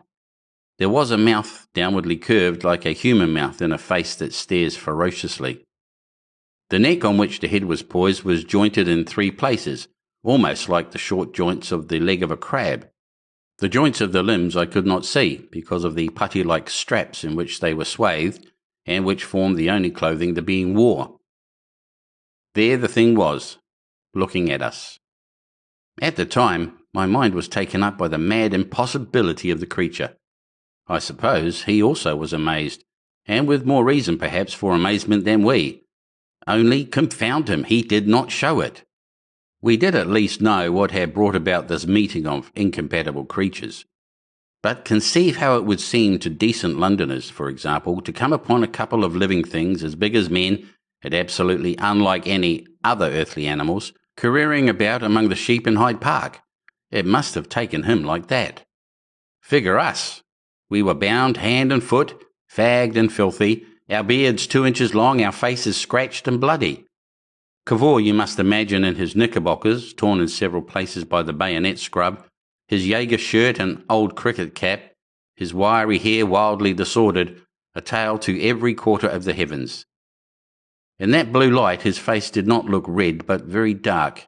His lips and the drying blood upon my hands seemed black. If possible, I was in a worse plight than he, on account of the yellow fungus into which I had jumped. Our jackets were unbuttoned, and our shoes had been taken off and lay at our feet. And we were sitting with our backs to this queer bluish light, peering at such a monster as Durham might have invented.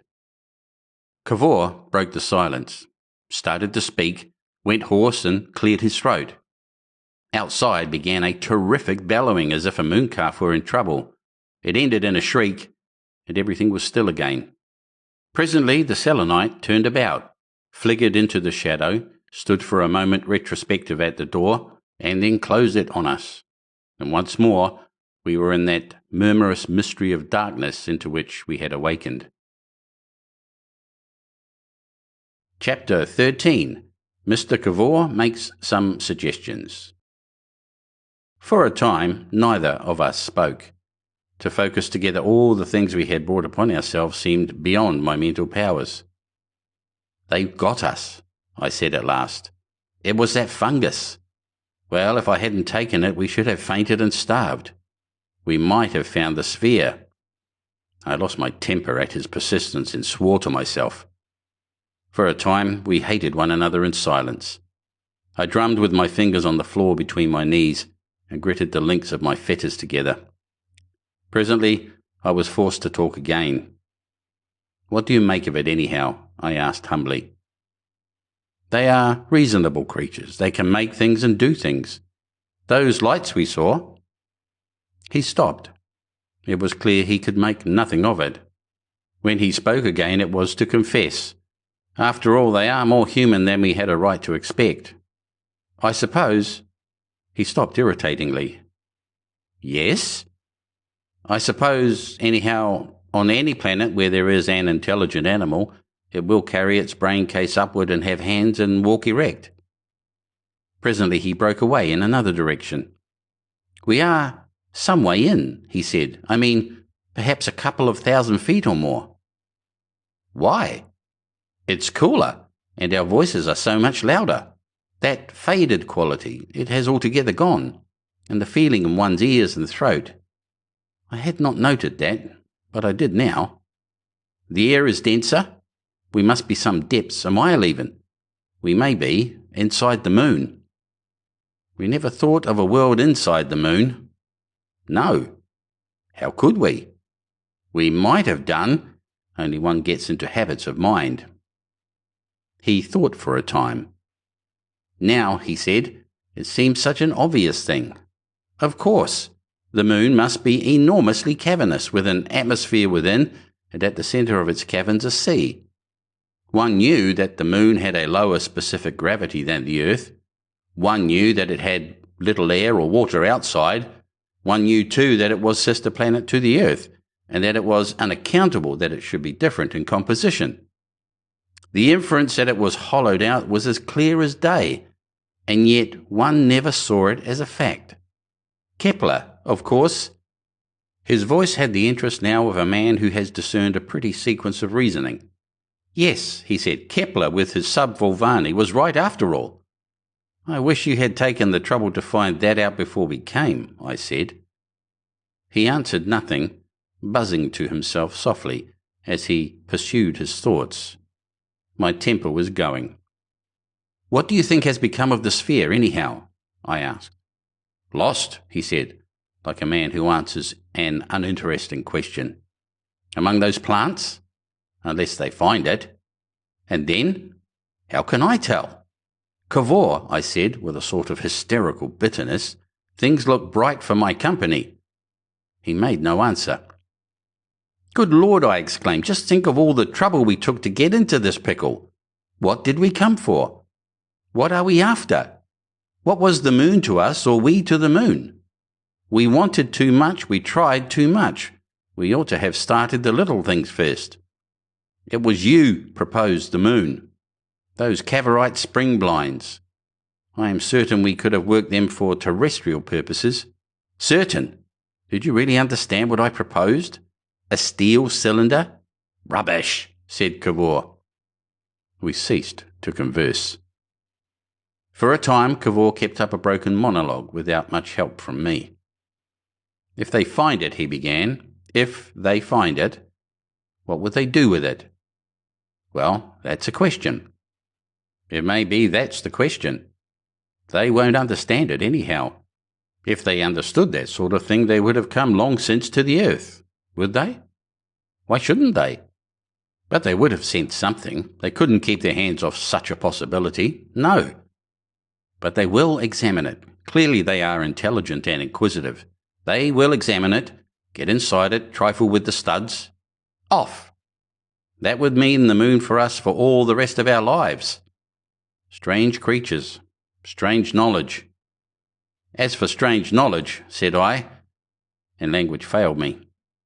Look here, Bedford, said Cavor, you came on this expedition of your own free will. You said to me, call it prospecting. There's always risks in prospecting, especially when you do it unarmed and without thinking out every possibility.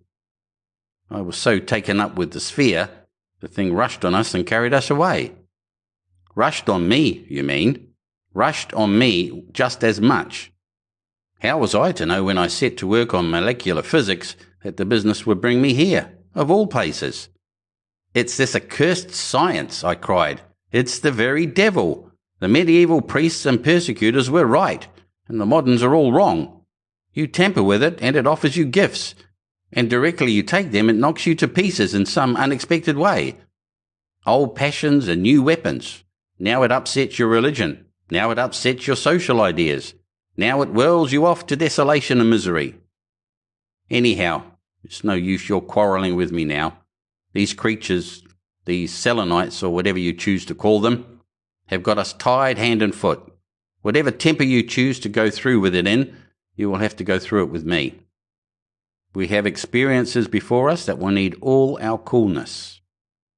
He paused, as if he required my assent, but I sat sulking. Confound your science, I said. The problem is communication. Gestures, I fear, will be different. Pointing, for example. No creatures but men and monkeys point.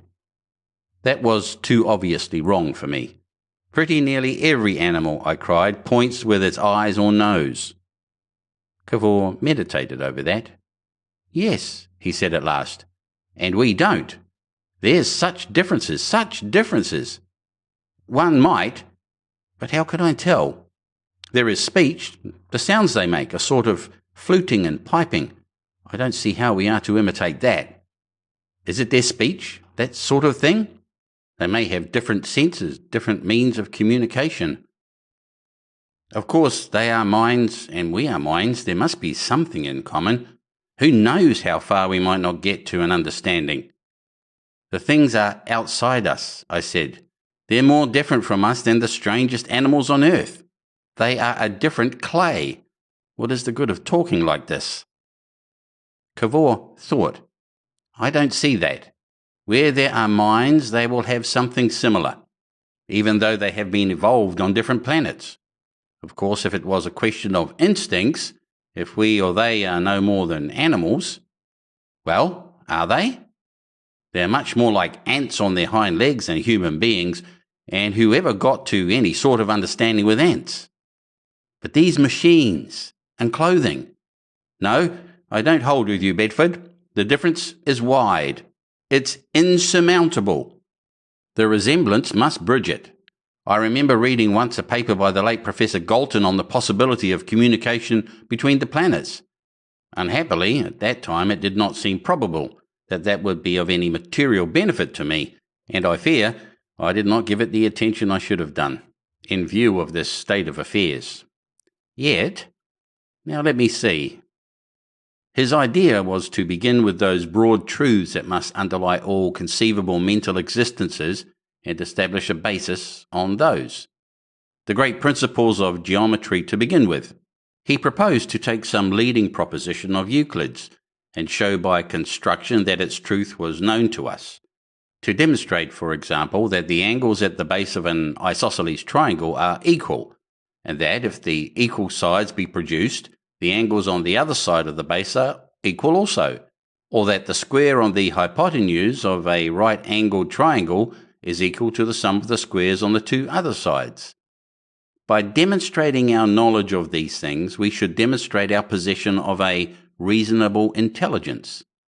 Now suppose I might draw the geometrical figure with a wet finger, or even trace it in the air. He fell silent. I sat meditating his words. For a time his wild hope of communication, of interpretation with these weird beings held me. Then that angry despair that was a part of my exhaustion and physical misery resumed its sway. I perceived with a sudden novel vividness the extraordinary folly of everything I had ever done. Ass, I said. Oh, ass, unutterable ass. I seemed to exist only to go about doing preposterous things. Why did we ever leave the thing?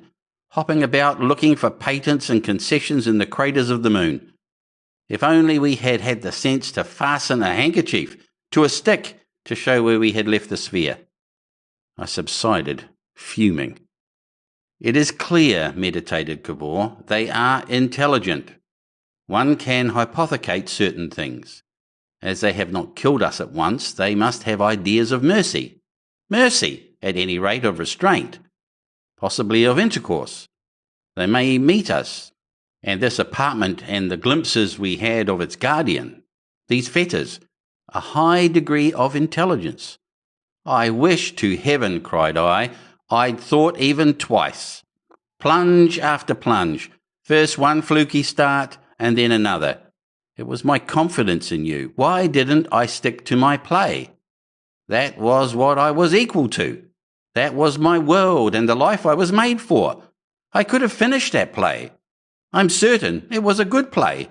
I had the scenario as good as done. Then, conceive it. Leaping to the moon. Practically, I've thrown my life away. That old woman in the inn near Canterbury had better sense. I looked up and stopped in mid-sentence. The darkness had given place to that bluish light again. The door was opening, and several noiseless Selenites were coming into the chamber. I became quite still, staring at their grotesque faces. Then suddenly, my sense of disagreeable strangeness changed to interest. I perceived that the foremost and second carried bowls. One elemental need at least our minds could understand in common. They were bowls of some metal that, like our fetters, looked dark in that bluish light, and each contained a number of whitish fragments. All the cloudy pain and misery that oppressed me rushed together and took the shape of hunger. I eyed these bowls wolfishly, and though it returned to me in dreams, at that time it seemed a small matter that at the end of the arms that lowered one towards me were not hands, but a sort of flap and thumb like the end of an elephant's trunk. The stuff in the bowl was loose in texture and whitish-brown in colour, rather like lumps of some cold souffle, and it smelt faintly like mushrooms. From a partially divided carcass of a mooncalf that we presently saw, I'm inclined to believe it must have been mooncalf flesh. My hands were so tightly chained that I could barely contrive to reach the bowl, but when they saw the effort I made, 2 of them dexterously released one of the turns about my wrist. Their tentacle hands were soft and cold to my skin. I immediately seized a mouthful of the food. It had the same laxness and texture that all organic structures seem to have upon the moon. It tasted rather like a gaufer or a damp meringue, but in no way was it disagreeable. I took 2 other mouthfuls. "I wanted food," said I, tearing off a still larger piece. For a time we ate with an utter absence of self-consciousness. We ate and presently drank like tramps in a soup kitchen. Never before nor since have I been hungry to the ravenous pitch, and save that I have had this very experience, I could never have believed that, 250,000 miles out of our proper world, in utter perplexity of soul, surrounded, watched, touched by beings more grotesque and inhuman than the worst creations of a nightmare, it would be possible for me to eat in utter forgetfulness of all these things. They stood about us, watching us, and ever and again making a slight elusive twittering that stood, I suppose, in the stead of speech. I did not even shiver at their touch, and when the first zeal of my feeding was over, I could note that Cavor too had been eating with the same shameless abandon. Chapter 14. Experiments in Intercourse. When at last we had made an end of eating, the Selenites linked our hands closely together again and then untwisted the chains about our feet and rebound them, so as to give us a limited freedom of movement. Then they unfastened the chains about our waists. To do all this they had to handle us freely, and ever and again one of their queer heads came down close to my face, or a soft tentacle hand touched my head or neck. I don't remember that I was afraid then or repelled by their proximity. I think that our incurable anthropomorphism made us imagine there were human heads inside their masks. The skin, like everything else, looked bluish, but that was on account of the light, and it was hard and shiny, quite in the beetle wing fashion, not soft or moist or hairy as a vertebrated animal's would be. Along the crest of the head was a low ridge of whitish spines running from back to front, and a much larger ridge curved on either side over the eyes. The Selenite who untied me used his mouth to help his hands. "They seem to be releasing us," said Cavor. "Remember, we are on the moon. Make no sudden movements. Are you going to try that geometry?" "If I get a chance, but of course they may make an advance first."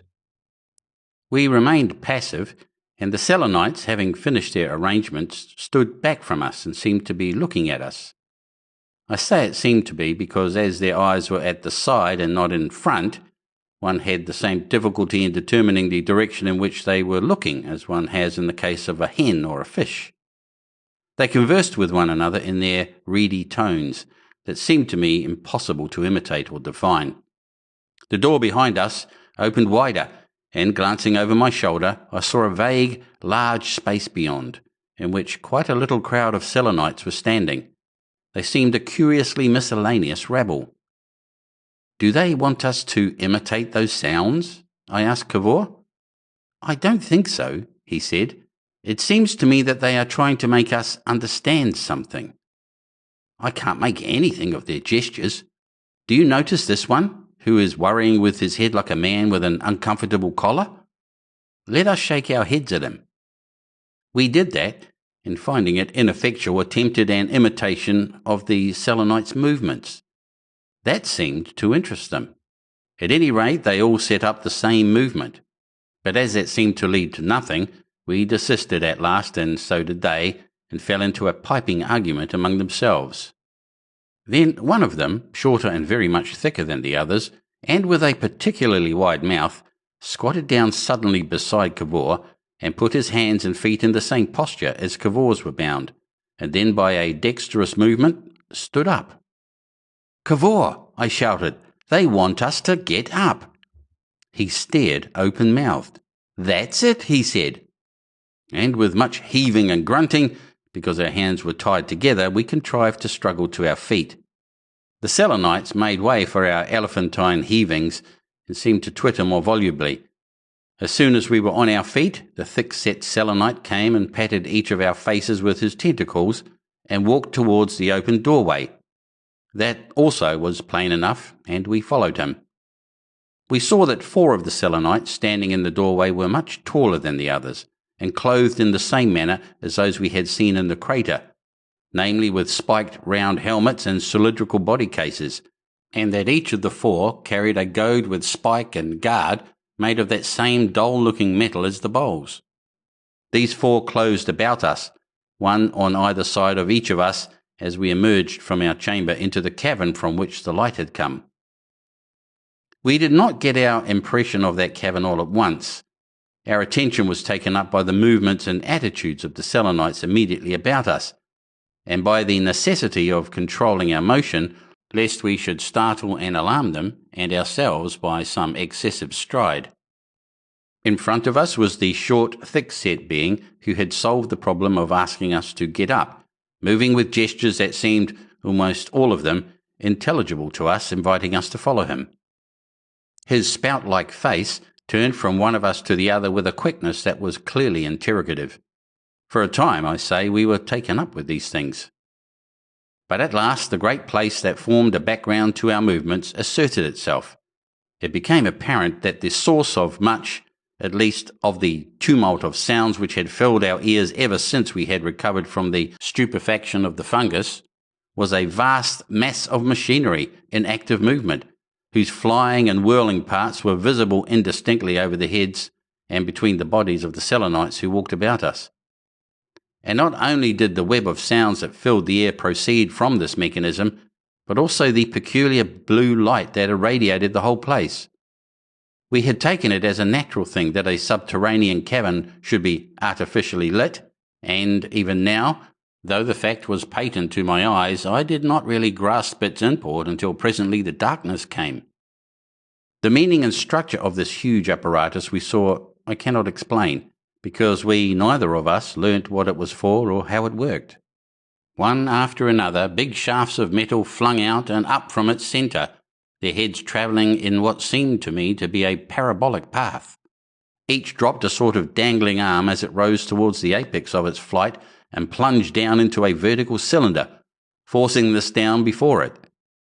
About it moved the shapes of tenders, little figures that seemed vaguely different from the beings about us.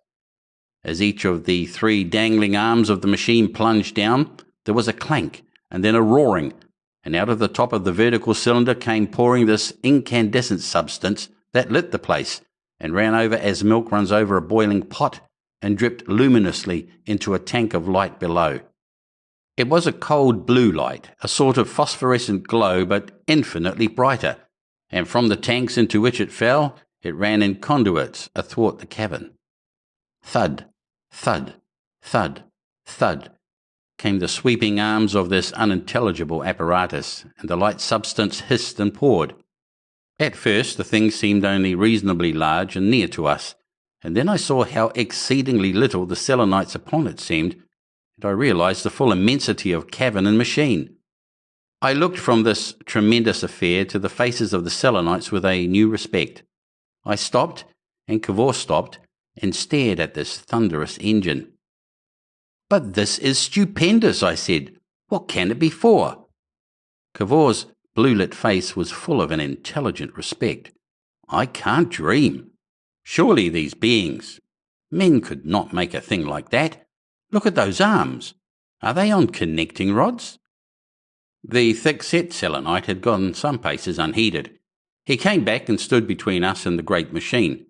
I avoided seeing him because I guessed somehow that his idea was to beckon us onward. He walked away in the direction he wished us to go and turned and came back and flicked our faces to attract our attention. Cavor and I looked at one another. "Cannot we show him we are interested in the machine?" I said. "Yes," said Cavor, "we'll try that." He turned to our guide and smiled and pointed to the machine and pointed again, and then to his head and then to the machine. By some defect of reasoning, he seemed to imagine that broken English might help these gestures. "Me, look, I'm," he said. "Me think I'm very much. Yes." His behaviour seemed to check the Selenites in their desire for our progress for a moment. They faced one another, their queer heads moved, the twittering voices came quick and liquid. Then one of them, a lean, tall creature with a sort of mantle added to the putti in which the others were dressed, twisted his elephant trunk of a hand about Cavor's waist and pulled him gently to follow our guide, who again went on ahead. Cavor resisted. "We may just as well begin explaining ourselves now. They may think we are new animals, a new sort of mooncalf perhaps. It is most important that we should show an intelligent interest from the outset." He began to shake his head violently. "No, no," he said. "Me not come on 1 minute. Me look at I'm." "Isn't there some geometrical point you might bring to apropos of that affair?" I suggested as the Selenites conferred again. "Possibly a parabolic," he began. He yelled loudly and leaped 6 feet or more. One of the 4-armed moon men had pricked him with a goad. I turned on the goad-bearer behind me with a swift, threatening gesture, and he started back. This and Cavor's sudden shout and leap clearly astonished all the Selenites. They receded hastily, facing us. For one of those moments that seemed to last forever, we stood in angry protest, with a scattered semicircle of these inhuman beings about us. "He pricked me," said Cavor with a catching of the voice. "I saw him," I answered. "Confound it," I said to the Selenites. "We are not going to stand that. What on earth do you take us for?" I glanced quickly right and left. Far away across the blue wilderness of cavern I saw a number of other Selenites running towards us. Broad and slender they were, and one with a larger head than the others. The cavern spread wide and low and receded in every direction into darkness. Its roof, I remember, seemed to bulge down as if with the weight of the vast thickness of rocks that prisoned us. There was no way out of it. No way out of it. Above, below, in every direction was the unknown, and these inhuman creatures with goads and gestures confronting us, and we too, unsupported men. Chapter 15. The Giddy Bridge. Just for a moment that hostile pause endured. I suppose that both we and the Selenites did some very rapid thinking. My clearest impression was that there was nothing to put my back against, and that we were bound to be surrounded and killed. The overwhelming folly of our presence there loomed over me in black, enormous reproach. Why had I ever launched myself on this mad and human expedition? Cavor came to my side and laid his hand on my arm. His pale and terrified face was ghastly in the blue light. "We can't do anything," he said. "It's a mistake. They don't understand. We must go, as they want us to go." I looked down at him, and then at the fresh Selenites who were coming to help their fellows. If I had my hands free— "It's no use," he panted. "No, we'll go." And he turned about and led the way in the direction that had been indicated for us. I followed, trying to look as subdued as possible and feeling at the chains about my wrists. My blood was boiling. I noted nothing more of that cavern, though it seemed to take a long time before we had marched across it, or if I noted anything, I forgot it as I saw it. My thoughts were concentrated, I think, upon my chains and the Selenites, and particularly upon the helmeted ones with the goads. At first they marched parallel with us, and at a respectful distance, but presently they were overtaken by 3 others, and then they drew nearer until they were within arm's length again. I winced like a beaten horse as they came near to us. The shorter, thicker Selenite marched at first on our right flank, but presently came in front of us again. How well the picture of that grouping has bitten into my brain. The back of Cavor's downcast head just in front of me, and the dejected droop of his shoulders, and our guide's gaping visage perpetually jerking about him, and the go-bearers on either side, watchful yet open-mouthed, a blue monochrome. And after all, I do remember one other thing besides the purely personal affair, which is that a sort of gutter came presently across the floor of the cavern, and then ran along by the side of the path of rock we followed. And it was full of the same bright blue luminous stuff that flowed out of the great machine. I walked close beside it, and I can testify it radiated not a particle of heat. It was brightly shining, and yet it was neither warmer nor colder than anything else in the cavern. Clang, clang, clang. We passed right under the thumping levers of another vast machine, and so came at last to a wide tunnel in which we could even hear the pad of our shoeless feet, and which, save for the trickling thread of blue to the right of us, was quite unlit. The shadows made gigantic travesties of our shapes and those of the Selenites on the irregular wall and roof of the tunnel. Ever and again crystals in the walls of the tunnel scintillated like gems.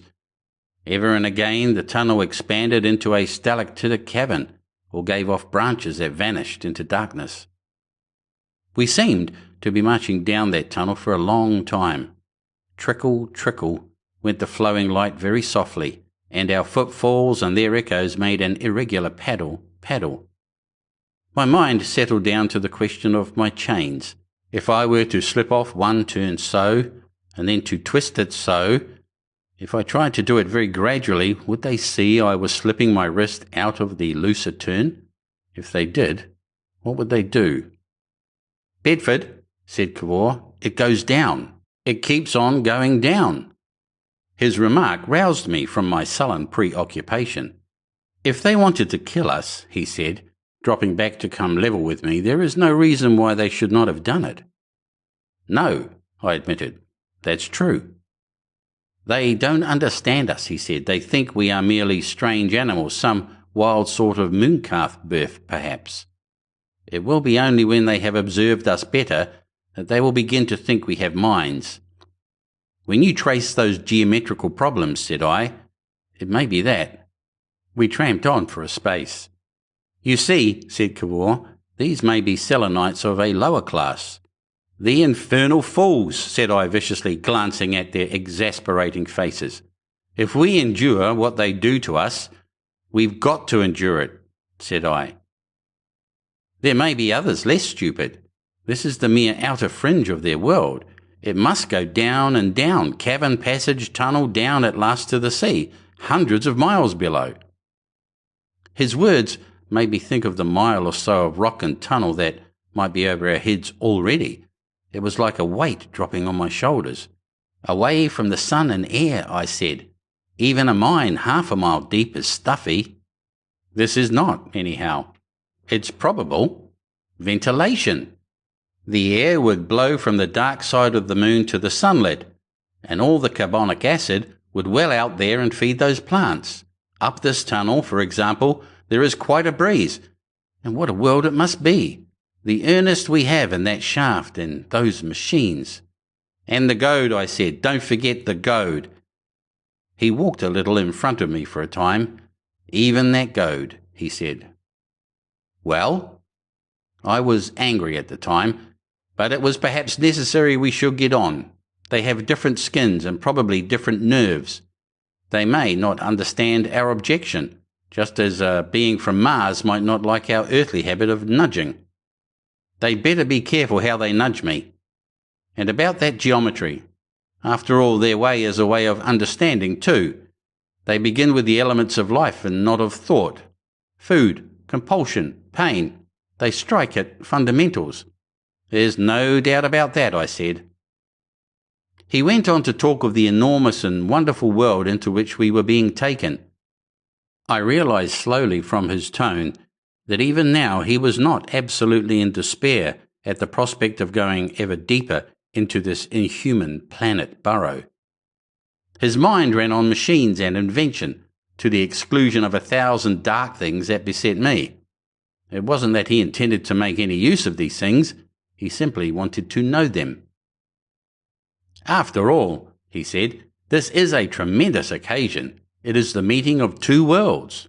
What are we going to see? Think of what is below us here." "We shan't see much if the light isn't better," I remarked. "This is only the outer crust. Down below, on this scale, there will be everything. Do you notice how different they seem, one from another? The story we shall take back." "Some rare sort of animal," I said, "might comfort himself in that way while they were bringing him to the zoo, it doesn't follow that we are going to be shown all these things.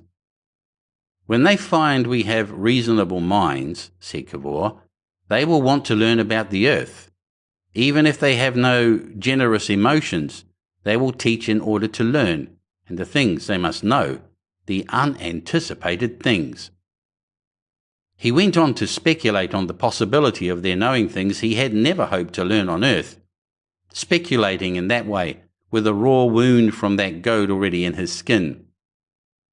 Much that he said, I forget, for my attention was drawn to the fact that the tunnel along which we had been marching was opening out wider and wider. We seemed, from the feeling of the air, to be going out into a huge space. But how big the space might really be we could not tell because it was unlit. Our little stream of light ran in a dwindling thread and vanished far ahead. Presently the rocky walls had vanished altogether on either hand. There was nothing to be seen but the path in front of us and the trickling, hurrying rivulet of blue phosphorescence. The figures of Cavor and the guiding Selenite marched before me. The sides of their legs and heads that were towards the rivulet were clear and bright blue. Their darkened sides, now that the reflection of the tunnel wall no longer lit them, merged indistinguishably in the darkness beyond. And soon I perceived that we were approaching a declivity of some sort, because the little blue stream dipped suddenly out of sight. In another moment, as it seemed, we had reached the edge. The shining stream gave one meander of hesitation and then rushed over. It fell to a depth at which the sound of its descent was absolutely lost to us. Far below was a bluish glow, a sort of blue mist at an infinite distance below, and the darkness the stream dropped out of became utterly void and black, save that a thing like a plank projected from the edge of the cliff and stretched out and faded and vanished altogether. There was a warm air blowing up out of the gulf. For a moment I and Cavor stood as near the edge as we dared, peering into a blue-tinged profundity, and then our guide was pulling at my arm. Then he left me and walked to the end of that plank and stepped upon it, looking back. Then when he perceived we watched him, he turned about and went along it, walking as surely as though he was on firm earth. For a moment his form was distinct. Then he became a blue blur and then vanished into the obscurity. I became aware of some vague shape looming darkly out of the black. There was a pause. Surely, said Cavor. One of the other Selenites walked a few paces out upon the plank and turned and looked back at us unconcernedly. The others stood ready to follow after us. Our guide's expectant figure reappeared. He was returning to see why we had not advanced. What is that beyond there? I asked. I can't see. We can't cross this at any price, said I. I could not go 3 steps on it, said Cavor, even with my hands free. We looked at each other's drawn faces in blank consternation. They can't know what it is to be giddy, said Cavor. It's quite impossible for us to walk that plank. I don't believe they see as we do. I've been watching them. I wonder if they know this is simply blackness for us. How can we make them understand? Anyhow, we must make them understand. I think we said these things with a vague half-hope the Selenites might somehow understand. I knew quite clearly that all that was needed was an explanation. Then, as I saw their faces, I realized that an explanation was impossible. Just here it was that our resemblances were not going to bridge our differences. Well, I wasn't going to walk the plank anyhow. I slipped my wrist very quickly out of the coil of chain that was loose, and then began to twist my wrists in opposite directions. I was standing nearest to the bridge, and as I did this, 2 of the Selenites laid hold of me and pulled me gently towards it. I shook my head violently. "No go," I said. "No use. You don't understand." Another Selenite added his compulsion. I was forced to step forward. "I've got an idea," said Cavor, but I knew his ideas. "Look here," I exclaimed to the Selenites. "Steady on. It's all very well for you." I sprang round upon my heel. I burst out into curses, for one of the armed Selenites had stabbed me behind with his goad. I wrenched my wrists free from the little tentacles that held them. I turned on the goad-bearer. "Confound you!" I cried. "I've warned you of that. What on earth do you think I'm made of, to stick that into me? If you touch me again—" By way of answer, he pricked me forthwith. I heard Cavor's voice in alarm and entreaty. Even then I think he wanted to compromise with these creatures. "I say, Bedford," he cried, "I know a way." But the sting of that second stab seemed to set free some pent-up reserve of energy in my being. Instantly the link of the wrist chain snapped, and with it snapped all considerations that had held us unresisting in the hands of these moon creatures. For that second, at least, I was mad with fear and anger. I took no thought of consequences. I hit straight out at the face of the thing with the goad. The chain was twisted round my fist. There came another of these beastly surprises of which the moon world is full. My mailed hand seemed to go clean through him. He smashed like some softish sort of sweet with liquid in it. He broke right in. He squelched and splashed. It was like hitting a damp toadstool. The flimsy body went spinning a dozen yards and fell with a flabby impact. I was astonished.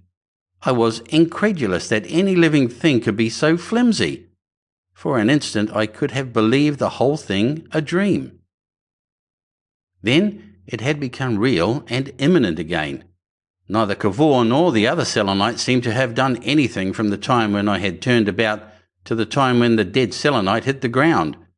Everyone stood back from us two, everyone alert. That arrest seemed to last at least a second after the Selenite was down. Everyone must have been taking the thing in. I seem to remember myself standing with my arm half retracted, trying also to take it in. What next? Clamoured my brain. What next? Then, in a moment, everyone was moving. I perceived we must get our chains loose, and that before we could do this, these Selenites had to be beaten off. I faced towards the group of these three goad-bearers. Instantly one threw his goad at me. It swished over my head, and I suppose went flying into the abyss behind. I leapt right at him with all my might as the goad flew over me. He turned to run as I jumped, and I bore him to the ground, came down right upon him, and slipped upon his smashed body and fell. He seemed to wriggle under my foot. I came into a sitting position, and on every hand the blue backs of the Selenites were receding into the darkness. I bent a link by main force and untwisted the chain that had hampered me about the ankles, and sprang to my feet with the chain in my hand. Another goad, flung javelin-wise, whistled by me, and I made a rush towards the darkness out of which it had come. Then I turned back towards Cavor, who was still standing in the light of the rivulet near the gulf, convulsively busy with his wrists, and at the same time jabbering nonsense about his idea. "Come on," I cried. "My hands," he answered. Then, realizing that I dared not run back to him, because my ill-calculated steps might carry me over the edge, he came shuffling towards me, with his hands held out before him. I gripped his chains at once to unfasten them. "Where are they?" he panted. "Run away. They'll come back. They're throwing things. Which way shall we go?" "By the light, to that tunnel, eh?" "Yes," said I, and his hands were free. I dropped on my knees and fell to work on his ankle bonds. Whack came something, I know not what, and splashed the livid streamlet into drops about us. Far away on our right a piping and whistling began. I whipped the chain off his feet and put it in his hand. "Hit with that," I said, and without waiting for an answer, set off in big bounds along the path by which we had come. I had a nasty sort of feeling that these things could jump out of the darkness onto my back. I heard the impact of his leaps come following after me. We ran in vast strides, but that running, you must understand, was an altogether different thing from any running on Earth. On Earth one leaps and almost instantly hits the ground again, but on the moon, because of its weaker pull, one shot through the air for several seconds before one came to Earth. In spite of our violent hurry, this gave an effect of long pauses in which one might have counted 7 or 8. Step, and one soared off. All sorts of questions ran through my mind. Where are the Selenites? What will they do? Shall we ever get to that tunnel? Is Cavor far behind? Are they likely to cut him off? Then whack, stride, and off again for another step. I saw a Selenite running in front of me, his legs going exactly as a man's would go on earth, saw him glance over his shoulder, and heard him shriek as he ran aside out of my way into the darkness. He was, I think, our guide, but I'm not sure. Then in another vast stride, the walls of the rock had come into view on either hand, and in 2 more strides I was in the tunnel and tempering my pace to its low roof. I went on to a bend, then stopped and turned back, and plug, plug, plug, Cavor came into view, splashing into the stream of blue light at every stride, and grew larger and blundered into me. We stood clutching each other. For a moment at least we had shaken off our captors and were alone. We were both very much out of breath. We spoke in panting, broken sentences. "You've spoiled it all," panted Cavor. "Nonsense," I cried. "It was that or death. What are we to do?"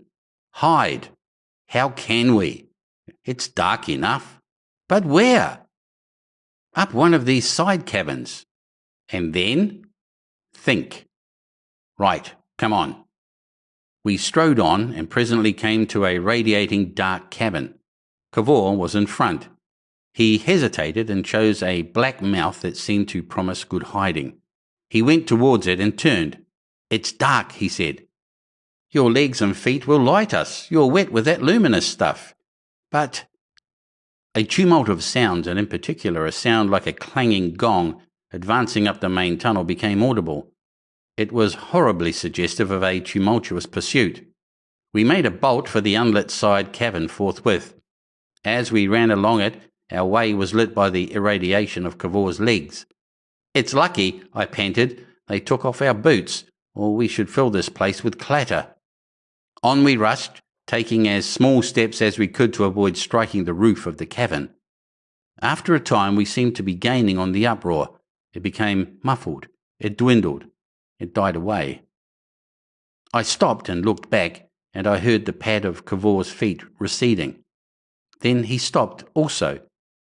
"Bedford," he whispered, "there's a sort of light in front of us." I looked, and at first I could see nothing.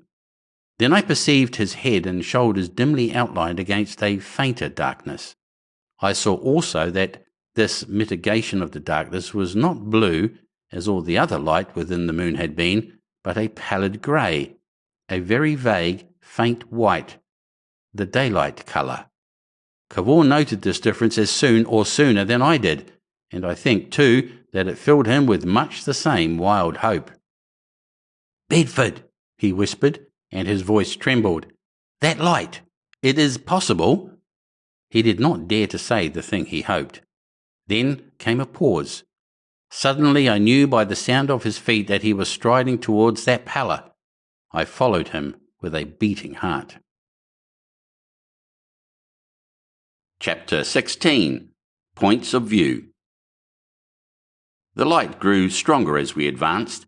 In a little time it was nearly as strong as the phosphorescence on Cavor's legs. Our tunnel was expanding into a cavern, and this new light was at the farther end of it. I perceived something that set my hopes leaping and bounding. "Cavor," I said, "it comes from above. I am certain it comes from above." He made no answer, but hurried on. Indisputably it was a grey light, a silvery light. In another moment we were beneath it. It filtered down through a chink in the walls of the cavern, and as I stared up, drip, came a drop of water upon my face. I started and stood aside. Drip, fell another drop quite audibly on the rocky floor. "Cavor," I said, "if one of us lifts the other, he can reach that crack." "I'll lift you," he said, and incontinently hoisted me as though I was a baby. I thrust an arm into the crack, and just at my fingertips found a little ledge by which I could hold. I could see the white light was very much brighter now. I pulled myself up by 2 fingers with scarcely an effort, though on earth I weighed 12 stone, reached to a still higher corner of rock, and so got my feet on the narrow ledge. I stood up and searched up the rocks with my fingers. The cleft broadened out upwardly. "It's climbable," I said to Cavor. "Can you jump up to my hand if I hold it down to you?" I wedged myself between the sides of the cleft, rested knee and foot on the ledge, and extended my hand. I could not see Cavor, but I could hear the rustle of his movements as he crouched to spring. Then, whack, and he was hanging to my arm, and no heavier than a kitten. I lugged him up until he had a hand on my ledge and could release me. "Confound it," I said. "Anyone could be a mountaineer on the moon," and so set myself in earnest to the climbing. For a few minutes I clambered steadily, and then I looked up again. The cleft opened out steadily, and the light was brighter. Only, it was not daylight after all. In another moment I could see what it was, and at the sight I could have beaten my head against the rocks with disappointment. For I beheld simply an irregularly sloping open space, and all over its slanting floor stood a forest of little club-shaped fungi, each shining gloriously with that pinkish, silvery light. For a moment I stared at their soft radiance, then sprang forward and upward among them.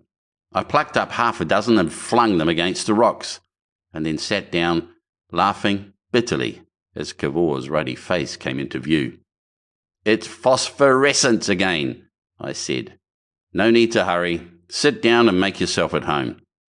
And as he spluttered over our disappointment, I began to lob more of these growths into the cleft. "I thought it was daylight," he said. "Daylight!" cried I. "Daybreak, sunset, clouds and windy skies. Shall we ever see such things again?"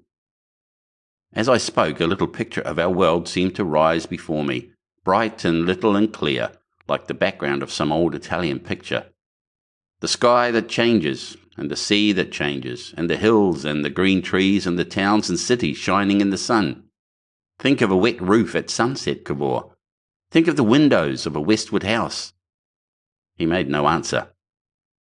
Here we are burrowing in this beastly world that isn't a world, with its inky ocean hidden in some abominable blackness below, and outside that torrid day and that death stillness of night. And all these things that are chasing us now, beastly men of leather, insect men, that come out of a nightmare. After all, they're right. What business have we here smashing them and disturbing their world? For all we know, the whole planet is up and after us already. In a minute we may hear them whimpering and their gongs going. What are we to do? Where are we to go? Here we are as comfortable as snakes from jamracks loose in a Surbiton villa. "It was your fault," said Cavor. "My fault?" I shouted. "Good Lord! I had an idea." "Curse your ideas. If we had refused to budge, under those goads?" "Yes, they would have carried us." "Over that bridge?" "Yes, they must have carried us from outside. I'd rather be carried by a fly across a ceiling." "Good heavens!" I resumed my destruction of the fungi. Then suddenly I saw something that struck me even then. "Cavor," I said, "these chains are of gold." He was thinking intently, with his hands gripping his cheeks. He turned his head slowly and stared at me, and, when I had repeated my words, at the twisted chain about his right hand. "So they are," he said. "So they are." His face lost its transitory interest even as he looked. He hesitated for a moment, then went on with his interrupted meditation. I sat for a space puzzling over the fact that I had only just observed this, until I considered the blue light in which we had been, and which had taken all the colour out of the metal. And from that discovery, I also started upon a train of thought that carried me wide and far. I forgot that I had just been asking what business we had in the moon. Gold. It was Cavor who spoke first. "It seems to me that there are two courses open to us." "Well, either we can attempt to make our way, fight our way if necessary, out to the exterior again and then hunt for our sphere until we find it, or the cold of the night comes to kill us, or else—" He paused. "Yes," I said, though I knew what was coming. "We might attempt once more to establish some sort of understanding with the minds of the people in the moon. So far as I'm concerned, it's the first. I doubt, I don't. You see, said Cavor. "I do not think we can judge the Selenites by what we have seen of them. Their central world, their civilized world, will be far below in the profounder caverns about their sea. This region of the crust in which we are is an outlying district, a pastoral region. At any rate, that is my interpretation. These Selenites we have seen may be only the equivalent of cowboys and engine tenders. Their use of goads, in all probability Mooncalf goads, the lack of imagination they show in expecting us to be able to do just what they can do, their indisputable brutality, all seem to point to something of that sort. But if we endured, neither of us could endure a 6-inch plank across the bottomless pit for very long." "No," said Cavor. "But then, I won't," I said. He discovered a new line of possibilities. "Well, suppose we got ourselves into some corner where we could defend ourselves against these hinds and labourers. If, for example, we could hold out for a week or so, it is probable that the news of our appearance would filter down to the more intelligent and populous parts. If they exist, they must exist, or whence came those tremendous machines? That's possible, but it's the worst of the two chances. We might write up inscriptions on walls. How do we know their eyes would see the sort of marks we made? If we cut them, it's possible, of course." I took up a new thread of thought.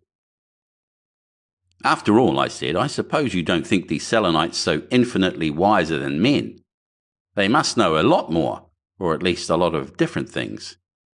"Yes, but—" I hesitated. "I think you'll quite admit, Cavor, that you're rather an exceptional man." "How?" "Well, you're a rather lonely man. Have been, that is. You haven't married. Never wanted to. But why? And you never grew richer than you happened to be. Never wanted that either. You've just rooted after knowledge? Well, a certain curiosity is natural." "You think so? That's just it. You think every other mind wants to know. I remember once when I asked you why you conducted all these researches, you said you wanted your FRS and to have the stuff called Cavorite and things like that. You know perfectly well you didn't do it for that, but at the time my question took you by surprise, and you felt you ought to have something to look like a motive. Really, you conducted researches because you had to. It's your twist." "Perhaps it is." "It isn't one man in a million has that twist. Most men want, well, various things, but very few want knowledge for its own sake. I don't know perfectly well. Now these Selenites seem to be a driving, busy sort of being, but how do you know that even the most intelligent will take an interest in us or our world? I don't believe they'll even know we have a world. They never come out at night. They'd freeze if they did. They've probably never seen any heavenly body at all except the blazing sun. How are they to know there is another world? What does it matter to them if they do? Well, even if they have had a glimpse of a few stars or even the Earth crescent, what of that? Why should people living inside a planet trouble to observe that sort of thing? Men wouldn't have done it except for the seasons and sailing. Why should the moon people? Well, suppose there are a few philosophers like yourself. They are just the very Selenites who will never have heard of our existence. Suppose a Selenite had dropped on the earth when you were at Lympne. You'd have been the last man in the world to hear he had come. You never read a newspaper. You see the chances against you. Well, it's for these chances we're sitting here doing nothing while precious time is flying. I tell you, we've got into a fix. We've come unarmed. We've lost our sphere. We've got no food. We've shown ourselves to the Selenites and made them think we're strange, strong, dangerous animals. And unless these Selenites are perfect fools, they'll set about now and hunt us till they find us. And when they find us, they'll try to take us if they can and kill us if they can't. And that's the end of the matter. If they take us, they'll probably kill us, through some misunderstanding. After we're done for, they may discuss us perhaps, but we shan't get much fun out of that. Go on. On the other hand, here's gold knocking about like cast iron at home. If only we can get some of it back, if only we can find our sphere again before they do, and get back, then, yes, we might put the thing on a sounder footing, come back in a bigger sphere with guns. Good Lord, cried Cavor as though that was horrible. I shied another luminous fungus down the cleft. Look here, Cavor, I said. I've half the voting power anyhow in this affair, and this is a case for a practical man. I'm a practical man, and you are not. I'm not going to trust to Selenites and geometrical diagrams if I can help it. That's all. Get back. Drop all the secrecy, or most of it, and come again. He reflected. When I came to the moon, he said, I ought to have come alone. The question before the meeting, I said, is how to get back to the sphere. For a time we nursed our knees in silence. Then he seemed to decide for my reasons. I think, he said, one can get data. It is clear that while the sun is on this side of the moon, the air will be blowing through this planet sponge from the dark side hither.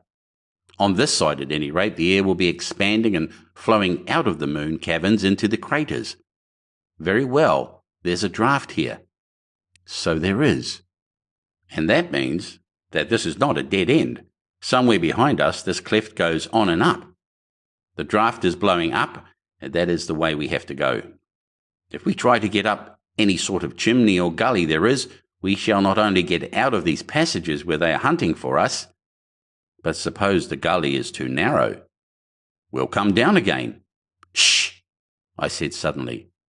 What's that? We listened. At first it was an indistinct murmur, and then one picked out the clang of a gong. They must think we are mooncalves, said I, to be frightened at that. They're coming along that passage, said Cavor. They must be. They'll not think of the cleft, they'll go past. I listened again for a space. This time, I whispered, they're likely to have some sort of weapon. Then suddenly I sprang to my feet. Good heavens, Cavor, I cried. But they will. They'll see the fungi I have been pitching down. I didn't finish my sentence. I turned about and made a leap over the fungus tops towards the upper end of the cavity. I saw that the space turned upward and became a drafty cleft again, ascending to impenetrable darkness. I was about to clamber up into this, and then with a happy inspiration turned back. What are you doing? Asked Cavor.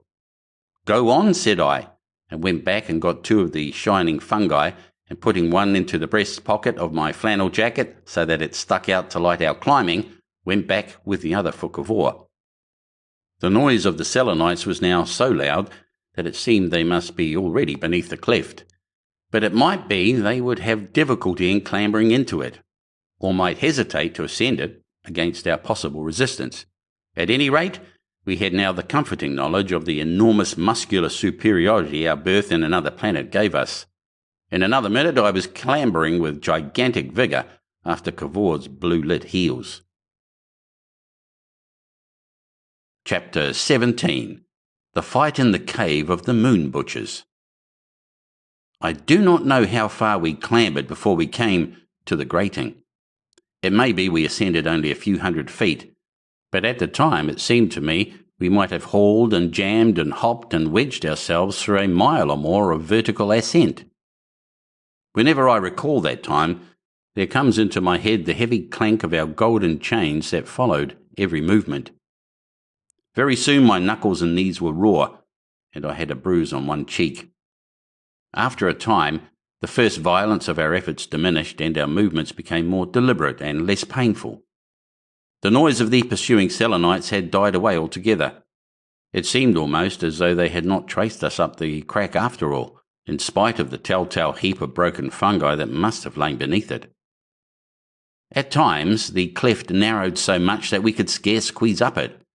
At others it expanded into great druzy cavities, studded with prickly crystals or thickly beset with dull shining fungoid pimples. Sometimes it twisted spirally, and at other times slanted down nearly to the horizontal direction. Ever and again there was the intermittent drip and trickle of water by us. Once or twice it seemed to us that small living things had rustled out of our reach, but what they were we never saw. They may have been venomous beasts for all I know, but they did us no harm, and we were now tuned to a pitch when a weird creeping thing more or less mattered little. And at last, far above came the familiar bluish light again, and then we saw that it filtered through a grating that barred our way. We whispered as we pointed this out to one another, and became more and more cautious in our ascent. Presently we were close under the grating, and by pressing my face against its bars I could see a limited portion of the cavern beyond. It was clearly a large space, and lit no doubt by some rivulet of the same blue light that we had seen flow from the beating machinery. An intermittent trickle of water dropped ever and again between the bars near my face. My first endeavour was naturally to see what might be upon the floor of the cavern, but our grating lay in a depression whose rim hid all this from our eyes. Our foiled attention then fell back upon the suggestion of the various sounds we heard, and presently my eye caught a number of faint shadows that played across the dim roof far overhead. Indisputably, there were several Selenites, perhaps a considerable number in this space, for we could hear the noises of their intercourse and faint sounds that I identified as their footfalls. There was also a succession of regularly repeated sounds, chid, chid, chid, which began and ceased, suggestive of a knife or spade hacking at some soft substance.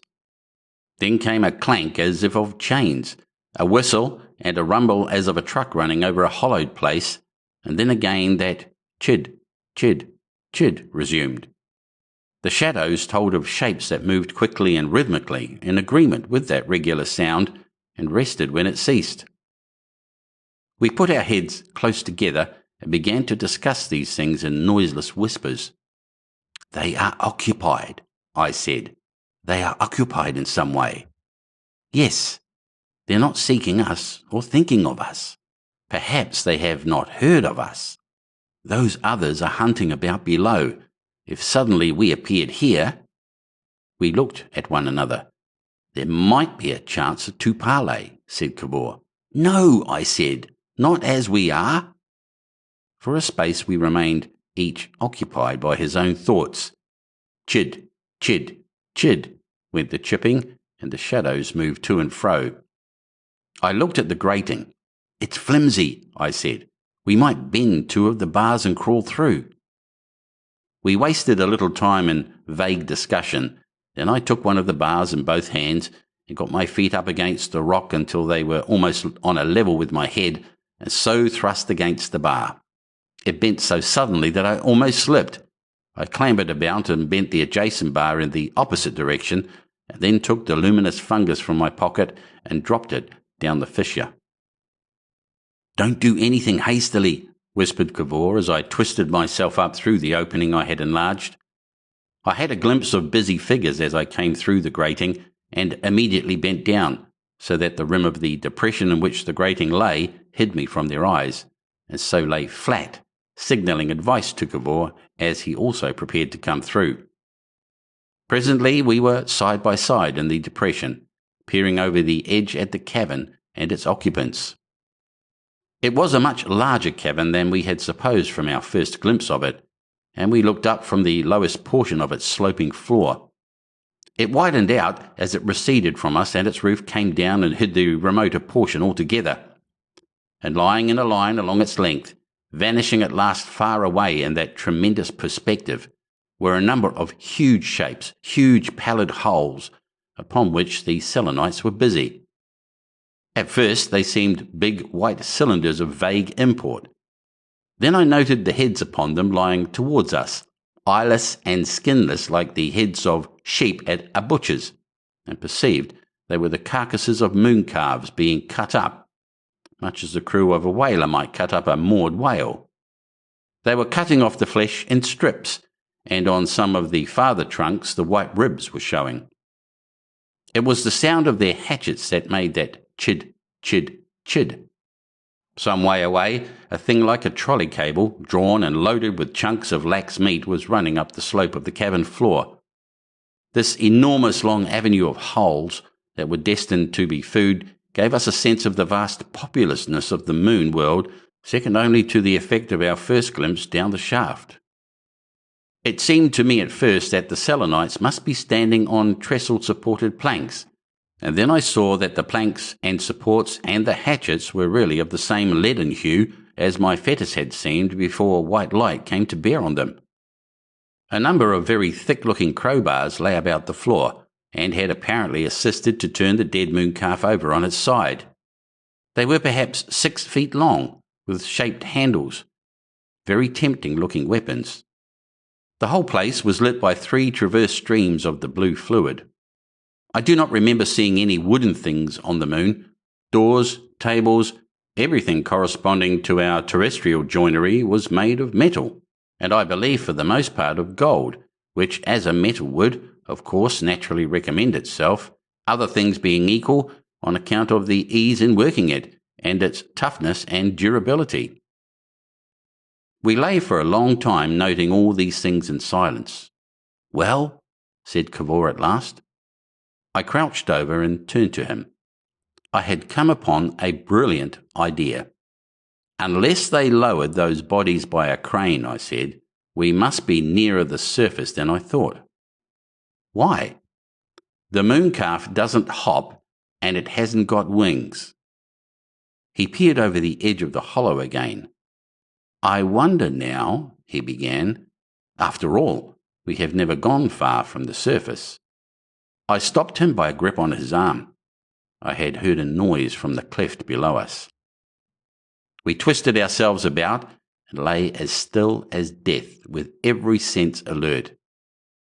In a little while I did not doubt that something was quietly ascending the cleft. Very slowly and quite noiselessly, I assured myself of a good grip on my chain and waited for that something to appear. "Just look at those chaps with the hatchets again," I said. "They're all right," said Cavor. I took a sort of provisional aim at the gap in the grating. I could hear now quite distinctly the soft twittering of the ascending Selenites, the dab of their hands against the rock, and the falling of dust from their grips as they clambered. Then I could see that there was something moving dimly in the blackness below the grating, but what it might be I could not distinguish. The whole thing seemed to hang fire just for a moment. Then, smash! I had sprung to my feet, struck savagely at something that had flashed out at me. It was the keen point of a spear. I have thought since that its length and the narrowness of the cleft must have prevented its being sloped to reach me. Anyhow, it shot out from the grating like the tongue of a snake, and missed and flew back and flashed again. But the second time I snatched and caught it and wrenched it away, but not before another had darted ineffectually at me. I shouted with triumph as I felt the hold of the Selenite resist my pull for a moment and give, and then I was jabbing down through the bars amid squeals from the darkness, and Cavor had snapped off the other sphere and was leaping and flourishing it beside me and making inefficient jabs. Clang, clang came up through the grating, and then an axe hurtled through the air and whacked against the rocks beyond, to remind me of the fleshes at the carcasses up the cavern. I turned, and they were all coming towards us in open order, waving their axes. They were short, thick little beggars with long arms, strikingly different from the ones we had seen before.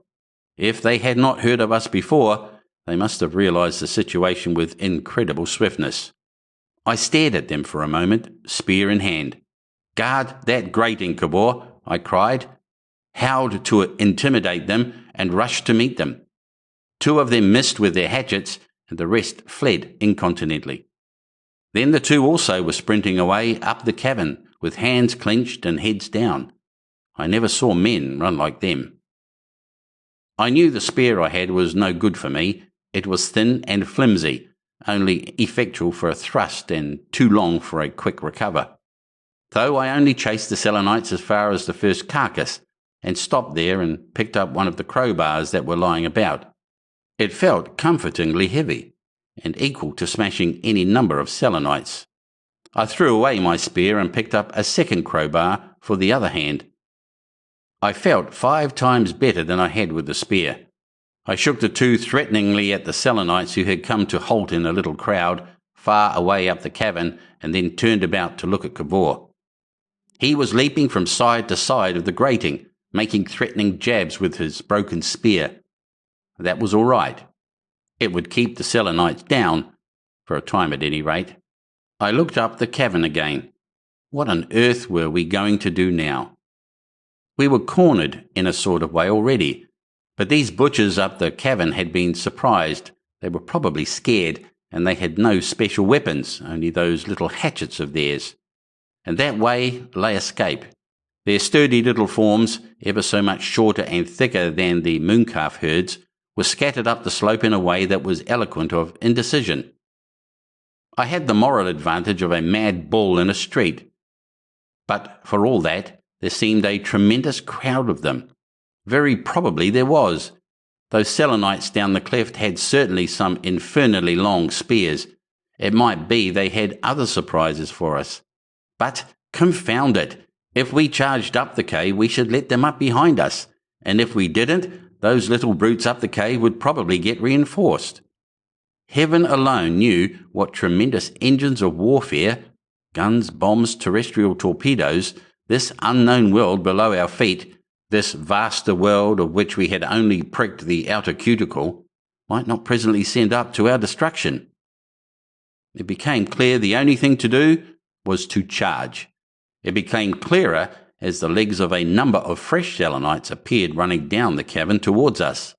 "Bedford!" cried Cavor, and behold, he was halfway between me and the grating.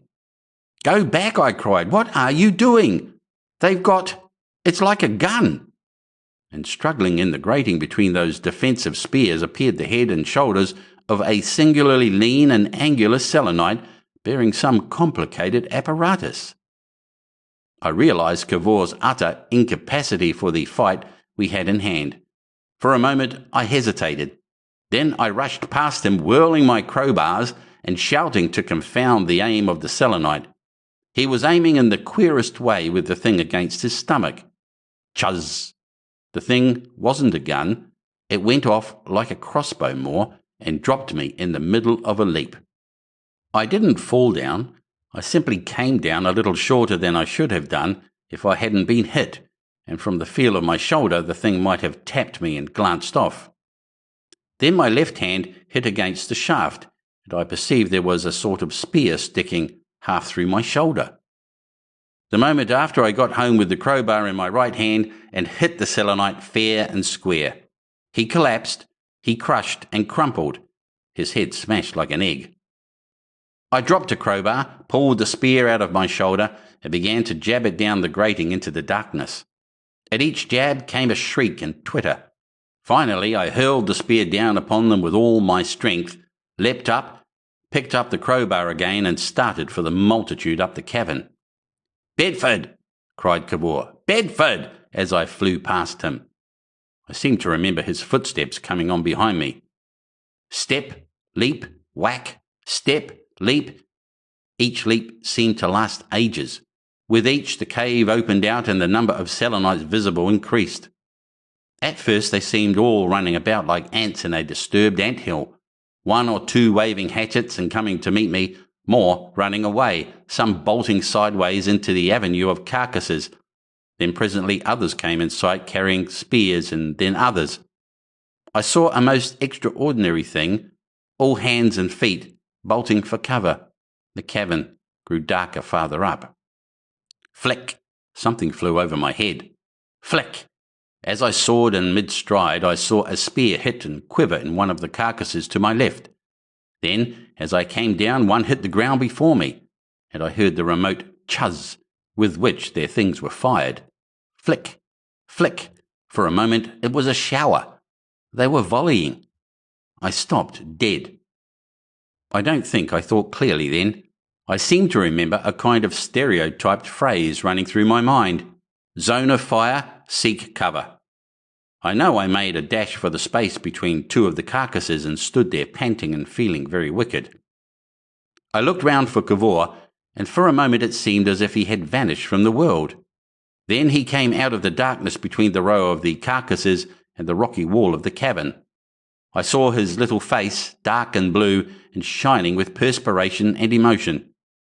He was saying something, but what it was I did not heed. I had realised that we might work from Mooncalf to Mooncalf up the cave until we were near enough to charge home. It was charge or nothing. "Come on," I said, and led the way. "Bedford!" he cried unavailingly. My mind was busy as we went up that narrow alley between the dead bodies and the wall of the cavern. The rocks curved about. They could not enfilade us. Though in that narrow space we could not leap, yet with our earthborn strength we were still able to go very much faster than the Selenites. I reckoned we should presently come right among them. Once we were on them, they would be nearly as formidable as black beetles. Only there would first of all be a volley. I thought of a stratagem. I whipped off my flannel jacket as I ran. "Bedford!" panted Cavor behind me. I glanced back. "What?" said I. He was pointing upward over the carcasses. "White light," he said. "White light again."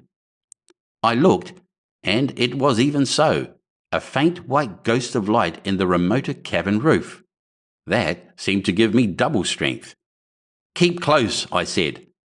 A flat, long Selenite dashed out of the darkness and squealed and fled. I halted and stopped Cavor with my hand. I hung my jacket over my crowbar, ducked round the next carcass, dropped jacket and crowbar, showed myself, and darted back. Chuzz, flick! Just one arrow came. We were close on the Selenites, and they were standing in a crowd, broad, short, and tall together, with a little battery of their shooting implements pointing down the cave. 3 or 4 other arrows followed the first, then their fire ceased. I stuck out my head and escaped by a hair's breadth. This time I drew a dozen shots or more, and heard the Selenites shouting and twittering as if with excitement as they shot. I picked up jacket and crowbar again. "Now," said I, and thrust out the jacket. Chuzz! Chuzz! In an instant my jacket had grown a thick beard of arrows, and they were quivering all over the carcass behind us. Instantly I slipped the crowbar out of the jacket, dropped the jacket, for all I know to the contrary it is lying up there in the moon now, and rushed out upon them. For a minute perhaps it was massacre. I was too fierce to discriminate, and the Selenites were probably too scared to fight. At any rate, they made no sort of fight against me. I saw scarlet, as the saying is. I remember I seemed to be wading among those leathery, thin things as a man wades through tall grass, mowing and hitting, first right, then left, smash. Little drops of moisture flew about. I trod on things that crushed and piped and went slippery. The crowd seemed to open and close and flow like water. They seemed to have no combined plan whatever. There were spears flew about me. I was grazed over the ear by one. I was stabbed once in the arm and once in the cheek, but I only found that out afterwards, when the blood had had time to run and cool and feel wet.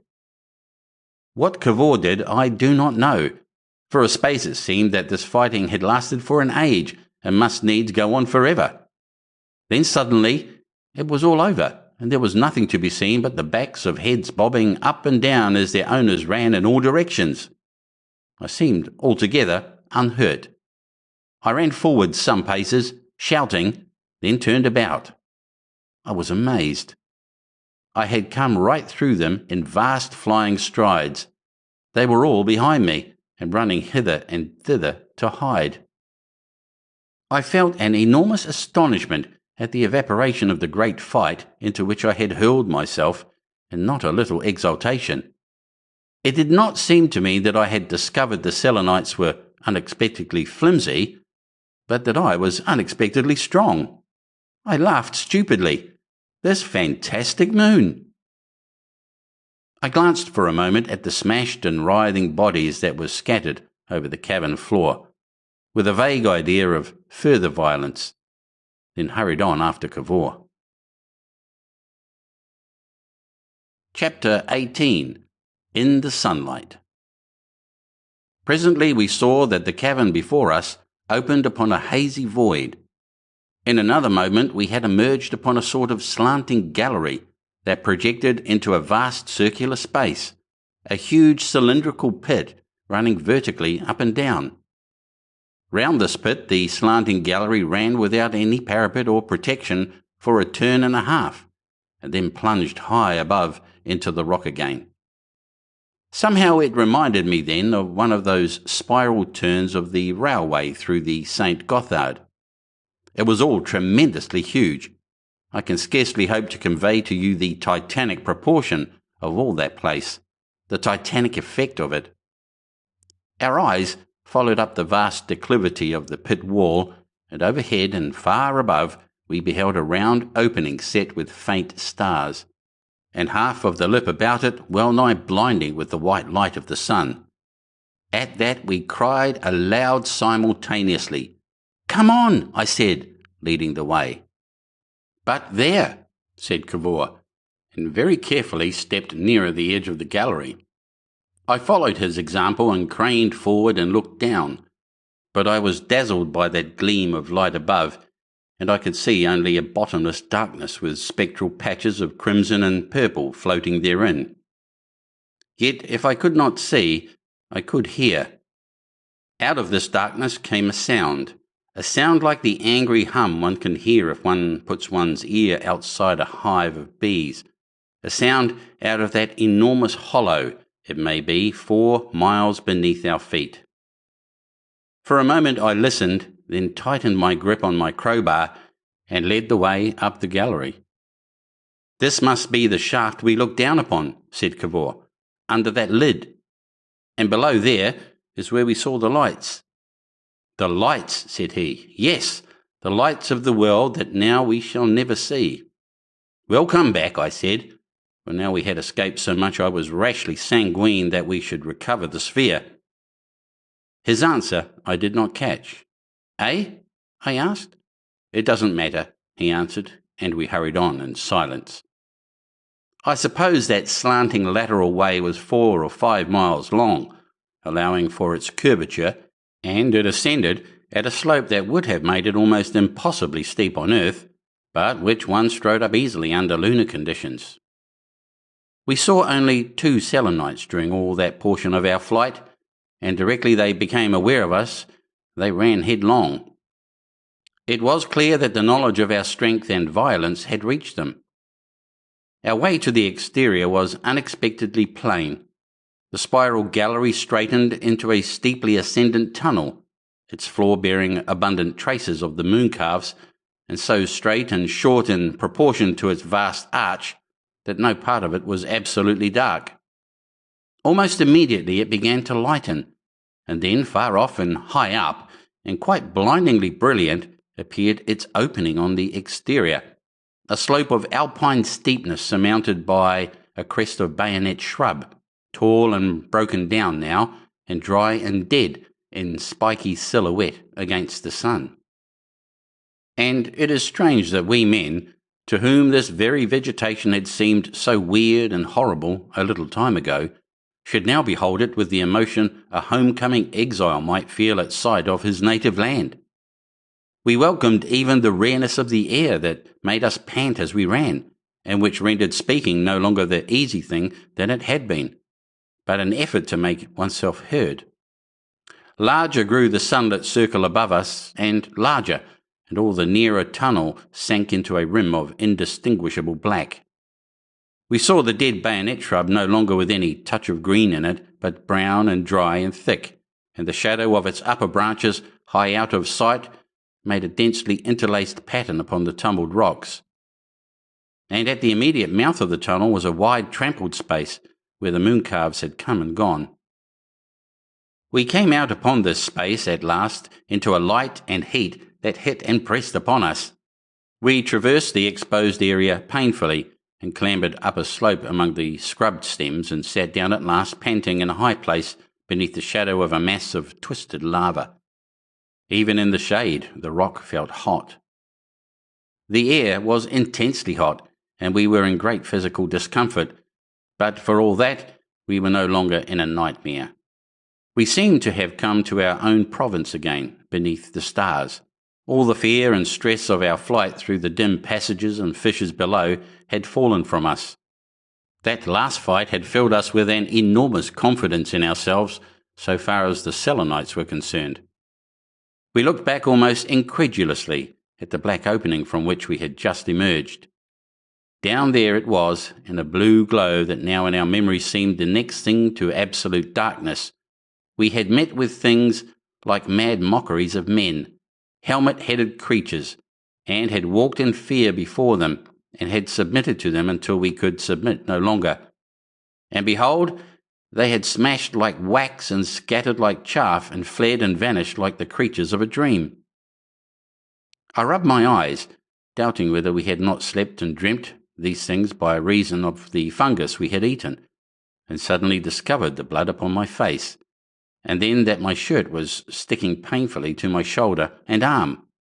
"Confound it," I said, gauging my injuries with an investigatory hand, and suddenly that distant tunnel mouth became, as it were, a watching eye.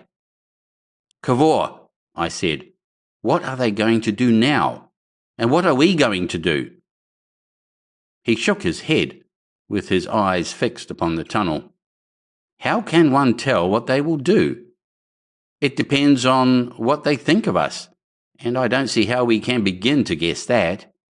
And it depends what they have in reserve. It's as you say, Cavor, we have touched the merest outside of this world. They may have all sorts of things inside there. Even with those shooting things, they might make it bad for us." "Yet, after all," I said, "even if we don't find the sphere at once, there is a chance for us. We might hold out, even through the night. We might go down there again and make a fight for it." I stared about me with speculative eyes. The character of the scenery had altered altogether by reason of the enormous growth and subsequent drying of the scrub. The crest on which we sat was high and commanded a wide prospect of the crater landscape, and we saw it now all sere and dry in the late autumn of the lunar afternoon. Rising one behind the other were long slopes and fields of trampled brown where the mooncalves had pastured, and far away, in the full blaze of the sun, a drove of them basked slumberously, scattered shapes, each with a blot of shadow against it like sheep on the side of a down. But never a sign of a Selenite was to be seen. Whether they had fled on our emergence from the interior passages, or whether they were accustomed to retire after driving out the mooncalves, I cannot guess. At the time I believed the former was the case. "If we were to set fire to all this stuff," I said, "we might find the sphere among the ashes." Cavor did not seem to hear me. He was peering under his hand at the stars, that still, in spite of the intense sunlight, were abundantly visible in the sky. "How long do you think we've been here?" he asked at last. "Been where?"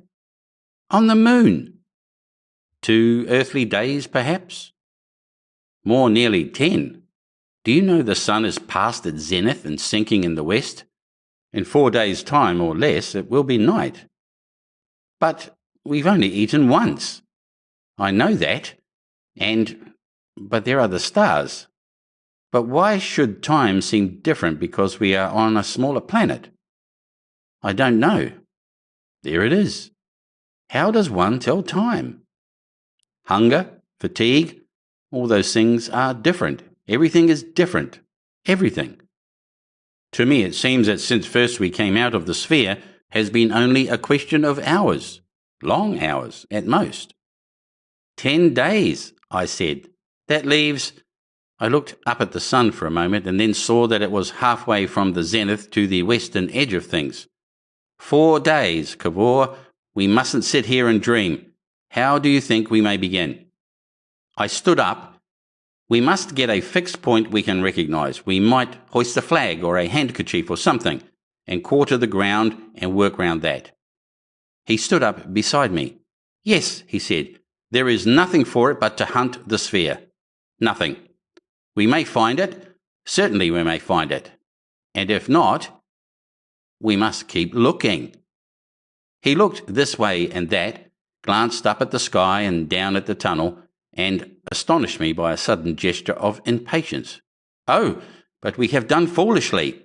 To have come to this pass, think how it might have been, and the things we might have done. We might do something yet. Never the thing we might have done. Here below our feet is a world. Think of what that world must be. Think of that machine we saw, and the lid, and the shaft. They were just remote outlying things, and those creatures we have seen and fought with no more than ignorant peasants, dwellers in the outskirts, yokels and labourers half akin to brutes. Down below, caverns beneath caverns, tunnels, structures, ways. It must open out, and be greater and wider and more populous as one descends. Assuredly. Right down at the last the central sea that washes round the core of the moon. Think of its inky waters under the spare lights, if indeed their eyes need lights. Think of the cascading tributaries pouring down their channels to feed it. Think of the tides upon its surface, and the rush and swirl of its ebb and flow. Perhaps they have ships that go upon it. Perhaps down there are mighty cities and swarming ways, and wisdom and order passing the wit of man. And we may die here upon it, and never see the masters who must be ruling over these things. We may freeze and die here, and the air will freeze and thaw upon us, and then they will come upon us, come upon our stiff and silent bodies, and find the sphere we cannot find, and they will understand at last, too late, all the thought and effort that ended here in vain. His voice, for all that speech, sounded like the voice of someone heard in a telephone, weak and far away. But the darkness, I said. One might get over that. How? I don't know. How am I to know? One might carry a torch, one might have a lamp. The others might understand. He stood for a moment with his hands held down and a rueful face, staring out over the waste that defied him. Then with a gesture of renunciation he turned towards me with proposals for the systematic hunting of the sphere. We can return, I said. He looked about him. First of all, we shall have to get to Earth. We could bring back lamps to carry and climbing irons and 100 necessary things. Yes, he said. We can take back an earnest of success in this gold. He looked at my golden crowbars and said nothing for a space.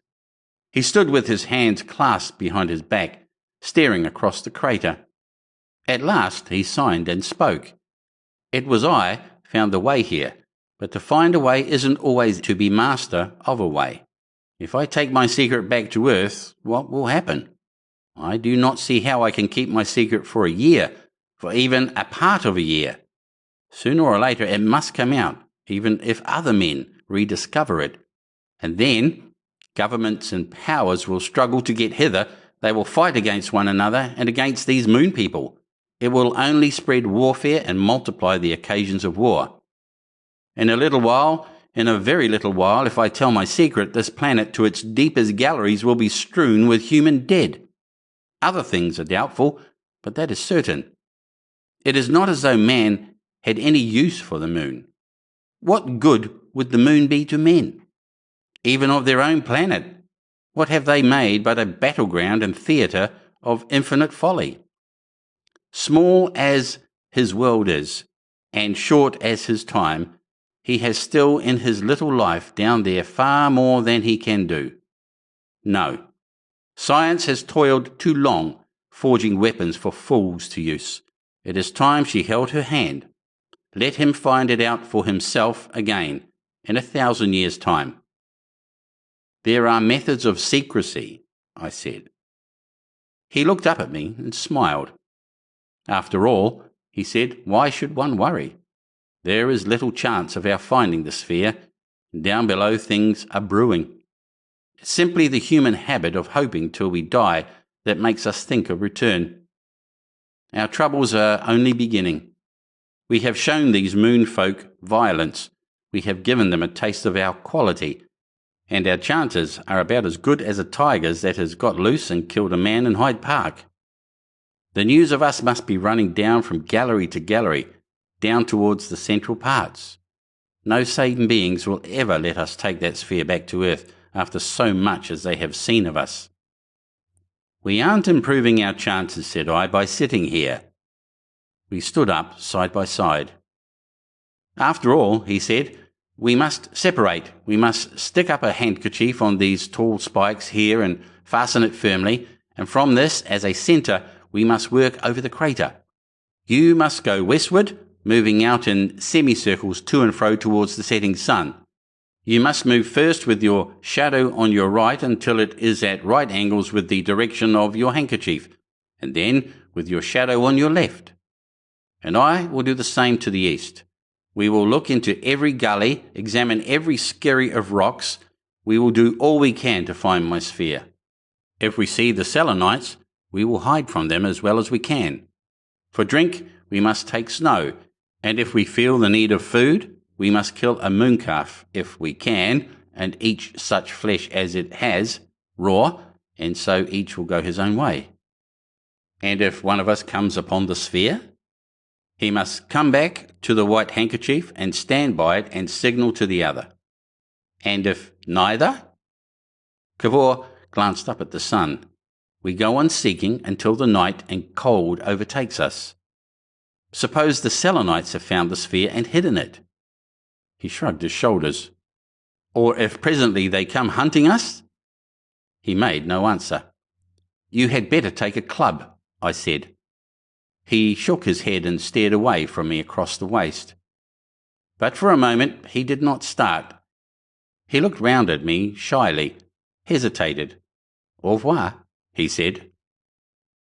I felt an odd stab of emotion, a sense of how we had galled each other, and particularly how I must have galled him, came to me.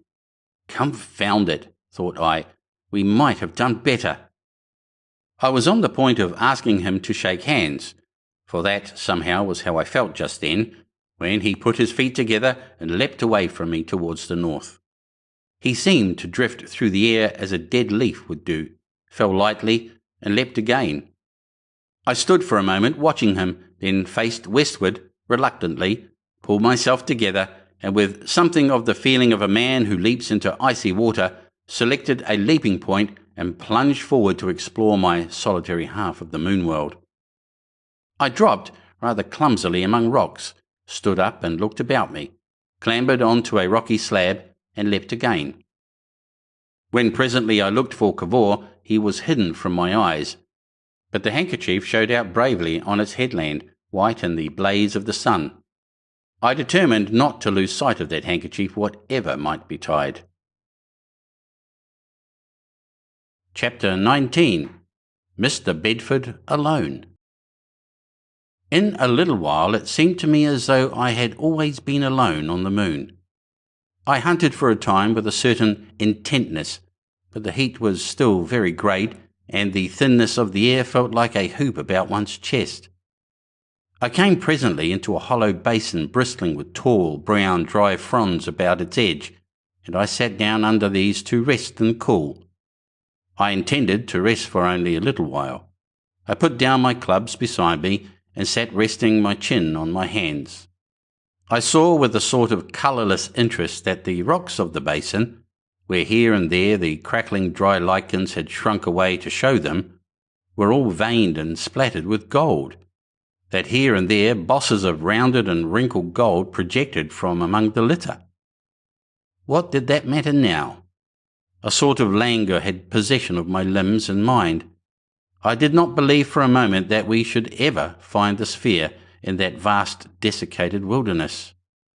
I seemed to lack a motive for effort until the Selenite should come. Then I supposed I should exert myself, obeying that unreasonable imperative that urges a man before all things to preserve and defend his life, albeit he may preserve it only to die more painfully in a little while. Why had we come to the moon? The thing presented itself to me as a perplexing problem. What is this spirit in man that urges him forever to depart from happiness and security, to toil, to place himself in danger, to risk even a reasonable certainty of death? It dawned upon me that there in the moon is a thing I ought always to have known, that man is not made simply to go about being safe and comfortable and well fed and amused. Almost any man, if you put the thing to him, not in words, but in the shape of opportunities, will show that he knows as much. Against his interest, against his happiness, he is constantly being driven to do unreasonable things. Some force not himself impels him, and go he must. But why? Why? Sitting there in the midst of that useless moon gold, amidst the things of another world, I took count of all my life. Assuming I was to die a castaway upon the moon, I failed altogether to see what purpose I had served. I got no light on that point, but at any rate, it was clearer to me than it had ever been in my life before that I was not serving my own purpose, that all my life I had in truth never served the purposes of my private life. Whose purposes, what purposes was I serving? I ceased to speculate on why we had come to the moon and took a wider sweep. Why had I come to the earth? Why had I a private life at all? I lost myself at last in bottomless speculations. My thoughts became vague and cloudy, no longer leading in definite directions. I had not felt heavy or weary. I cannot imagine one doing so upon the moon, but I suppose I was greatly fatigued. At any rate, I slept. Slumbering there rested me greatly, I think, and the sun was setting and the violence of the heat abating through all the time I slumbered. When at last I was roused from my slumbers by a remote clamour, I felt active and capable again. I rubbed my eyes and stretched my arms. I rose to my feet. I was a little stiff, and at once prepared to resume my search. I shouldered my golden clubs, one on each shoulder, and went on out of the ravine of the gold-veined rocks. The sun was certainly lower, much lower than it had been. The air was very much cooler. I perceived I must have slept some time. It seemed to me that a faint touch of misty blueness hung about the western cliff. I leapt to a little boss of rock and surveyed the crater. I could see no signs of mooncalves or selenites, nor could I see Cavor, but I could see my handkerchief far off, spread out on its thicket of thorns. I looked about me and then leapt forward to the next convenient viewpoint. I beat my way round in a semicircle and back again in a still remoter crescent. It was very fatiguing and hopeless. The air was really very much cooler, and it seemed to me that the shadow under the westward cliff was growing broad. Ever and again I stopped and reconnoitred, but there was no sign of Cavor, no sign of Selenites, and it seemed to me the mooncalves must have been driven into the interior again. I could see none of them. I became more and more desirous of seeing Cavor. The winged outline of the sun had sunk now, until it was scarcely the distance of its diameter from the rim of the sky.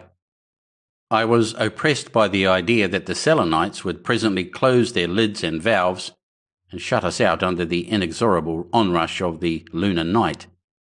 It seemed to me high time that he abandoned his search and that we took counsel together. I felt how urgent it was that we should decide soon upon our course. We had failed to find the sphere, we no longer had time to seek it, and once these valves were closed with us outside, we were lost men. The great night of space would descend upon us, that blackness of the void which is the only absolute death. All my being shrank from that approach. We must get into the moon again, though we were slain in doing it. I was haunted by a vision of our freezing to death, of our hammering with our last strength on the valve of the great pit. I took no thought any more of the sphere. I thought only of finding Cavor again. I was half inclined to go back into the moon without him, rather than seek him until it was too late. I was already halfway back towards our handkerchief when, suddenly, I saw the sphere. I did not find it so much as it found me. It was lying much farther to the westward than I had gone, and the sloping rays of the sinking sun reflected from its glass had suddenly proclaimed its presence in a dazzling beam. For an instant I thought this was some new device of the Selenites against us, and then I understood. I threw up my arms, shouted a ghostly shout, and set off in vast leaps towards it. I missed one of my leaps and dropped into a deep ravine and twisted my ankle, and after that I stumbled at almost every leap. I was in a state of hysterical agitation, trembling violently, and quite breathless long before I got to it. 3 times at least I had to stop with my hands resting on my side, and in spite of the thin dryness of the air, the perspiration was wet upon my face. I thought of nothing but the sphere until I reached it. I forgot even my trouble of Cavor's whereabouts. My last leap flung me with my hands hard against its glass. Then I lay against it, panting, and trying vainly to shout, "Cavor, here is the sphere!" When I had recovered a little, I peered through the thick glass, and the things inside seemed tumbled. I stooped to peer closer. Then I attempted to get in. I had to hoist it over a little to get my head through the manhole. The screw stopper was inside, and I could see now that nothing had been touched. Nothing had suffered. It lay there as we had left it when we had dropped out amidst the snow. For a time I was wholly occupied in making and remaking this inventory. I found I was trembling violently. It was good to see that familiar dark interior again. I cannot tell you how good. Presently I crept inside and sat down among the things. I looked through the glass at the moon world and shivered. I placed my gold clubs upon the table and sought out and took a little food, not so much because I wanted it, but because it was there. Then it occurred to me that it was time to go out and signal for Cavor, but I did not go out and signal for Cavor forthwith. Something held me to the sphere. After all, everything was coming right. There would still be time for us to get more of the magic stone that gives one mastery over men. Away there, close handy, was gold for the picking up, and the sphere would travel as well, half full of gold as though it were empty. We could go back now, masters of ourselves and our world, and then I roused myself at last, and with an effort got myself out of the sphere. I shivered as I emerged, for the evening air was growing very cold. I stood in the hollow, staring about me. I scrutinized the bushes round me very carefully before I leapt to the rocky shelf hard by, and took once more what had been my first leap in the moon. But now I made it with no effort whatever. The growth and decay of the vegetation had gone on apace, and the whole aspect of the rocks had changed, but still it was possible to make out the slope on which the seeds had germinated, and the rocky mass from which we had taken our first view of the crater. But the spiky shrub on the slope stood brown and sere now, and 30 feet high, and cast long shadows that stretched out of sight, and the little seeds that clustered in its upper branches were brown and ripe. Its work was done, and it was brittle and ready to fall and crumple under the freezing air, so soon as the nightfall came. And the huge cacti that had swollen as we watched them had long since burst and scattered their spores to the 4 quarters of the moon. Amazing little corner in the universe, the landing place of men. Some day, thought I will have an inscription standing there right in the midst of the hollow. It came to me, if only this teeming world within knew of the full import of the moment, how furious its tumult would become. But as yet it could scarcely be dreaming of the significance of our coming, for if it did, the crater would surely be an uproar of pursuit instead of as still as death. I looked about for some place from which I might signal Cavor, and saw that same patch of rock to which he had leapt from my present standpoint, still bare and barren in the sun. For a moment I hesitated at going so far from the sphere. Then, with a pang of shame at that hesitation, I leapt. From this vantage point I surveyed the crater again. Far away at the top of the enormous shadow I cast was the little white handkerchief fluttering on the bushes. It was very little and very far, and Cavor was not in sight. It seemed to me that by this time he ought to be looking for me. That was the agreement, but he was nowhere to be seen. I stood waiting and watching, hands shading my eyes, expecting every moment to distinguish him. Very probably I stood there for quite a long time. I tried to shout, and was reminded of the thinness of the air. I made an undecided step back towards the sphere, but a lurking dread of the Selenites made me hesitate to signal my whereabouts by hoisting one of our sleeping blankets onto the adjacent scrub. I searched the crater again. It had an effect of emptiness that chilled me, and it was still. Any sound from the Selenites in the world beneath had died away. It was as still as death. Save for the faint stir of the shrub about me and the little breeze that was rising, there was no sound nor shadow of a sound, and the breeze blew chill. Confound Cavor! I took a deep breath. I put my hands to the sides of my mouth. Cavor! I bawled, and the sound was like some mannequin shouting far away. I looked at the handkerchief. I looked behind me at the broadening shadow of the westward cliff. I looked under my hand at the sun. It seemed to me that almost visibly it was creeping down the sky. I felt I must act instantly if I was to save Cavor. I whipped off my vest and flung it as a mark on the sere bayonets of the shrubs behind me, and then set off in a straight line towards the handkerchief. Perhaps it was a couple of miles away, a matter of a few hundred leaps and strides. I have already told how one seemed to hang through those lunar leaps. In each suspense I sought Cavor and marvelled why he should be hidden. In each leap I could feel the sun setting behind me. Each time I touched the ground I was tempted to go back. At last leap I was in the depression below our handkerchief. Astride, and I stood on our former vantage point within arm's reach of it. I stood up straight and scanned the world about me between its lengthening bars of shadow. Far away down a long declivity was the opening of the tunnel up which we had fled, and my shadow reached towards it, stretched towards it, and touched it like a finger of the night. Not a sign of Cavor, not a sound in all the stillness, only the stir and waving of the scrub and of the shadows increased. And suddenly and violently I shivered. I began, and realized once more the uselessness of the human voice in that thin air. Silence. The silence of death. Then it was my eye caught something, a little thing lying, perhaps 50 yards away down the slope, amidst a litter of bent and broken branches. What was it? I knew, and yet for some reason I would not know. I went nearer to it. It was the little cricket cap Cavor had worn. I did not touch it. I stood looking at it. I saw then that the scattered branches about it had been forcibly smashed and trampled. I hesitated, stepped forward and picked it up.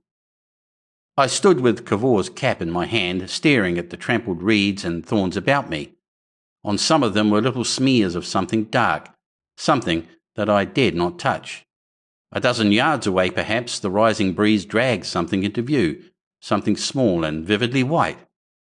It was a little piece of paper crumpled tightly, as though it had been clutched tightly. I picked it up, and on it were smears of red. My eye caught faint pencil marks. I smoothed it out and saw uneven and broken writing ending at last in a crooked streak upon the paper.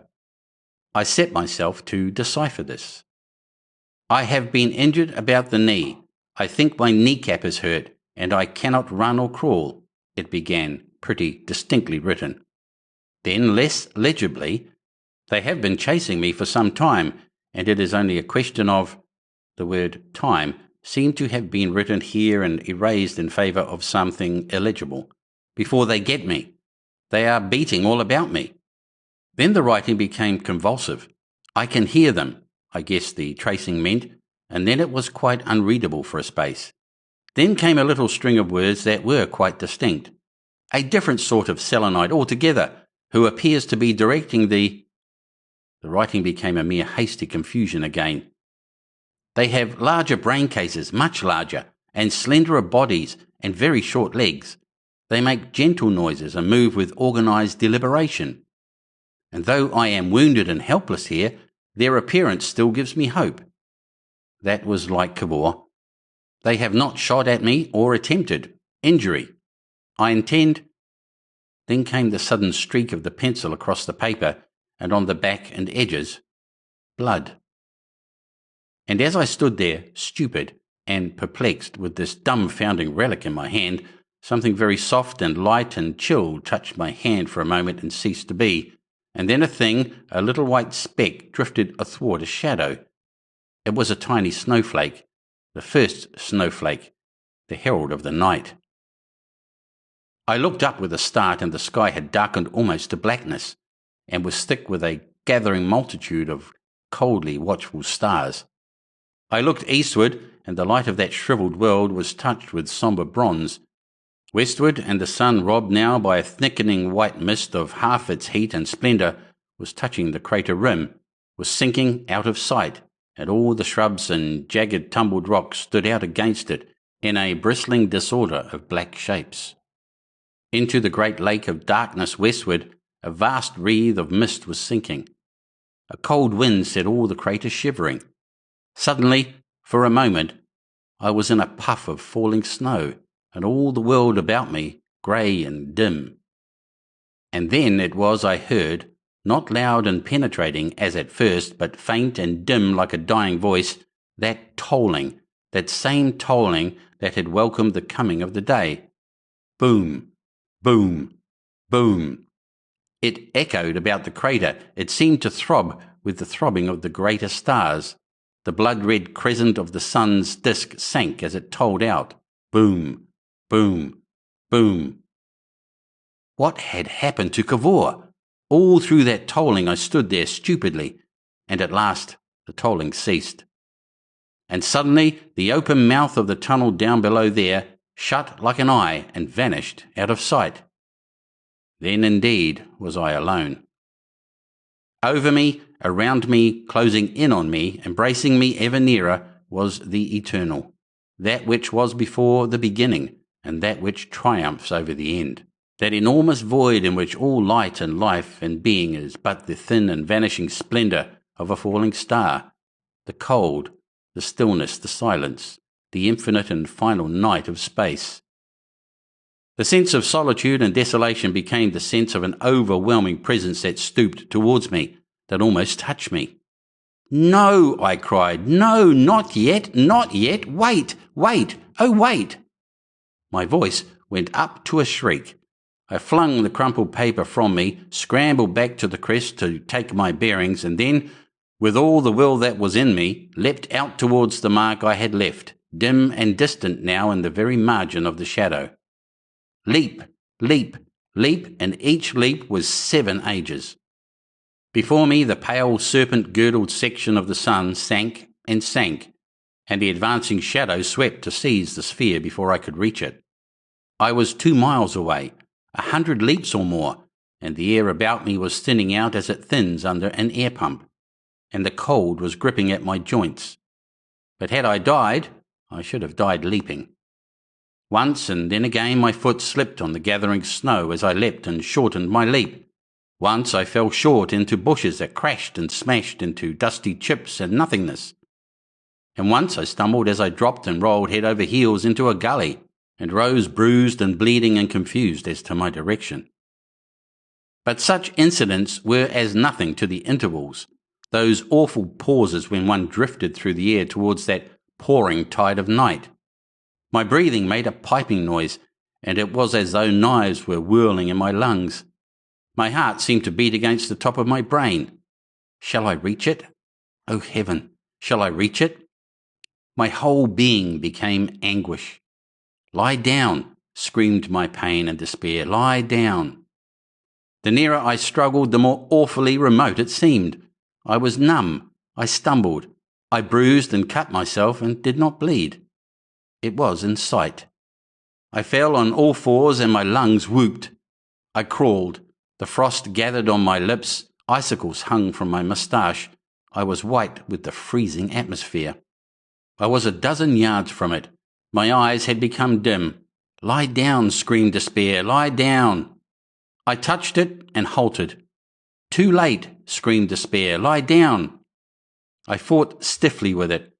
I was on the manhole lip, a stupefied, half-dead being. The snow was all about me. I pulled myself in. There lurked within a little warmer air. The snowflakes, the air flakes, danced in about me as I tried with chilling hands to thrust the valve in and spin it tight and hard. I sobbed. "I will," I chattered in my teeth. and then with fingers that quivered and felt brittle, I turned to the shutter studs. As I fumbled with the switches, for I had never controlled them before, I could see dimly through the steaming glass the blazing red streamers of the sinking sun, dancing and flickering through the snowstorm, and the black forms of the scrub thickening and bending and breaking beneath the accumulating snow. Thicker whirled the snow and thicker black against the light. What if even now the switches overcame me? Then something clicked under my hands, and in an instant, that last vision of the moon world was hidden from my eyes. I was in the silence and darkness of the interplanetary sphere. Chapter 20. Mr. Bedford in Infinite Space. It was almost as though I had been killed. Indeed, I could imagine a man suddenly and violently killed would feel very much as I did. One moment, a passion of agonizing existence and fear. The next, darkness and stillness. Neither light, nor life, nor sun, moon, nor stars. The blank infinite. Although the thing was done by my own act, although I had already tasted this very of effect in Cavor's company, I felt astonished, dumbfounded, and overwhelmed. I seemed to be borne upward into an enormous darkness. My fingers floated off the studs. I hung as if I were annihilated. And at last, very softly and gently, I came against the bale and the golden chain and the crowbars that had drifted to the middle of the sphere. I do not know how long that drifting took. In the sphere, of course, even more than on the moon, one's earthly time sense was ineffectual. At the touch of the bale, it was as if I had awakened from a dreamless sleep. I immediately perceived that if I wanted to keep awake and alive, I must get a light or open a window so as to get a grip of something with my eyes. And besides, I was cold. I kicked off from the bale, therefore, clawed on to the thin cords within the glass, crawled along until I got to the manhole rim, and so got my bearings for the light and blind studs, took a shove off, and flying once round the bale, and getting a scare from something big and flimsy that was drifting loose, I got my hand on the cord quite close to the studs, and reached them. I lit the little lamp first of all to see what it was I had collided with, and discovered that old copy of Lloyd's News had slipped its moorings and was adrift in the void. That brought me out of the infinite to my own proper dimensions again. It made me laugh and pant for a time, and suggested the idea of a little oxygen from one of the cylinders. After that I lit the heater until I felt warm, and then I took food. Then I set to work in a very gingerly fashion on the Cavorite blinds, to see if I could guess by any means how the sphere was travelling. The first blind I opened I shut at once, and hung for a time flattened and blinded by the sunlight that had hit me. After thinking a little, I started upon the windows at right angles to this one, and got the huge crescent moon and the little crescent earth behind it, the second time. I was amazed to find how far I was from the moon. I had reckoned that not only should I have little or none of the kick-off that the Earth's atmosphere had given us at our start, but that the tangential fly-off of the moon's spin would be at least 28 times less than the Earth's. I had expected to discover myself hanging over our crater and on the edge of the night, but all that was now only a part of the outline of the white crescent that filled the sky. And Cavor? He was already infinitesimal. I tried to imagine what could have happened to him, but at that time I could think of nothing but death. I seemed to see him bent and smashed at the foot of some interminably high cascade of blue, and all about him the stupid insects stared. Under the inspiring touch of the drifting newspaper, I became practical again for a while. It was quite clear to me that what I had to do was to get back to Earth, but as far as I could see, I was drifting away from it. Whatever had happened to Cavor, even if he was still alive, which seemed to me incredible after that blood-stained scrap, I was powerless to help him.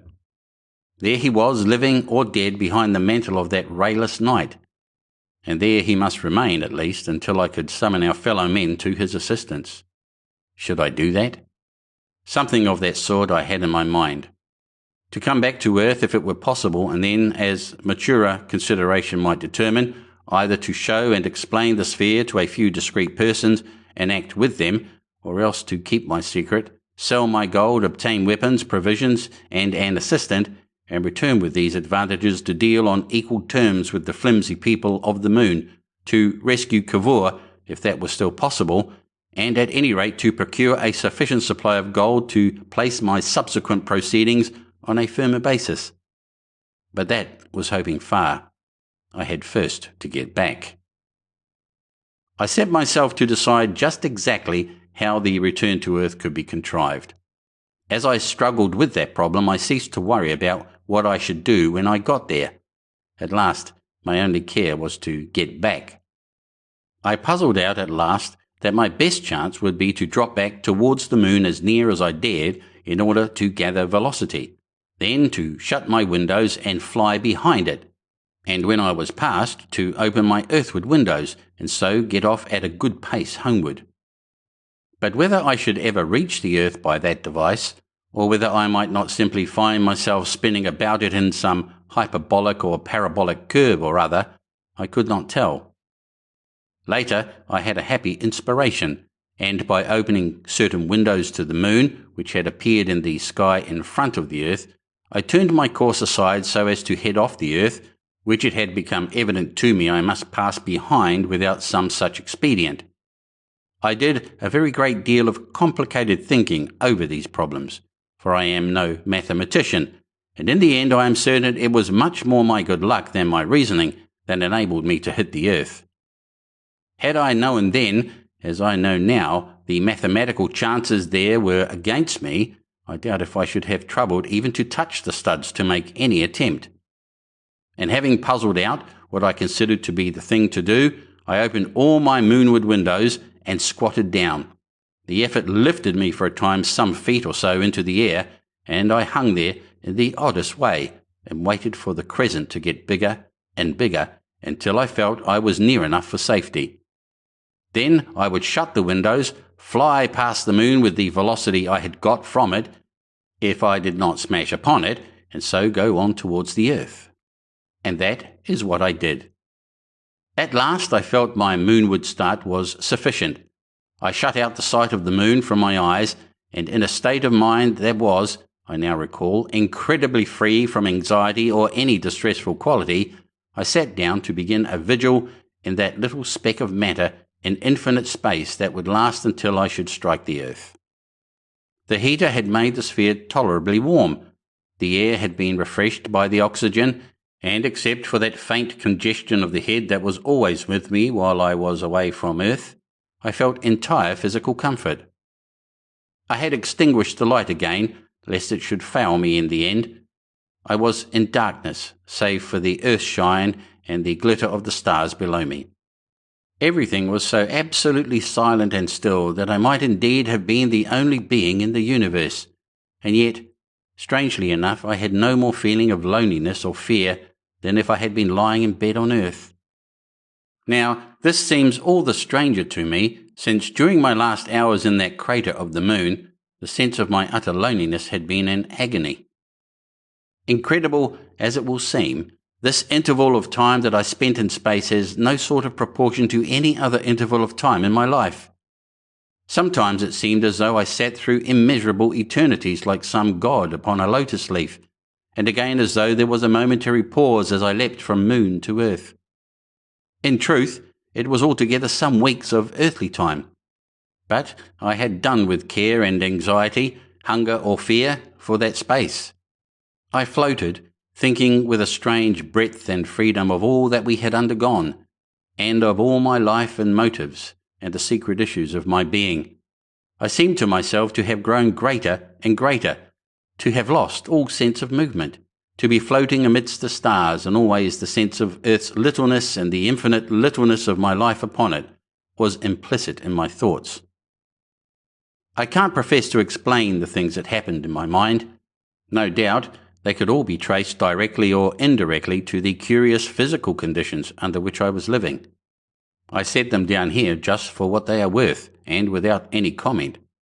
The most prominent quality of it was a pervading doubt of my own identity. I became, if I may so express it, dissociate from Bedford. I looked down on Bedford as a trivial, incidental thing with which I chanced to be connected. I saw Bedford in many relations, as an ass or as a poor beast, where I had hitherto been inclined to regard him with a quiet pride as a very spirited or rather forcible person. I saw him not only as an ass, but as the son of many generations of asses. I reviewed his school days and his early manhood and his first encounter with love, very much as one might review the proceedings of an ant in the sand. Something of that period of lucidity, I regret, still hangs about me, and I doubt if I shall ever recover the full-bodied self-satisfaction of my early days. But at the time, the thing was not in the least painful, because I had that extraordinary persuasion that, as a matter of fact, I was no more Bedford than I was anyone else, but only a mind floating in the still serenity of space. Why should I be disturbed about this Bedford's shortcomings? I was not responsible for him or them. For a time I struggled against this really very grotesque delusion. I tried to summon the memory of vivid moments, of tender or intense emotions to my assistance. I felt that if I could recall one genuine twinge of feeling, the growing severance would be stopped. But I could not do it. I saw Bedford rushing down Chancery Lane, hat on the back of his head, coat-tails flying out, en route for his public examination. I saw him dodging and bumping against, and even saluting, other similar little creatures in that swarming gutter of people. Me?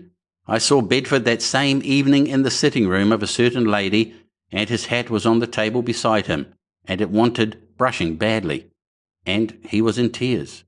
Me? I saw him with that lady in various attitudes and emotions. I never felt so detached before. I saw him hurrying off to Lympne to write a play, and accosting Cavor, and in his shirt-sleeves working at the Sphere, and walking out to Canterbury because he was afraid to come. Me? I did not believe it. I still reasoned that all this was hallucination due to my solitude, and the fact that I had lost all weight and sense of resistance. I endeavoured to recover that sense by banging myself about the Sphere, by pinching my hands and clasping them together.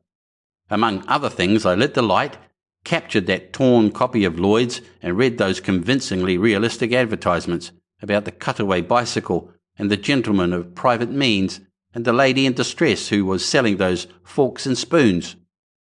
There was no doubt they existed, surely enough, and, said I, this is your world and you are Bedford, and you are going back to live among things like that for all the rest of your life. But the doubts within me could still argue. It is not you that is reading, it is Bedford, but you are not Bedford, you know. That's just where the mistake comes in. Confound it, I cried, and if I'm not Bedford, what am I? But in that direction no light was forthcoming, though the strangest fancies came drifting into my brain, queer remote suspicions like shadows seen from away. Do you know, I had a sort of idea that really was something quite outside not only the world but all worlds and out of space and time, and that this poor Bedford was just a peephole through which I looked at life? Bedford. However I disavowed him, there I was most certainly bound up with him, and I knew that wherever or whatever I might be, I must needs feel the stress of his desires, and sympathize with all his joys and sorrows until his life should end. And with the dying of Bedford, what then? Enough of this remarkable phase of my experiences.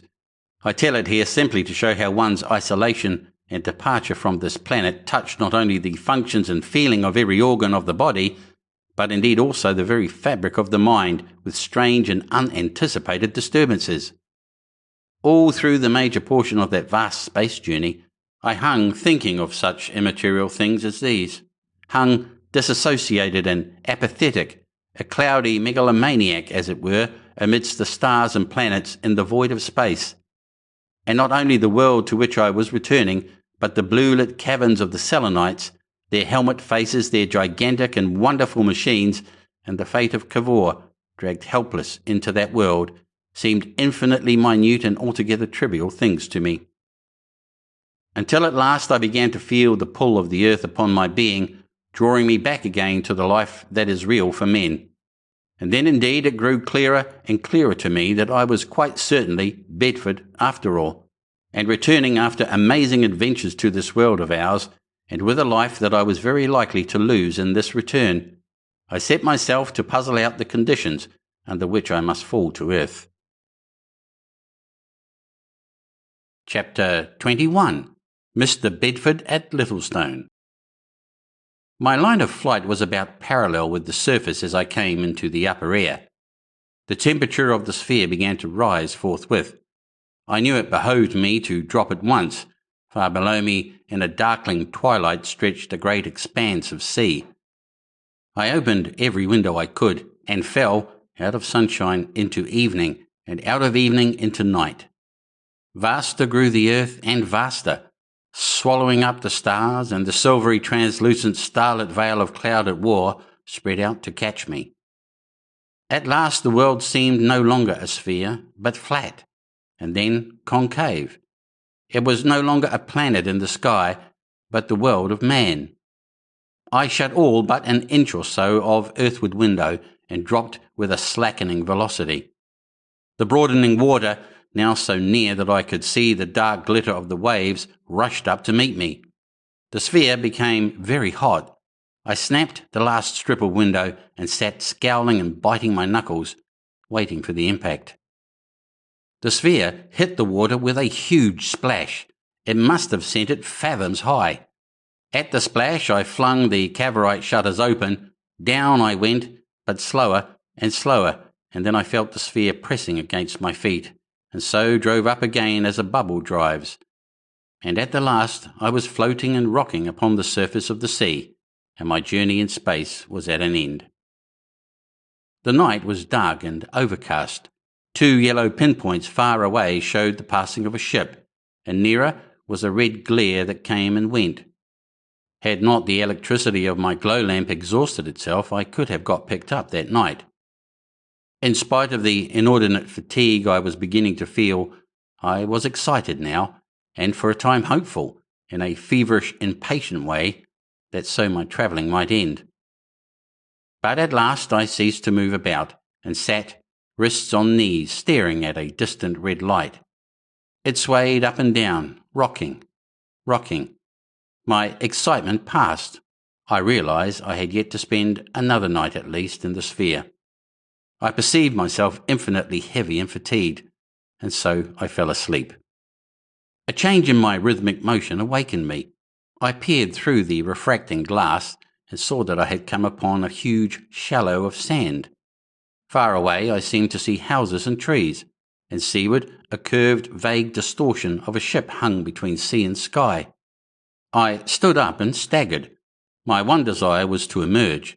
The manhole was upward, and I wrestled with the screw. Slowly I opened the manhole. At last the air was singing in again as once it had sung out. But this time I did not wait until the pressure was adjusted. In another moment I had the weight of the window on my hands, and I was open, wide open, to the old familiar sky of earth. The air hit me on the chest so that I gasped. I dropped the glass screw. I cried out, put my hands to my chest, and sat down. For a time I was in pain. Then I took deep breaths. At last I could rise and move about again. I tried to thrust my head through the manhole, and the sphere rolled over. It was as though something had lugged my head down directly it emerged. I ducked back sharply, or I should have been pinned face under water. After some wriggling and shoving I managed to crawl out upon sand, over which the retreating waves still came and went. I did not attempt to stand up. It seemed to me that my body must be suddenly changed to lead. Mother Earth had her grip on me now, no Cavorite intervening. I sat down, heedless of the water that came over my feet. It was dawn, a grey dawn, rather overcast, but showing here and there a long patch of greenish grey. Some way out a ship was lying at anchor, a pale silhouette of a ship with one yellow light. The water came rippling in long shallow waves. Away to the right curved the land, a shingle bank with little hovels, and at last a lighthouse, a sailing mark and a point. Inland stretched a space of level sand, broken here and there by pools of water, and ending a mile away perhaps in a low shore of scrub. To the northeast, some isolated watering place was visible, a row of gaunt lodging houses, the tallest things that I could see on the earth, dull dabs against the brightening sky. What strange men can have reared these vertical piles in such an amplitude of space, I do not know. There they are, like pieces of Brighton, lost in waste. For a long time I sat there, yawning and rubbing my face. At last I struggled to rise. It made me feel that I was lifting a weight. I stood up. I stared at the distant houses. For the first time since our starvation in the crater, I thought of earthly food. Bacon, I whispered, eggs, good toast and good coffee, and how the devil am I going to get all this stuff to Lympne? I wondered where I was. It was an east shore anyhow, and I had seen Europe before I dropped. I heard footsteps crunching in the sand, and a little round-faced friendly-looking man in flannels with a bathing towel wrapped about his shoulders and his bathing dress over his arm appeared up the beach. I knew instantly that I must be in England. He was staring most intently at the sphere and me. He advanced, staring. I dare say I looked a ferocious savage enough, dirty, unkempt to an indescribable degree, but it did not occur to me at the time. He stopped at a distance of 20 yards. "Hello, my man," he said doubtfully. "Hello yourself," said I. He advanced, reassured by that. "What on earth is that thing?" he asked. "Can you tell me where I am?" I asked. "That's Littlestone," he said, pointing to the houses. "And that's Dungeness. Have you just landed? What's that thing you've got? Some sort of machine?" "Yes." "Have you floated ashore? Have you been wrecked or something? What is it?" I meditated swiftly. I made an estimate of the little man's appearance as he drew nearer. "By Jove," he said, "you've had a time of it. I thought you... Well, where were you cast away? Is that thing a sort of floating thing for saving life?" I decided to take that line for the present. I made a few vague affirmatives. "I want help," I said hoarsely. "I want to get some stuff up the beach, stuff I can't very well leave about." I became aware of 3 other pleasant-looking young men with towels, blazers and straw hats coming down the sands towards me, evidently the early bathing section of this Littlestone. "Help," said the young man. "Rather." He became vaguely active. "What particularly do you want done?" He turned round and gesticulated. The 3 young men accelerated their pace. In a minute they were about me, plying me with questions I was indisposed to answer. "I'll tell all that later," I said. "I'm dead beat. I'm a rag." "Come up to the hotel," said the foremost little man. "We'll look after that thing there." I hesitated. "I can't," I said. "In that sphere there's 2 big bars of gold." They looked incredulously at one another, then at me with a new inquiry. I went to the sphere, stooped, crept in, and presently they had the Selenites, crowbars and the broken chain before them. If I had not been so horribly fagged, I could have laughed at them. It was like kittens round a beetle. They didn't know what to do with the stuff. The fat little man stooped and lifted the end of one of the bars and then dropped it with a grunt. Then they all did. "It's lead, or gold," said one. "Oh, it's gold," said another. "Gold right enough," said the third. Then they all stared at me, and then they all stared at the ship lying at anchor. "I say," cried the little man, "but where did you get that?" I was too tired to keep up a lie. "I got it in the moon." I saw them stare at one another. "Look here," said I, "I'm not going to argue now. Help me carry these lumps of gold up to the hotel. I guess with rest 2 of you can manage one, and I'll trail this chain thing. And I'll tell you more when I've had some food." "And how about that thing?" "It won't hurt there," I said. "Anyhow, confound it, it must stop there now. If the tide comes up, it will float all right." And in a state of enormous wonderment, these young men most obediently hoisted my treasures on their shoulders, and with limbs that felt like lead, I headed a sort of procession towards that distant fragment of seafront. Halfway there we were reinforced by 2 awe-stricken little girls with spades, and later a lean little boy with a penetrating sniff appeared. He was, I remember, wheeling a bicycle, and he accompanied us at a distance of about 100 yards on our right flank, and then I suppose gave us up as uninteresting, mounted his bicycle and rode off over the level sands in the direction of the sphere. I glanced back after him. "He won't touch it," said the stout young man reassuringly, and I was only too willing to be reassured. At first something of the grey of the morning was in my mind, but presently the sun disengaged itself from the level clouds of the horizon and lit the world, and turned the leaden sea to glittering waters. My spirits rose. A sense of the vast importance of the things I had done and had yet to do came with the sunlight into my mind. I laughed aloud as the foremost man staggered under my gold. When, indeed, I took my place in the world, how amazed the world would be. If it had not been for my inordinate fatigue, the landlord of the Littlestone Hotel would have been amusing, as he hesitated between my gold and my respectable company on the one and my filthy appearance on the other. But at last I found myself in a terrestrial bathroom once more, with warm water to wash myself with, and a change of raiment, preposterously small indeed, but anyhow clean, that the genial little man had lent me. He lent me a razor too, but I could not screw up my resolution to attack even the outposts of the bristling beard that covered my face. I sat down to an English breakfast and ate with a sort of languid appetite, an appetite many weeks old and very decrepit, and stirred myself to answer the questions of the 4 young men, and I told them the truth. "Well," said I, "as you press me, I got it in the moon." "The moon?" "Yes, the moon in the sky." "But how do you mean?" "What I say, confound it." "Then you have just come from the moon?" "Exactly, through space, in that ball," and I took a delicious mouthful of egg. I made a private note that when I went back to the moon I would take a box of eggs. I could see clearly that they did not believe one word of what I told them, but evidently they considered me the most respectable liar they had ever met. They glanced at one another and then concentrated the fire of their eyes on me. I fancy they expected a clue to me in the way I helped myself to salt. They seemed to find something significant in my peppering my egg. These strangely shaped masses of gold they had staggered under held their minds. There the lumps lay in front of me, each worth thousands of pounds, and as impossible for anyone to steal as a house or a piece of land.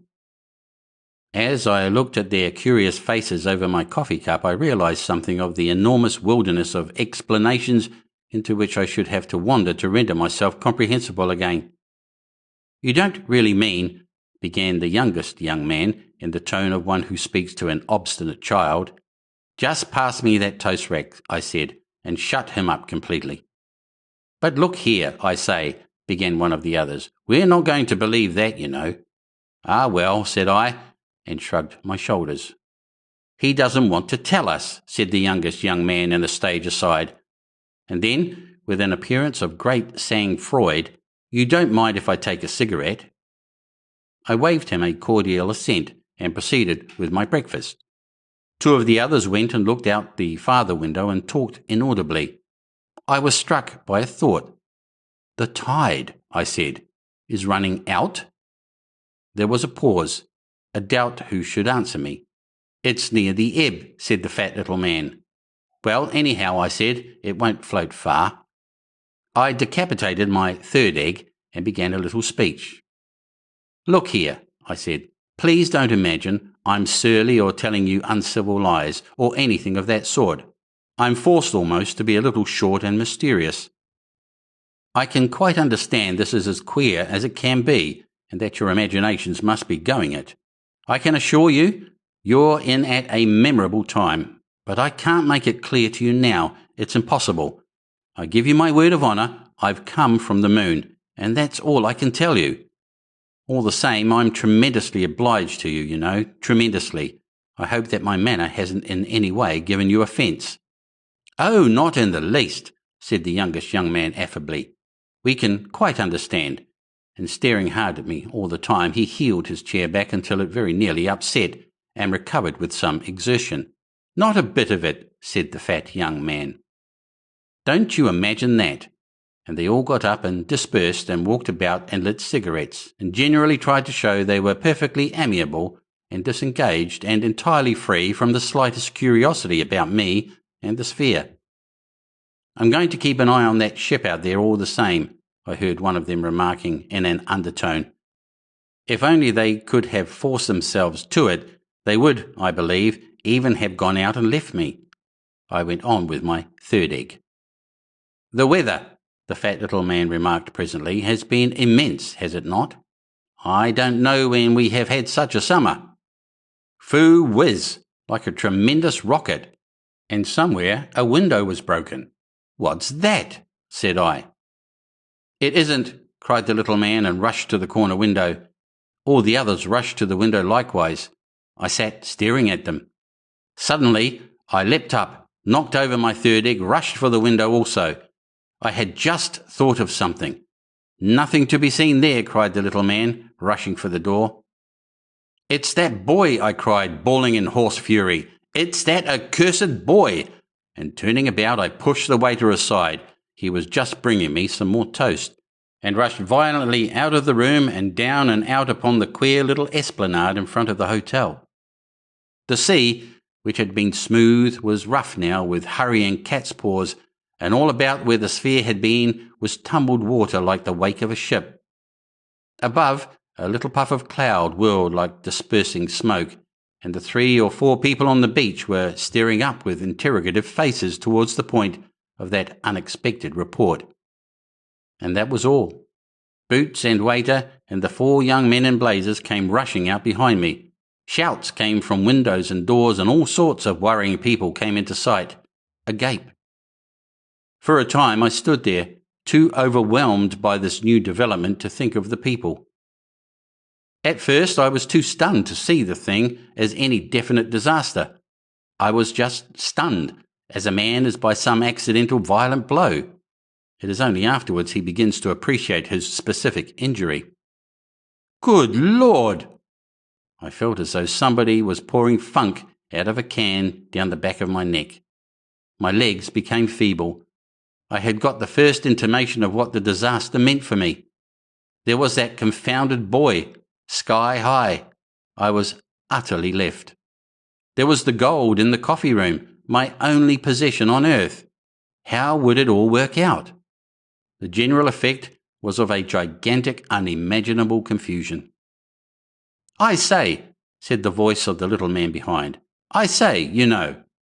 I wheeled about, and there were 20 or 30 people, a sort of irregular investment of people, all bombarding me with dumb interrogation, with infinite doubt and suspicion. I felt the compulsion of their eyes intolerably. I groaned aloud. I can't, I shouted. I tell you, I can't. I'm not equal to it. You must puzzle and be damned to you. I gesticulated convulsively. He receded a step as though I had threatened him. I made a bolt through them into the hotel. I charged back into the coffee room, rang the bell furiously. I gripped the waiter as he entered. "D'ye hear?" I shouted. "Get help and carry these bars up to my room right away." He failed to understand me, and I shouted and raved at him. A scared-looking little old man in a green apron appeared, and further 2 of the young men in flannels. I made a dash at them and commandeered their services. As soon as the gold was in my room, I felt free to quarrel. "Now get out," I shouted. "All of you get out if you don't want to see a man go mad before your eyes." And I helped the waiter by the shoulder as he hesitated in the doorway. And then, as soon as I had the door locked on them all, I tore off the little man's clothes again, shied them right and left, and got into bed forthwith. And there I lay, swearing and panting and cooling for a very long time. At last I was calm enough to get out of bed and ring up the round-eyed waiter for a flannel nightshirt, a soda and whisky, and some good cigars. And these things being procured me, after an exasperating delay that drove me several times to the bell, I locked the door again and proceeded very deliberately to look the entire situation in the face. The net result of the great experiment presented itself as an absolute failure. It was a rout, and I was the sole survivor. It was an absolute collapse, and this was the final disaster. There was nothing for it but to save myself, and as much as I could in the way of prospects from our debacle. At one fatal crowning blow, all my vague resolutions of return and recovery had vanished.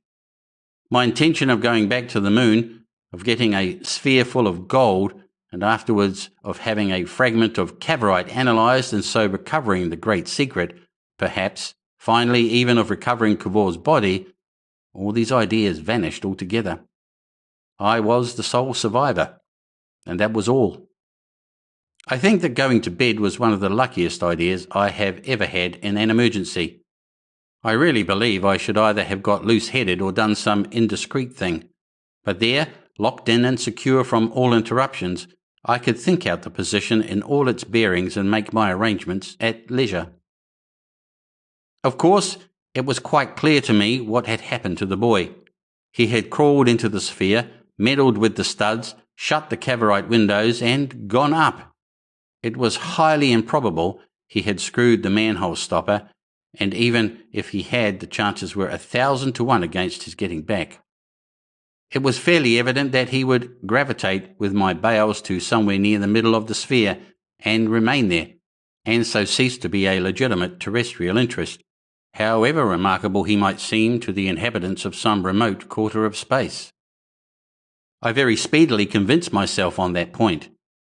And as for any responsibility I might have in the matter, the more I reflected upon that, the clearer it became that if only I kept quiet about things, I need not trouble myself about that. If I was faced by sorrowing parents demanding their lost boy, I had merely to demand my lost sphere, or ask them what they meant. At first I had had a vision of weeping parents and guardians, and all sorts of complications. But now I saw that I simply had to keep my mouth shut, and nothing in that way could arise. And indeed, the more I lay and smoked and thought, the more evident became the wisdom of impenetrability. It is within the right of every British citizen, provided he does not commit damage nor indecorum, to appear suddenly wherever he pleases, and as ragged and filthy as he pleases, and with whatever amount of virgin gold he sees fit to encumber himself, and no one has any right at all to hinder and detain him in this procedure. I formulated that at last to myself, and repeated it over as a sort of private Magna Charta of my liberty. Once I had put that issue on one side, I could take up and consider in an equable manner certain considerations I had scarcely dared to think of before, namely those arising out of the circumstances of my bankruptcy. But now, looking at this matter calmly and at leisure, I could see that if only I suppressed my identity by a temporary assumption of some less well-known name, and if I retained the 2 months' beard that had grown upon me, the risks of any annoyance from the spiteful creditor to whom I have already alluded became very small indeed. From that to a definite course of rational worldly action was plain sailing. It was all amazingly petty, no doubt, but what was there remaining for me to do? Whatever I did, I was resolved that I would keep myself level and right side up. I ordered up writing materials and addressed a letter to the New Romney Bank, the nearest, the waiter informed me, telling the manager I wished to open an account with him and requesting him to send 2 trustworthy persons properly authenticated in a cab with a good horse to fetch some hundredweight of gold with which I happened to be encumbered. I signed the letter Blake, which seemed to me to be a thoroughly respectable sort of name. This done, I got a Folkestone blue book, picked out an outfitter, and asked him to send a cutter to measure me for a dark tweed suit, ordering at the same time a valise, dressing bag, brown boots, shirts, hat to fit, and so forth. And from a watchmaker I also ordered a watch. And these letters being dispatched, I had up as good a lunch as the hotel could give, and then lay smoking a cigar, as calm and ordinary as possible, until, in accordance with my instructions, 2 duly authenticated clerks came from the bank and weighed and took away my gold. After which I pulled the clothes over my ears in order to drown any knocking, and went very comfortably to sleep. I went to sleep. No doubt it was a prosaic thing for the first man back from the moon to do, and I can imagine that the young and imaginative reader will find my behaviour disappointing. But I was horribly fatigued and bothered, and, confound it, what else was there to do? There certainly was not the remotest chance of my being believed if I had told my story then, and it would certainly have subjected me to intolerable annoyances. I went to sleep. When at last I woke up again, I was ready to face the world as I have always been accustomed to face it since I came to years of discretion. And so I got away to Italy, and there it is I am writing this story. If the world will not have it as fact, then the world may take it as fiction. It is of no concern of mine. And now that the account is finished, I am amazed to think how completely this adventure is gone and done with. Everybody believes that Cavor was a not very brilliant scientific experimenter who blew up his house and himself at Lympne, and they explained the bang that followed my arrival at Littlestone by a reference to the experiments with explosives that are going on continually at the government establishment of Lyd, 2 miles away.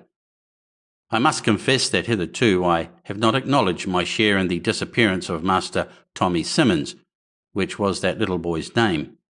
That perhaps may prove a difficult item of corroboration to explain away. They account for my appearance in rags with 2 bars of indisputable gold upon the Littlestone beach in various ingenious ways. It doesn't worry me what they think of me. They say I have strung all these things together to avoid being questioned too closely as to the source of my wealth. I would like to see the man who could invent a story that would hold together like this one. Well, they must take it as fiction. There it is. I have told my story, and now I suppose I have to take up the worries of this terrestrial life again. Even if one has been to the moon, one has still to earn a living. So I am working here at Amalfi on the scenario of that play I sketched before Cavor came walking into my world, and I am trying to piece my life together as it was before ever I saw him.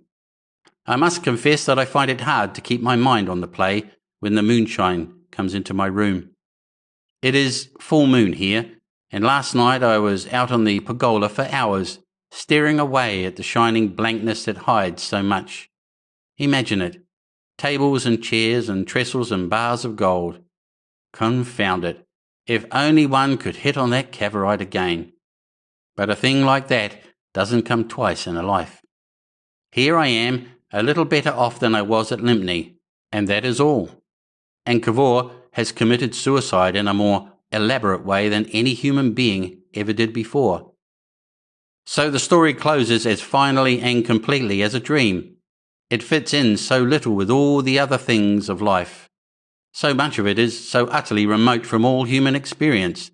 The leaping, the eating, the breathing, and these weightless times that indeed there are moments when, in spite of my moon gold, I do more than half believe myself that the whole thing was a dream. Chapter 22. The Astonishing Communication of Mr. Julius Wendigee. When I had finished my account of my return to the earth at Littlestone, I wrote, "The End," made a flourish and threw my pen aside, fully believing that the whole story of the first men in the moon was done. Not only had I done this, but I had placed my manuscript in the hands of a literary agent, had permitted it to be sold, had seen the greater portion of it appear in the Strand magazine, and was setting to work again upon the scenario of the play I had commenced at Lympne before I realized that the end was not yet. And then, following me from Amalfi to Algiers, there reached me, it is now about 6 months ago, one of the most astounding communications I have ever been fated to receive. Briefly, it informed me that Mr. Julius Wendigee, a Dutch electrician, who has been experimenting with certain apparatus akin to the apparatus used by Mr. Tesla in America, in the hope of discovering some method of communication with Mars, was receiving, day by day, a curiously fragmentary message in English, which was indisputably emanating from Mr. Cavor in the moon. At first, I thought the thing was an elaborate practical joke by someone who had seen the manuscript of my narrative. I answered Mr. Wendigee jestingly, But he replied in a manner that put such suspicion altogether aside, and in a state of inconceivable excitement, I hurried from Algiers to the little observatory upon the Monte Rosa in which he was working. In the presence of his record and his appliances, and above all the messages from Cavor that were coming to hand, my lingering doubts vanished. I decided at once to accept a proposal he made to me to remain with him, assisting him to take down the record from day to day and endeavouring with him to send a message back to the moon. Cavor, we learned, was not only alive but free, in the midst of an almost inconceivable community of these ant-like beings, these ant-men, in the blue darkness of the lunar caves. He was lamed, it seemed, but otherwise in quite good health. In better health, he distinctly said, than he usually enjoyed on earth. He had had a fever, but it had left no bad effects. But curiously enough, he seemed to be labouring under a conviction that I was either dead in the moon crater or lost in the deep of space. His message began to be received by Mr. Wendigee when that gentleman was engaged in quite a different investigation. The reader will no doubt recall the little excitement that began the century, arising out of an announcement by Mr. Nikola Tesla, the American electrical celebrity, that he had received a message from Mars. His announcement renewed attention to a fact that had long been familiar to scientific people, namely, that from some unknown source in space, waves of electromagnetic disturbance, entirely similar to those used by Signor Marconi for his wireless telegraphy, are constantly reaching the Earth.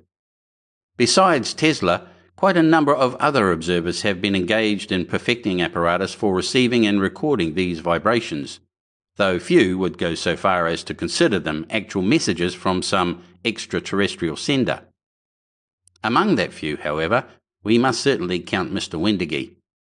Ever since 1898 he had devoted himself almost entirely to this subject, and being a man of ample means he had erected an observatory on the flanks of Monte Rosa, in a position singularly adapted in every way for such observations. My scientific attainments, I must admit, are not great, but so far as they enable me to judge, Mr. Wendigee's contrivances for detecting and recording any disturbances in the electromagnetic conditions of space are singularly original and ingenious. And by a happy combination of circumstances they were set up and in operation about 2 months before Cavor made his first attempt to call up the Earth. Consequently, we have fragments of his communication even from the beginning. Unhappily, they are only fragments, and the most momentous of all the things that he had to tell humanity, the instructions, that is, for the making of Cavorite, if indeed he ever transmitted them, have throbbed themselves away unrecorded into space. We never succeeded in getting a response back to Cavor. He was unable to tell, therefore, what we had received or what we had missed, nor indeed did he certainly know that anyone on Earth was really aware of his efforts to reach us.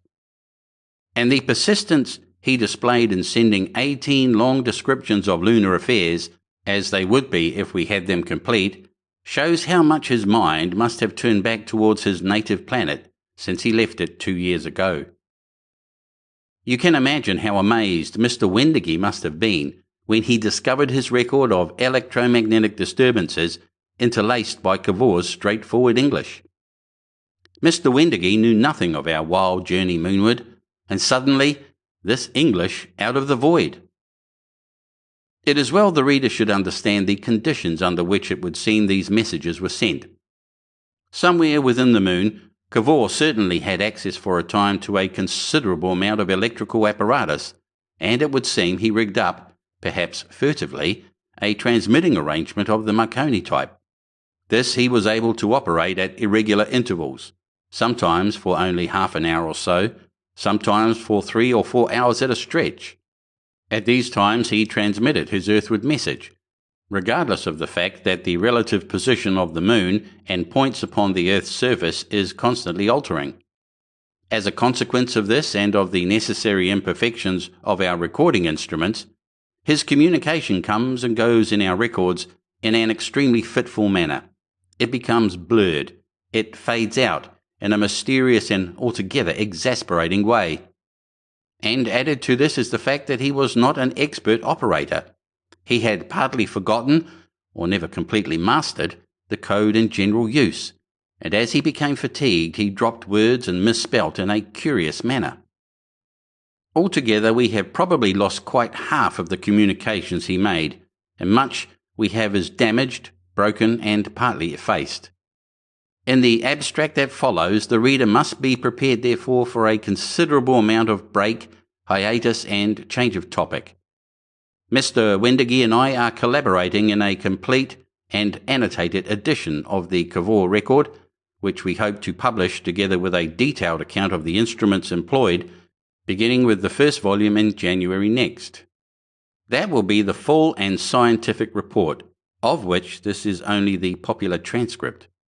But here we give at least sufficient to complete the story I have told, and to give the broad outlines of the state of that other world, so near, so akin, and yet so dissimilar to our own. Chapter 23. An abstract of the 6 messages first received from Mr. Cavor. The 2 earlier messages of Mr. Cavor may very well be reserved for that larger volume. They simply tell, with greater brevity and with a difference in several details that is interesting, but not of any vital importance, the bare facts of the making of the sphere and our departure from the world. Throughout, Cavor speaks of me as a man who is dead, but with a curious change of temper as he approaches our landing on the moon. Poor Bedford, he says of me, and this poor young man, and he blames himself for inducing a young man, by no means well equipped for such adventures, to leave a planet on which he was indisputably fitted to succeed on so precarious a mission. I think he underrates the part my energy and practical capacity played in bringing about the realization of his theoretical sphere. We arrived, he says, with no more account of our passage through space than if we had made a journey of common occurrence in a railway train. And then he becomes increasingly unfair to me. Unfair indeed to an extent I should not have expected in a man trained in the search for truth. Looking back over my previously written account of these things, I must insist that I have been altogether juster to Cavor than he has been to me. I have extenuated little and suppressed nothing, but his account is... It speedily became apparent that the entire strangeness of our circumstances and surroundings, great loss of weight, attenuated but highly oxygenated air, consequent exaggeration of the results of muscular effort, rapid development of weird plants from obscure spores, lurid sky, was exciting my companion unduly. On the moon his character seemed to deteriorate. He became impulsive, rash, and quarrelsome. In a little while his folly in devouring some gigantic vesicles, and his consequent intoxication, led to our capture by the Selenites, before we had had the slightest opportunity of properly observing their ways. He says, you observe, nothing of his own concession to these same vesicles. And he goes on from that point to say that we came to a difficult passage with them, and Bedford, mistaking certain gestures of theirs, pretty gestures they were, gave way to a panic violence. He ran amuck, killed 3, and perforce I had to flee with him after the outrage. Subsequently we fought with a number who endeavoured to bar our way, and slew 7 or 8 more. It says much for the tolerance of these beings that on my recapture I was not instantly slain. We made our way to the exterior, and separated in the crater of our arrival to increase our chances of recovering our sphere.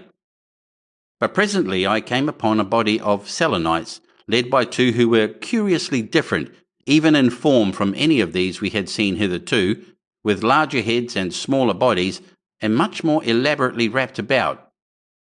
And after evading them for some time, I fell into a crevasse, cut my head rather badly, and displaced my patella, and, finding crawling very painful, decided to surrender, if they would still permit me to do so. This they did, and perceiving my helpless condition, carried me with them again into the moon.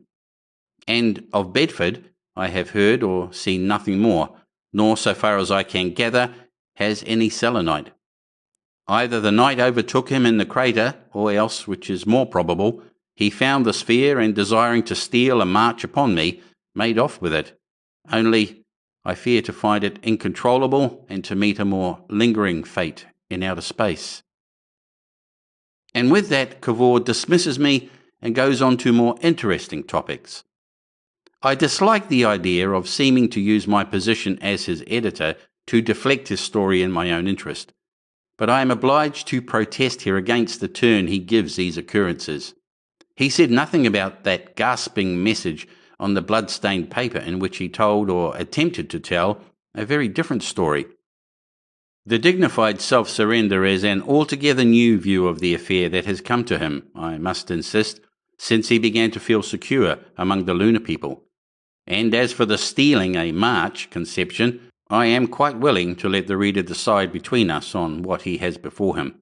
I know I am not a model man. I have made no pretense to be. But am I that? However, that is the sum of my wrongs. From this point I can edit Cavor with an untroubled mind, for he mentions me no more. It would seem the Selenites who had come upon him carried him to some point in the interior down a great shaft by means of what he describes as a sort of balloon. We gather from the rather confused passage in which he describes this, and from a number of chance allusions and hints in other and subsequent messages, that this great shaft is one of an enormous system of artificial shafts that run, each from what is called a lunar crater, downwards for very nearly 100 miles towards the central portion of our satellite.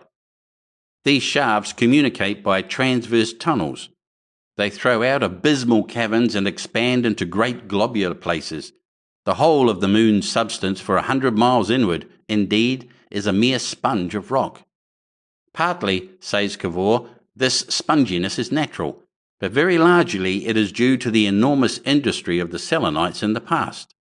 The enormous circular mounds of the excavated rock and earth it is that form these great circles about the tunnels known to earthly astronomers, misled by a false analogy, as volcanoes. It was down this shaft they took him, in this sort of balloon he speaks of, at first into an inky blackness, and then into a region of continually increasing phosphorescence.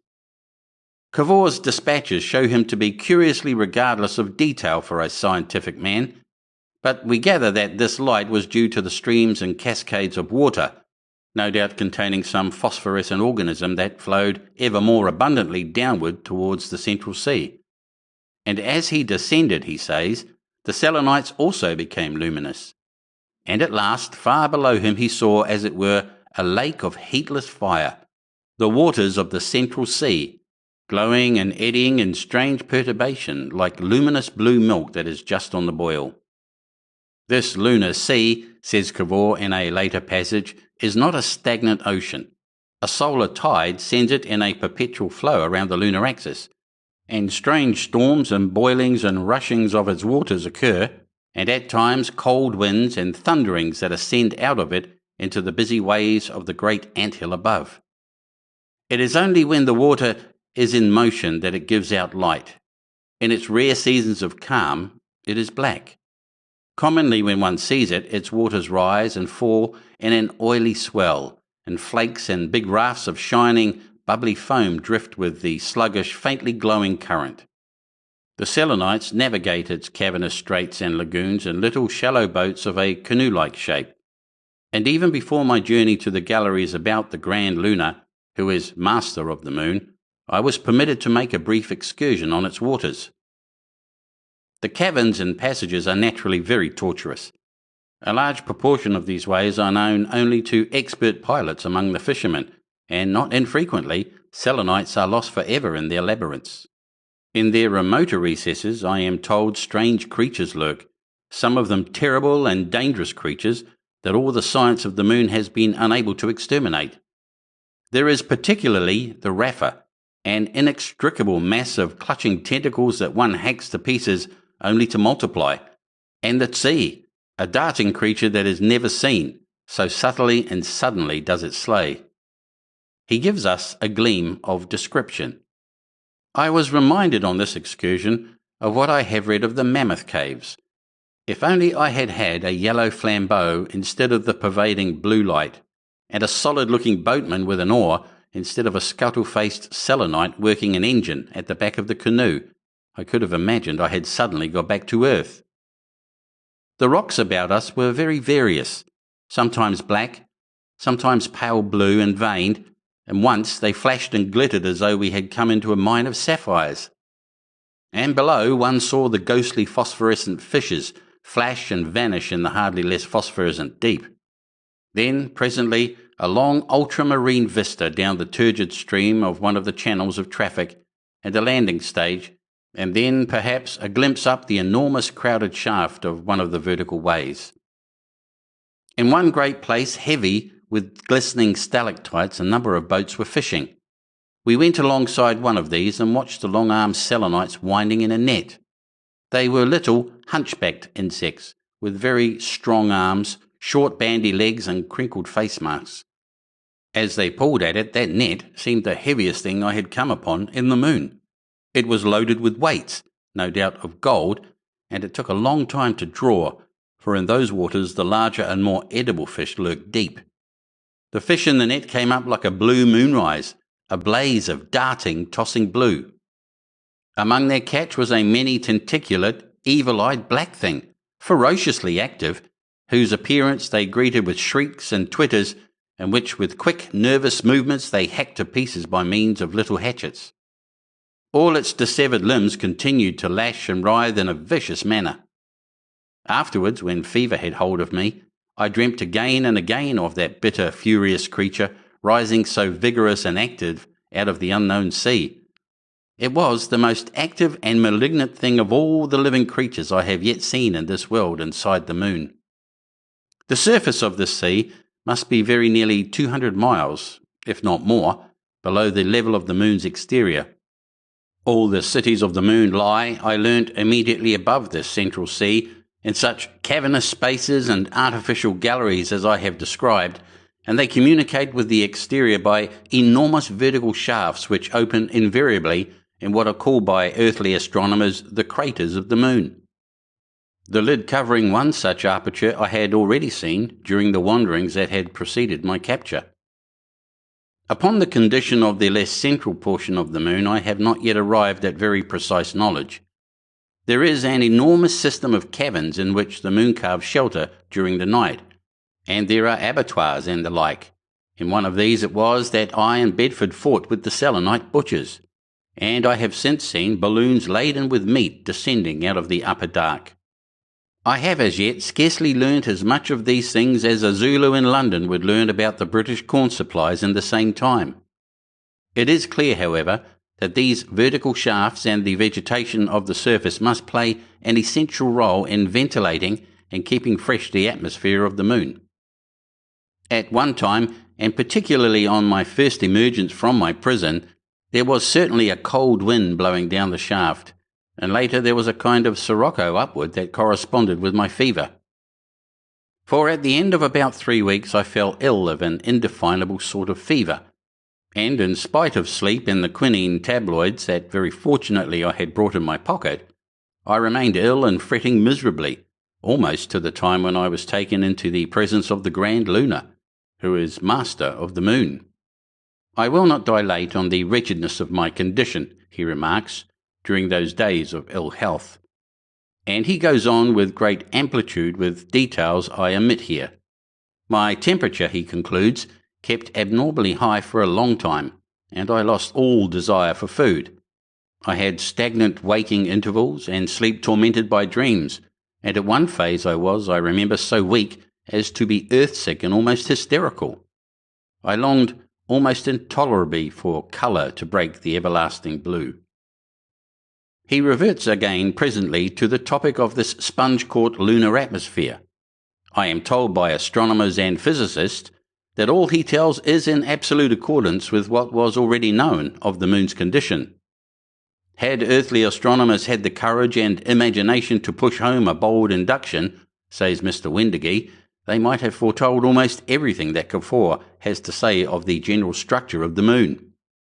They know now pretty certainly that moon and earth are not so much satellite and primary as smaller and greater sisters, made out of one mass and consequently made of the same material. And since the density of the moon is only 3/5 that of the Earth, there can be nothing for it but that she is hollowed out by a great system of caverns. There was no necessity, said Sir Jabez Flapp, FRS, that most entertaining exponent of the facetious side of the stars, that we should ever have gone to the moon to find out such easy inferences, and points the pun with an allusion to Gruyere, but he certainly might have announced his knowledge of the hollowness of the moon before. And if the moon is hollow, then the apparent absence of air and water is, of course, quite easily explained. The sea lies within at the bottom of the caverns, and the air travels through the great sponge of galleries in accordance with simple physical laws. The caverns of the moon, on the whole, are very windy places. As the sunlight comes round the moon, the air in the outer galleries on that side is heated, its pressure increases, some flows out on the exterior and mingles with the evaporating air of the craters, where the plants remove its carbonic acid, while the greater portion flows round through the galleries to replace the shrinking air of the cooling side that the sunlight has left. There is therefore a constant eastward breeze in the air of the outer galleries, and an upflow during the lunar day up the shafts, complicated, of course, very greatly by the varying shape of the galleries and the ingenious contrivances of the Selenite mind. Chapter 24. The Natural History of the Selenites. The messages of Cavor from the 6th up to the 16th are for the most part so much broken, and they abound so in repetitions that they scarcely form a consecutive narrative. They will be given in full, of course, in the scientific report, but here it will be far more convenient to continue simply to abstract and quote as in the former chapter. We have subjected every word to a keen critical scrutiny, and my own brief memories and impressions of lunar things have been of inestimable help in interpreting what would otherwise have been impenetrably dark. And, naturally, as living beings, our interest centres far more upon the strange community of lunar insects in which he was living, it would seem, as an honoured guest than upon the mere physical condition of their world. I have already made it clear, I think, that the Selenites I saw resembled man in maintaining the erect attitude and in having 4 limbs, and I have compared the general appearance of their heads and the jointing of their limbs to that of insects. I have mentioned too the peculiar consequence of the smaller gravitation of the moon on their fragile slightness. Cavor confirms me upon all these points. He calls them animals, though of course they fall under no division of the classification of earthly creatures, and he points out the insect type of anatomy had, fortunately for men, never exceeded a relatively very small size on Earth. The largest terrestrial insects, living or extinct, do not, as a matter of fact, measure 6 inches in length. But here, against the lesser gravitation of the moon, a creature certainly as much an insect as vertebrate seems to have been able to attain human and ultra-human dimensions. He does not mention the ant, but throughout his allusions the ant is continually being brought before my mind. In its sleepless activity, in its intelligence and social organisation, in its structure, and more particularly in the fact that it displays, in addition to the 2 forms, the male and the female form, that almost all other animals possess, a number of other sexless creatures, workers, soldiers and the like, differing from one another in structure, character, power and use, and yet all members of the same species. For these Selenites also have a great variety of forms. Of course, they are not only colossally greater in size than ants, but also, in Cavor's opinion at least, in intelligence, morality and social wisdom are they colossally greater than men. And instead of the 4 or 5 different forms of ant that are found, there are almost innumerably different forms of Selenite. I had endeavoured to indicate the very considerable difference observable in such Selenites of the outer crust as I happened to encounter. The differences in size and proportions were certainly as wide as the differences between the most widely separated races of men. But such differences as I saw fade absolutely to nothing in comparison with the huge distinctions of which Cavor tells. It would seem the exterior Selenites, I saw were, indeed, mostly engaged in kindred occupations, mooncalf herds, butchers, fleshers, and the like. But within the moon, practically unsuspected by me, there are, it seems, a number of other sorts of selenite, differing in size, differing in the relative size of part to part, differing in power and appearance, and yet not different species of creatures, but only different forms of one species, and retaining through all their variations a certain common likeness that marks their specific unity. The moon is indeed a sort of vast ant-hill, only instead of there being only 4 or 5 sorts of ant, there are many hundred different sorts of selenite, and almost every gradation between one sort and another. It would seem the discovery came upon Cavor very speedily. I infer rather than learn from his narrative that he was captured by the mooncalf herds under the direction of these other selenites who have larger brain cases, heads, and very much shorter legs. Finding he would not walk even under the goad, they carried him into darkness, crossed a narrow plank-like bridge that may have been the identical bridge I had refused, and put him down in something that must have seemed at first to be some sort of lift. This was the balloon. It had certainly been absolutely invisible to us in the darkness, and what had seemed to me a mere plank walking into the void was really, no doubt, the passage of the gangway. In this he descended towards constantly more luminous caverns of the moon.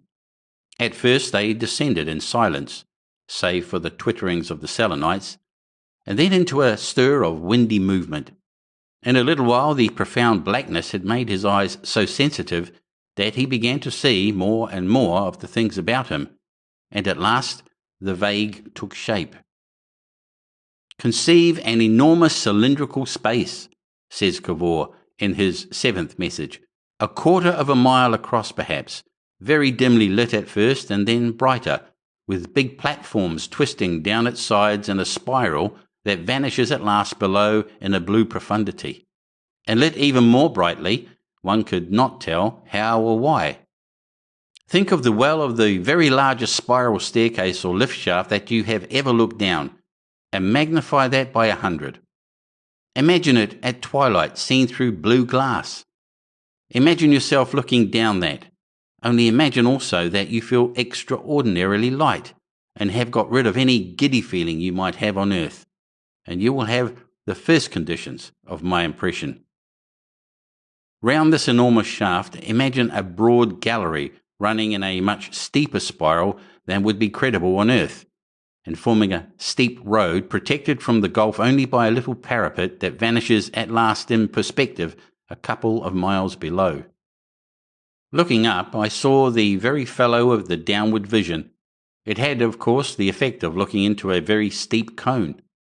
A wind was blowing down the shaft, and far above I fancy I heard, growing fainter and fainter, the bellowing of the mooncalves that were being driven down again from their evening pasturage on the exterior. And up and down the spiral galleries were scattered numerous moon people, pallid, faintly luminous beings regarding our appearance or busied on unknown errands. Either I fancied it or a flake of snow came drifting down on the icy breeze, and then, falling like a snowflake, a little figure, a little man-insect, clinging to a parachute, drove down very swiftly towards the central places of the moon. The big-headed Selenite sitting beside me, seeing me move my head with the gesture of one who saw, pointed with his trunk-like hand and indicated a sort of jetty coming into sight very far below, a little landing stage, as it were, hanging into the void. As it swept up towards us, our pace diminished very rapidly, and in a few moments, as it seemed, we were abreast of it and at rest. A mooring rope was flung and grasped, and I found myself pulled down to a level with a great crowd of Selenites who jostled to see me. It was an incredible crowd. Suddenly and violently there was forced upon my attention the vast amount of difference there is amongst these beings of the moon. Indeed, there seemed not two alike in all that jostling multitude. They differed in shape, they differed in size, they rang all the horrible changes on the theme of Selenite form. Some bulged and overhung, some ran about among the feet of their fellows. All of them had a grotesque and disquieting suggestion of an insect that has somehow contrived to mock humanity. But all seemed to present an incredible exaggeration of some particular feature. One had a vast right forelimb, an enormous antennal arm as it were. One seemed all leg, poised as it were on stilts. Another protruded the edge of his face mask into a nose-like organ that made him startlingly human until one saw his expressionless gaping mouth. The strange and, except for the want of mandibles and palps, most insect-like head of the Mooncalf minders underwent indeed the most incredible transformations. Here it was broad and low, here high and narrow. Here its leathery brow was drawn out into horns and strange features. Here it was whiskered and divided, and there with a grotesquely human profile. One distortion was particularly conspicuous. There were several brain cases distended like bladders to a huge size, with the face mask reduced to quite small proportions. There were several amazing forms with heads reduced to microscopic proportions and blobby bodies, and fantastic flimsy things that existed, it would seem, only as a basis for vast trumpet-like protrusions of the lower part of the mask. And oddest of all, as it seemed to me for the moment, 2 or 3 of these weird inhabitants of a subterranean world, a world sheltered by innumerable miles of rock from sun or rain, carried umbrellas in their tentaculate hands, real terrestrial-looking umbrellas. And then I thought of the parachutist I had watched descend. These moon people behaved exactly as a human crowd might have done in similar circumstances. They jostled and thrust one another, they shoved one another aside, they even clambered upon one another to get a glimpse of me. Every moment they increased in numbers and pressed more urgently upon the discs of my ushers. Cavor does not explain what he means by this. Every moment fresh shapes emerged from the shadows and forced themselves upon my astounded attention. And presently I was signed and helped into a sort of litter, and lifted up on the shoulders of strong-armed bearers, and so borne through the twilight over the seething multitude towards the apartments that were provided for me in the moon. All about me were eyes, faces, masks, and leathery noise like the rustling of beetle wings, and a great bleating and cricket-like twittering of Selenite voices.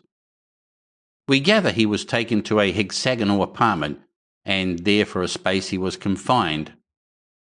Afterwards he was given a much more considerable liberty, indeed almost as much freedom as one has in a civilized town on earth.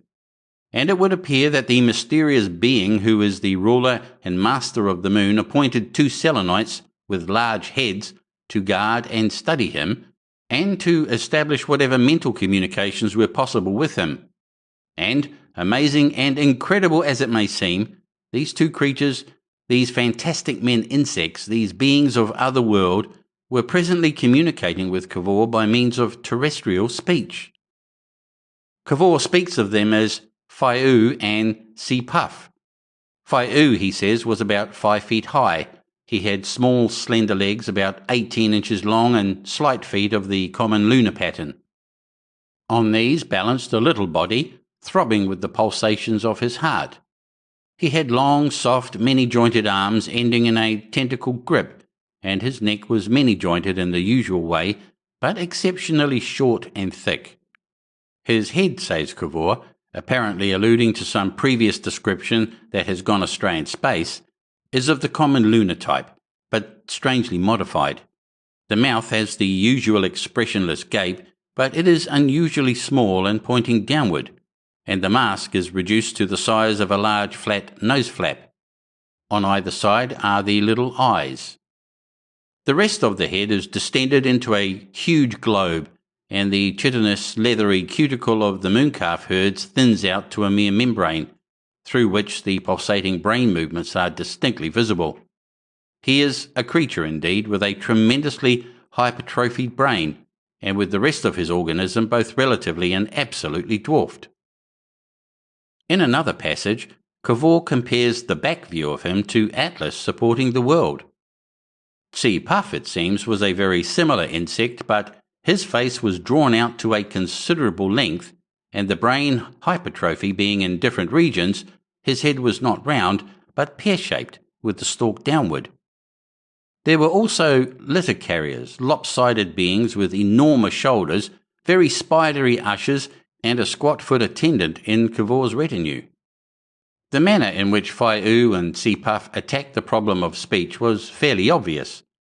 They came into this hexagonal cell in which Cavor was confined and began imitating every sound he made, beginning with a cough. He seems to have grasped their intention with great quickness, and to have begun repeating words to them and pointing to indicate the application. The procedure was probably always the same. Fai-oo would attend to Cavor for a space, then point also and say the word he had heard. The first word he mastered was man, and the second, moony, which Cavor on the spur of the moment seems to have used instead of Selenite for the moon race. As soon as Fai-oo was assured of the meaning of a word, he repeated it to Si-puff, who remembered it infallibly.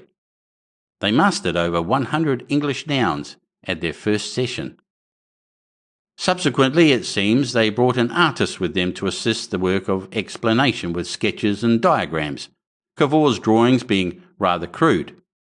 He was, says Cavor, a being with an active arm and an arresting eye, and he seemed to draw with incredible swiftness. The 11th message is undoubtedly only a fragment of a longer communication. After some broken sentences, the record of which is unintelligible, it goes on, but it will interest only linguists and delay me too long to give the details of the series of intent parleys of which these were the beginning, and indeed I very much doubt if I could give in anything like the proper order all the twistings and turnings that we made in our pursuit of mutual comprehension. Verbs were soon plain sailing, at least such active verbs as I could express by drawings. Some adjectives were easy, but when it came to abstract nouns, to prepositions, and the sort of hackneyed figures of speech by means of which so much is expressed on earth, it was like diving in cork jackets. Indeed, these difficulties were insurmountable until to the 6th lesson came a 4th assistant, a being with a huge football-shaped head whose forte was clearly the pursuit of intricate analogy. He entered in a preoccupied manner, stumbling against a stool, and the difficulties that arose had to be presented to him with a certain amount of clamour and hitting and pricking before they reached his apprehension. But once he was involved, his penetration was amazing. Whenever there came a need of thinking beyond Fai-oo's by no means limited scope, this prolate-headed person was in request, but he invariably told the conclusion to Si-puff in order that it might be remembered. Si-puff was ever the arsenal for facts, and so we advanced again. It seemed long and yet brief, a matter of days before I was positively talking with these insects of the moon. Of course, at first it was an intercourse infinitely tedious and exasperating, but imperceptibly it has grown to comprehension. And my patience has grown to meet its limitations. Fai-oo it is who does all the talking. He does it with a vast amount of meditative provisional and has caught up one or two phrases, if I may say, if you understand, and beads all his speech with them. Thus he would discourse. Imagine him explaining his artist. He, if I may say, draw. Eat little, drink little. Draw. Love draw. No other thing. Hate all who not draw like him. Angry. Hate all who draw like him better. Hate most people. Hate all who not think all world for to draw. Angry. All things mean nothing to him. Only draw. He like you, if you understand. New thing to draw. Ugly. Striking. Eh? He, turning to Si-puff, love remember words. Remember wonderful more than any. Think no, draw no. Remember. Say, here he referred to his gifted assistant for a word, histories, all things. He here once, say ever. It is more wonderful to me than I dreamt than anything ever could be again to hear, in this perpetual obscurity, these extraordinary creatures, for even familiarity fails to weaken the inhuman effect of their appearance, continually piping a nearer approach to coherent earthly speech, asking questions, giving answers.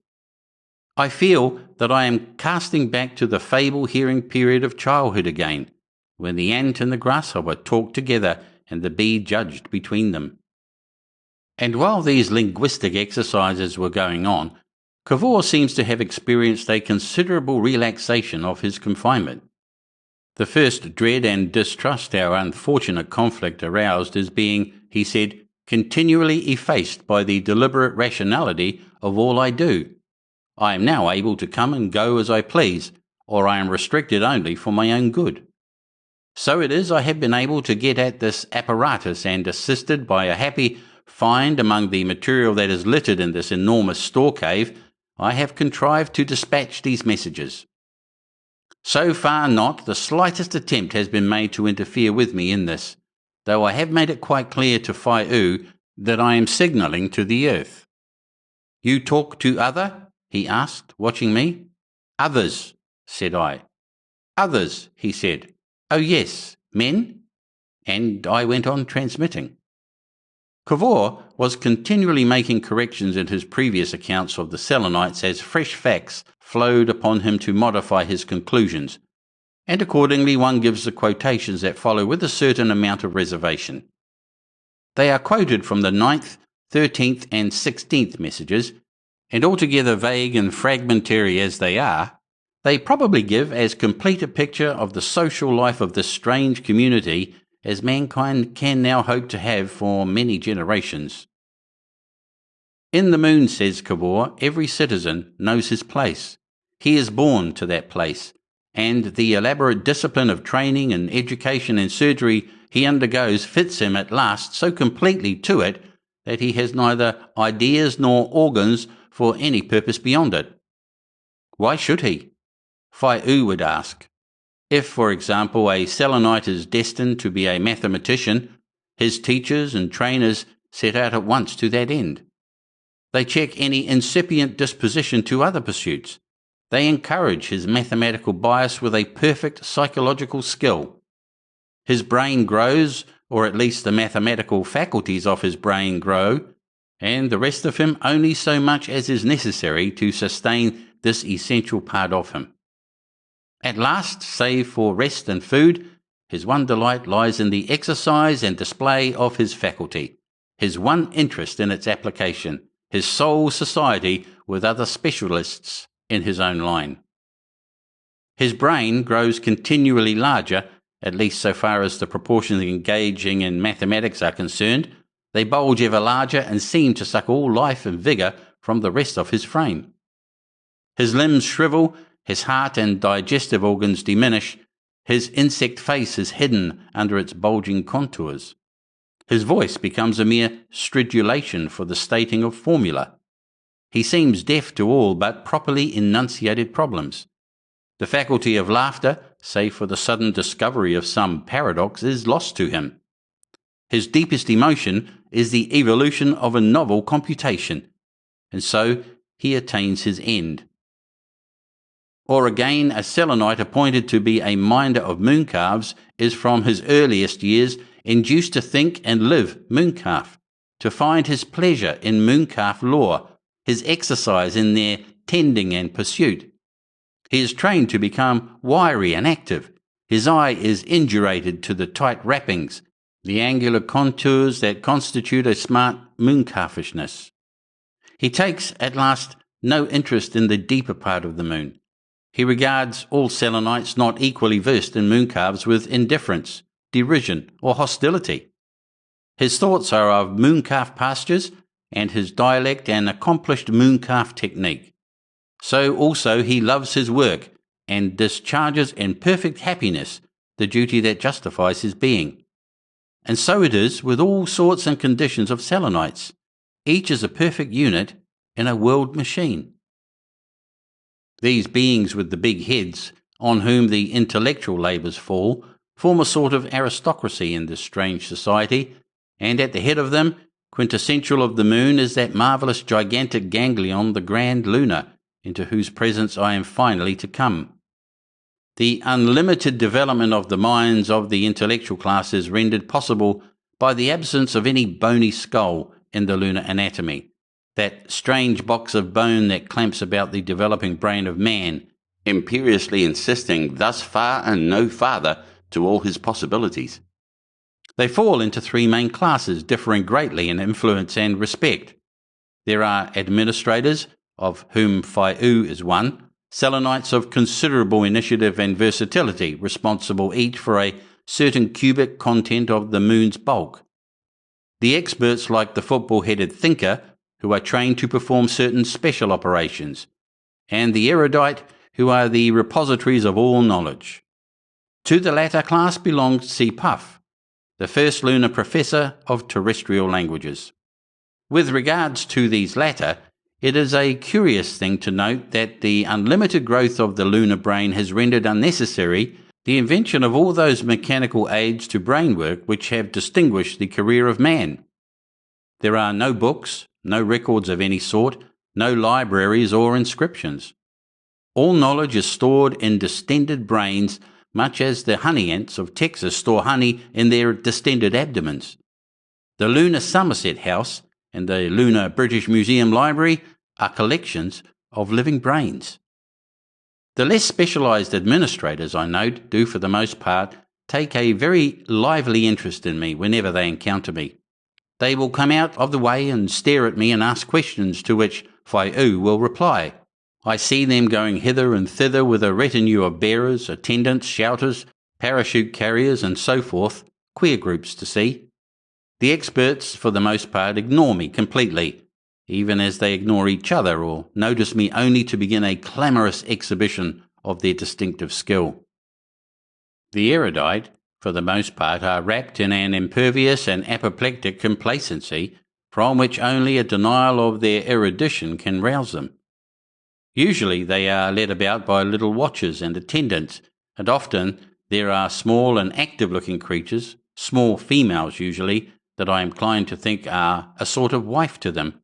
But some of the profounder scholars are altogether too great for locomotion, and are carried from place to place in a sort of sedan tub, wobbling jellies of knowledge that enlist my respectful astonishment. I have just passed one in coming to this place where I am permitted to amuse myself with these electrical toys. A vast, shaven, shaky head, bald and thin-skinned, carried on his grotesque stretcher. In front and behind came his bearers, and curious, almost trumpet-faced news disseminators shrieked his fame. I have already mentioned the retinues that accompany most of the intellectuals: ushers, bearers, valets, extraneous tentacles and muscles, as it were, to replace the abortive physical powers of these hypertrophied minds. Porters almost invariably accompany them. There are also extremely swift messengers with spider-like legs and hands for grasping parachutes, and attendants with vocal organs that could well nigh wake the dead. Apart from their controlling intelligence, these subordinates are as inert and helpless as umbrellas in a stand. They exist only in relation to the orders they have to obey, the duties they have to perform. The bulk of these insects, however, who go to and fro upon the spiral ways, who fill the ascending balloons and drop past me clinging to flimsy parachutes, are, I gather, of the operative class. Machine hands, indeed. Some of these are in actual nature. It is no figure of speech. The single tentacle of the Mooncalf herd is profoundly modified for clawing, lifting, guiding, the rest of them no more than necessary subordinate appendages to these important parts. Some, who I suppose deal with bell-striking mechanisms, have enormously developed auditory organs. Some, whose work lies in delicate chemical operations, project a vast olfactory organ. Others again have flat feet for treadles with ankylosed joints. And others, who I have been told are glass blowers, seem mere lung bellows. But every one of these common Selenites I have seen at work is exquisitely adapted to the social need it meets. Fine work is done by fine down workers, amazingly dwarfed and neat. Some I could hold on the palm of my hand. There is even a sort of turnspit selenite, very common, whose duty and only delight it is to apply the motive power for various small appliances. And to rule over these things and order any erring tendency there might be in some aberrant natures are the most muscular beings I have seen in the moon, a sort of lunar police, who must have been trained from their earliest years to give a perfect respect and obedience to the swollen heads. The making of these various sorts of operative must be a very curious and interesting process. I am very much in the dark about it, but quite recently I came upon a number of young Selenites confined in jars from which only the forelimbs protruded, who were being compressed to become machine minders of a special sort. The extended hand in this highly developed system of technical education is stimulated by irritants and nourished by injection, while the rest of the body is starved. Faiu, unless I misunderstood him, explained that in the early stages these queer little creatures are apt to display signs of suffering in their various cramped situations, but they easily become indurated to their lot, and he took me on to where a number of flexible-minded messengers were being drawn out and broken in. It is quite unreasonable, I know, but such glimpses of the educational methods of these beings affect me disagreeably. I hope, however, that may pass off, and I may be able to see more of this aspect of their wonderful social order. That wretched-looking hand tentacle sticking out of its jar seemed to have a sort of limp appeal for lost possibilities. It haunts me still, although of course it is really in the end a far more humane proceeding than our earthly method of leaving children to grow into human beings and then making machines of them. Quite recently too, I think it was on the 11th or 12th visit I made to this apparatus, I had a curious light upon the lives of these operatives.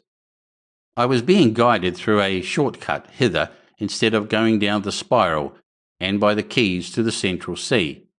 From the devious windings of a long dark gallery, we emerged into a vast low cavern pervaded by an earthy smell, and as things go in this darkness, rather brightly lit.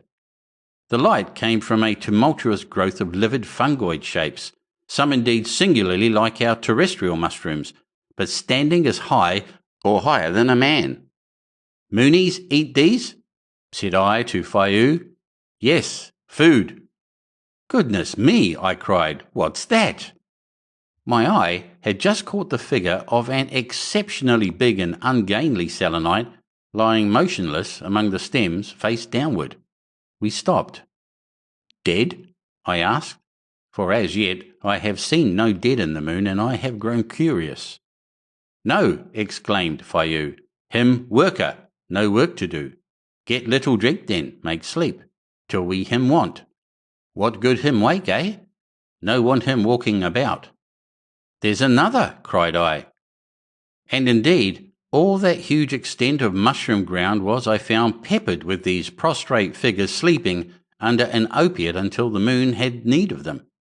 There were scores of them of all sorts, and we were able to turn over some of them and examine them more precisely than I had been able to do previously.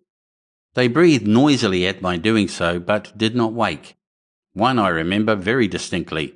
He left a strong impression, I think, because some trick of the light and of his attitude was strongly suggestive of a drawn-up human figure. His forelimbs were long, delicate tentacles. He was some kind of refined manipulator, and the pose of his slumber suggested a submissive suffering. No doubt it was a mistake for me to interpret his expression in that way, but I did. And as Faiu rolled him over into the darkness among the livid fleshiness again, I felt a distinctly unpleasant sensation, although, as he rolled, the insect in him was confessed. It simply illustrates the unthinking way in which one acquires habits of feeling. To drug the worker one does not want and toss him aside is surely far better than to expel him from his factory to wander starving in the streets. In every complicated social community there is necessarily a certain intermittency of employment for all specialized labour, and in this way the trouble of an unemployed problem is altogether anticipated. And yet, so unreasonable are even scientifically trained minds, I still do not like the memory of those prostrate forms amidst those quiet, luminous arcades of fleshy growth, and I avoid that shortcut in spite of the inconveniences of the longer, more noisy and more crowded alternative. My alternative route takes me round by a huge, shadowy cavern, very crowded and clamorous, and here it is I see peering out of the hexagonal openings of a sort of honeycomb wall, or parading a large open space behind, or selecting the toys and amulets made to please them by the dainty, tentacled jewellers who work in kennels below, the mothers of the moon world, the queen bees, as it were, of the hive. They are noble-looking beings, fantastically and sometimes quite beautifully adorned, with a proud carriage, and save for their mouths, almost microscopic heads. Of the condition of the moon sexes, marrying and giving in marriage, and of birth and so forth among the Selenites, I have as yet been able to learn very little. With the steady progress of Whaiu in English, however, my ignorance will no doubt as steadily disappear. I am of the opinion that, as with the ants and bees, there is a large majority of the members in this community of the neuter sex. Of course, on earth in our cities there are now many who never live that life of parentage which is the natural life of man. Here, as with the ants, this thing has become a normal condition of the race, and the whole of such replacement as is necessary falls upon the special and by no means numerous class of matrons, the mothers of the moon world, large and stately beings, beautifully fitted to bear the larval Selenite. Unless I misunderstand an explanation of Whaiu's, they are absolutely incapable of cherishing the young they bring into the moon. Periods of foolish indulgence alternate with moods of aggressive violence, and as soon as possible the little creatures, who are quite soft and flabby and pale-coloured, are transferred to the charge of celibate females, women workers as it were, who in some cases possess brains of almost masculine dimensions. Just at this point, unhappily, this message broke off. Fragmentary and tantalising as the matter constituting this chapter is, it does nevertheless give a vague, broad impression of an altogether strange and wonderful world, a world with which our own may have to reckon we know not how speedily. This intermittent trickle of messages, this whispering of a record needle in the stillness of the mountain slopes, is the first warning of such a change in human conditions as mankind has scarcely imagined heretofore. In that satellite of ours, there are new elements, new appliances, traditions, an overwhelming avalanche of new ideas, a strange race with whom we must inevitably struggle for mastery. Gold as common as iron or wood. Chapter 25. The Grand Lunar. The penultimate message describes with occasionally elaborate detail the encounter between Cavor and the Grand Lunar, who is the ruler or master of the moon. Cavor seems to have sent most of it without interference, but to have been interrupted in the concluding portion. The second came after an interval of a week. The first message begins, "At last I am able to resume this." It then becomes illegible for a space, and after a time resumed in mid-sentence. The missing words of the following sentence are probably "the crowd." There follows quite clearly, "grew ever denser as we drew near the palace of the Grand Lunar," if I may call a series of excavations a palace. Everywhere faces stared at me, blank, chitinous, gapes and masks, eyes peering over tremendous olfactory developments, eyes beneath monstrous forehead plates, and undergrowth of smaller creatures dodged and yelped, and helmet faces poised on sinuous, long-jointed necks appeared craning over shoulders and beneath armpits. Keeping a welcome space about me marched a cordon of stolid, scuttle-headed guards, who had joined us on our leaving the boat in which we had come along the channels of the Central Sea. The quick-eyed artist with the little brain joined us also, and a thick bunch of lean porter insects swayed and struggled under the multitude of conveniences that were considered essential to my state. I was carried in a litter during the final stage of our journey. This litter was made of some very ductile metal that looked dark to me, meshed and woven, and with bars of paler metal, and about me as I advanced there grouped itself a long and complicated procession. In front, after the manner of heralds, marched 4 trumpet-faced creatures making a devastating bray, and then came squat, resolute moving ushers before and behind, and on either hand a galaxy of learned heads, a sort of animated encyclopedia, who were Faiu explained to stand about the Grand Lunar for purposes of reference. Not a thing in lunar science, not a point of view or method of thinking that these wonderful beings did not carry in their heads. Followed guards and porters, and then Faiu's shivering brain borne also on a litter. Then came Si Puff in a slightly less important litter, then myself on a litter of greater elegance than any other, and surrounded by my food and drink attendants. More trumpeters came next, splitting the air with vehement outcries, and then several big brains, special correspondents one might well call them, or historiographers, charged with the task of observing and remembering every detail of this epoch-making interview. A company of attendants, bearing and dragging banners and masses of scented fungus and curious symbols, vanished in the darkness behind. The way was lined by ushers and officers in caparisons that gleamed like steel, and beyond their line, so far as my eyes could pierce the gloom, the heads of that enormous crowd extended. I will own that I am still by no means indurated to the peculiar effect of the Selenite appearance, and to find myself, as it were, adrift on this broad sea of excited entomology was by no means agreeable. Just for a space I had something very like what I should imagine people mean when they speak of the horrors.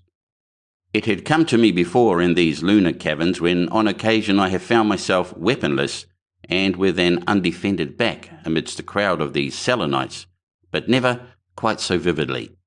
It is, of course, as absolutely irrational a feeling as one could well have, and I hope gradually to subdue it. But just for a moment, as I swept forward into the welter of that vast crowd, it was only by gripping my litter tightly and summoning all my willpower that I succeeded in avoiding an outcry or some such manifestation. It lasted perhaps 3 minutes, then I had myself in hand again. We ascended the spiral of a vertical way for some time, and then passed through a series of huge halls, dome-roofed and elaborately decorated. The approach to the Grand Lunar was certainly contrived to give one a vivid impression of his greatness. Each cavern one entered seemed greater and more boldly arched than its predecessor. This effect of progressive size was enhanced by a thin haze of faintly phosphorescent blue incense that thickened as one advanced, and robbed even the nearer figures of clearness. I seemed to advance continually to something larger, dimmer, and less material. I must confess that all this multitude made me feel extremely shabby and unworthy. I was unshaven and unkempt. I had brought no razor. I had a coarse beard over my mouth. On earth I have always been inclined to despise any attention to my person beyond a proper care for cleanliness. But under the exceptional circumstances in which I found myself, representing as I did my planet and my kind, and depending very largely upon the attractiveness of my appearance for a proper reception, I could have given much for something a little more artistic and dignified than the husks I wore. I had been so serene in the belief that the moon was uninhabited as to overlook such precautions altogether. As it was, I was dressed in a flannel jacket, knickerbockers, and golfing stockings stained with every sort of dirt the moon offered, slippers of which the left heel was wanting, and a blanket, through a hole in which I thrust my head. These clothes, indeed, I still wear. Sharp bristles are anything but an improvement to my cast of features, and there was an unmended tear at the knee of my knickerbockers that showed conspicuously as I squatted in my litter. My right stocking, too, persisted in getting about my ankle. I am fully alive to the injustice my appearance did humanity, and if by any expedient I could have improvised something a little out of the way and imposing, I would have done so. But I could hit upon nothing. I did what I could with my blanket, folding it somewhat after the fashion of a toga, and for the rest I sat as upright as the swaying of my litter permitted. Imagine the largest hall you have ever been in, imperfectly lit with blue light and obscured by a grey-blue fog, surging with metallic or livid grey creatures of such a mad diversity as I have hinted.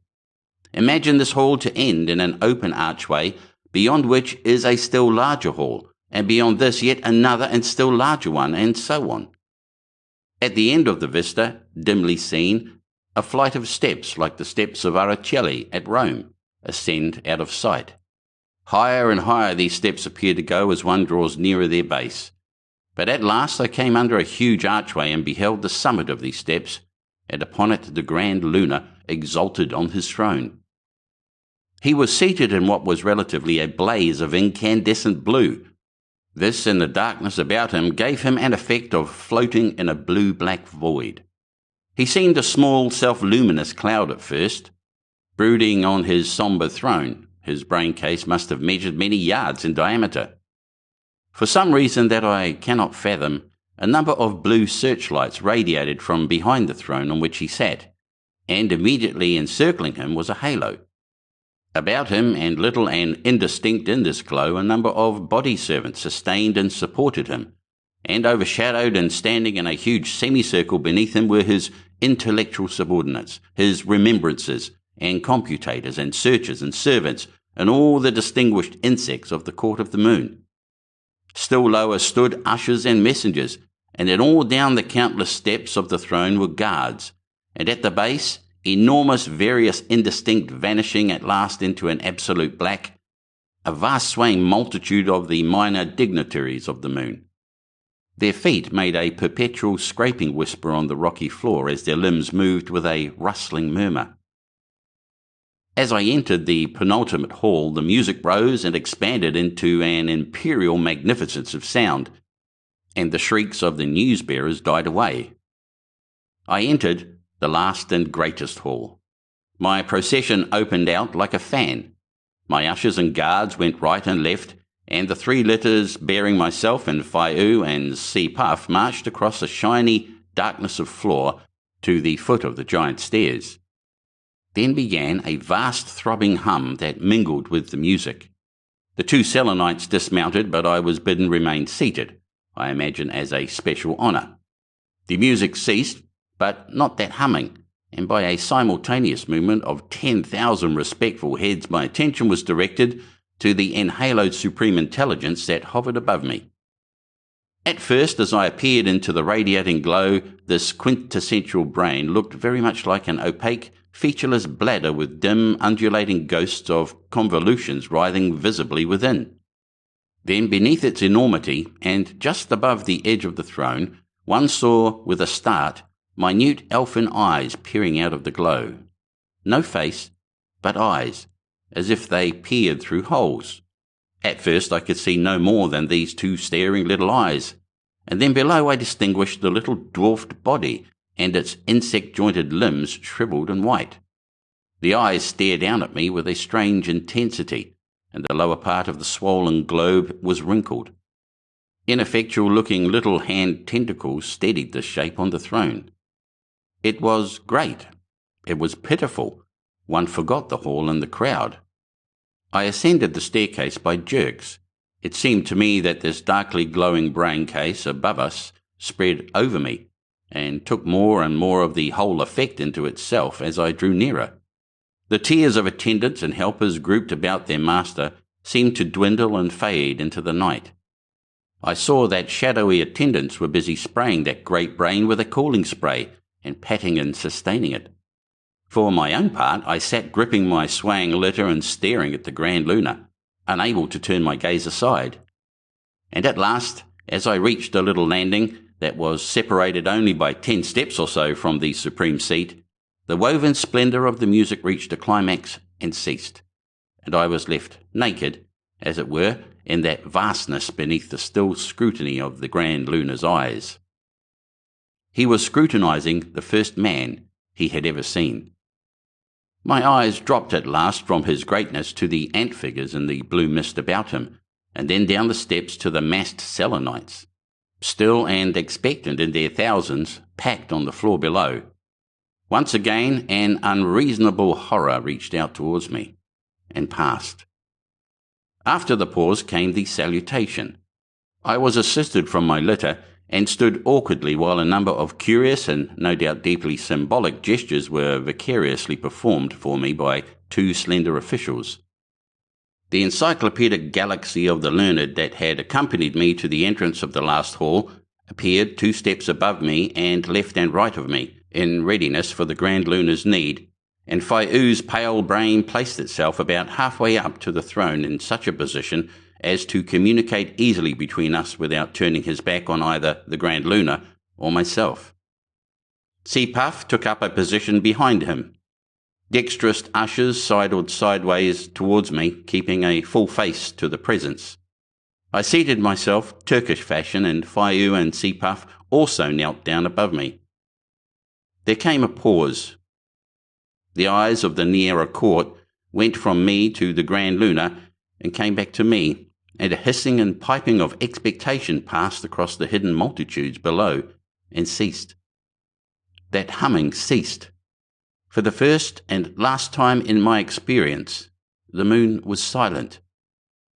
I became aware of a faint wheezy noise. The Grand Lunar was addressing me. It was like the rubbing of a finger upon a pane of glass. I watched him attentively for a time, and then glanced at the alert Fai'u. I felt amidst these slender beings ridiculously thick and fleshy and solid, my head all jaw and black hair. My eyes went back to the Grand Lunar. He had ceased. His attendants were busy, and his shining superficies was glistening and running with cooling spray. Fai'u meditated through an interval. He consulted Puff. Then he began piping his recognizable English, at first a little nervously, so that it was not very clear. The Grand Lunar wishes to say, he gathers you are, men, that you are a man from the planet Earth. He wishes to say that he welcomes you, and wishes to learn, if I may use the word, the state of your world and the reason why you came to this. He paused. I was about to reply when he resumed. He proceeded to remarks of which the drift was not very clear, though I am inclined to think they were intended to be complimentary. He told me that the earth was to the moon what the sun is to the earth, and that the Selenites desired very greatly to learn about the earth and men. He then told me, no doubt in compliment also, the relative magnitude and diameter of earth and moon, and the perpetual wonder and speculation with which the Selenites had regarded our planet. I meditated with downcast eyes, and decided to reply that men too had wondered what might lie in the moon, and had judged it dead, little recking of such magnificence as I had seen that day. The Grand Lunar, in token of recognition, caused his long blue rays to rotate in a very confusing manner, and all about the great hall ran the pipings and whisperings and rustlings of the report of what I had said. He then proceeded to put to Fai'u a number of inquiries which were easier to answer. He understood, he explained, that we lived on the surface of the earth, that our air and sea were outside the globe. The latter part, indeed, he already knew from his astronomical specialists. He was very anxious to have more detailed information of what he called this extraordinary state of affairs, for from the solidity of the earth there had always been a disposition to regard it as uninhabitable. He endeavoured first to ascertain the extremes of temperature to which we earth beings were exposed, and he was deeply interested by my descriptive treatment of clouds and rain. His imagination was assisted by the fact that the lunar atmosphere in the outer galleries of the night side is not infrequently very foggy. He seemed inclined to marvel that we did not find the sunlight too intense for our eyes, and was interested in my attempt to explain that the sky was tempered to a bluish colour through the refraction of the air, though I doubt if he clearly understood that. I explained how the iris of the human eyes can contract the pupil and save the delicate internal structure from the excess of sunlight, and was allowed to approach within a few feet of the presence in order that this structure might be seen.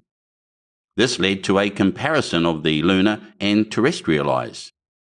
The former is not only excessively sensitive to such light as men can see, but it can also see heat, and every difference in temperature within the moon renders objects visible to it. The iris was quite a new organ to the Grand Lunar. For a time he amused himself by flashing his rays into my face and watching my pupils contract. As a consequence, I was dazzled and blinded for some little time. But in spite of that discomfort, I found something reassuring by insensible degrees in the rationality of this business of question and answer. I could shut my eyes, think of my answer, and almost forget that the Grand Lunar has no face. When I had descended again to my proper place, the Grand Lunar asked how we sheltered ourselves from heat and storms, and I expounded to him the arts of building and furnishing. Here we wandered into misunderstandings and cross-purposes, due largely, I must admit, to the looseness of my expressions. For a long time I had great difficulty in making him understand the nature of a house. To him and his attendant Selenites it seemed, no doubt, the most whimsical thing in the world that men should build houses when they might descend into excavations, and an additional complication was introduced by the attempt I made to explain that men had originally begun their homes in caves, and that they were now taking their railways and many establishments beneath the surface. Here I think a desire for intellectual completeness betrayed me. There was also a considerable tangle due to an equally unwise attempt on my part to explain about mines.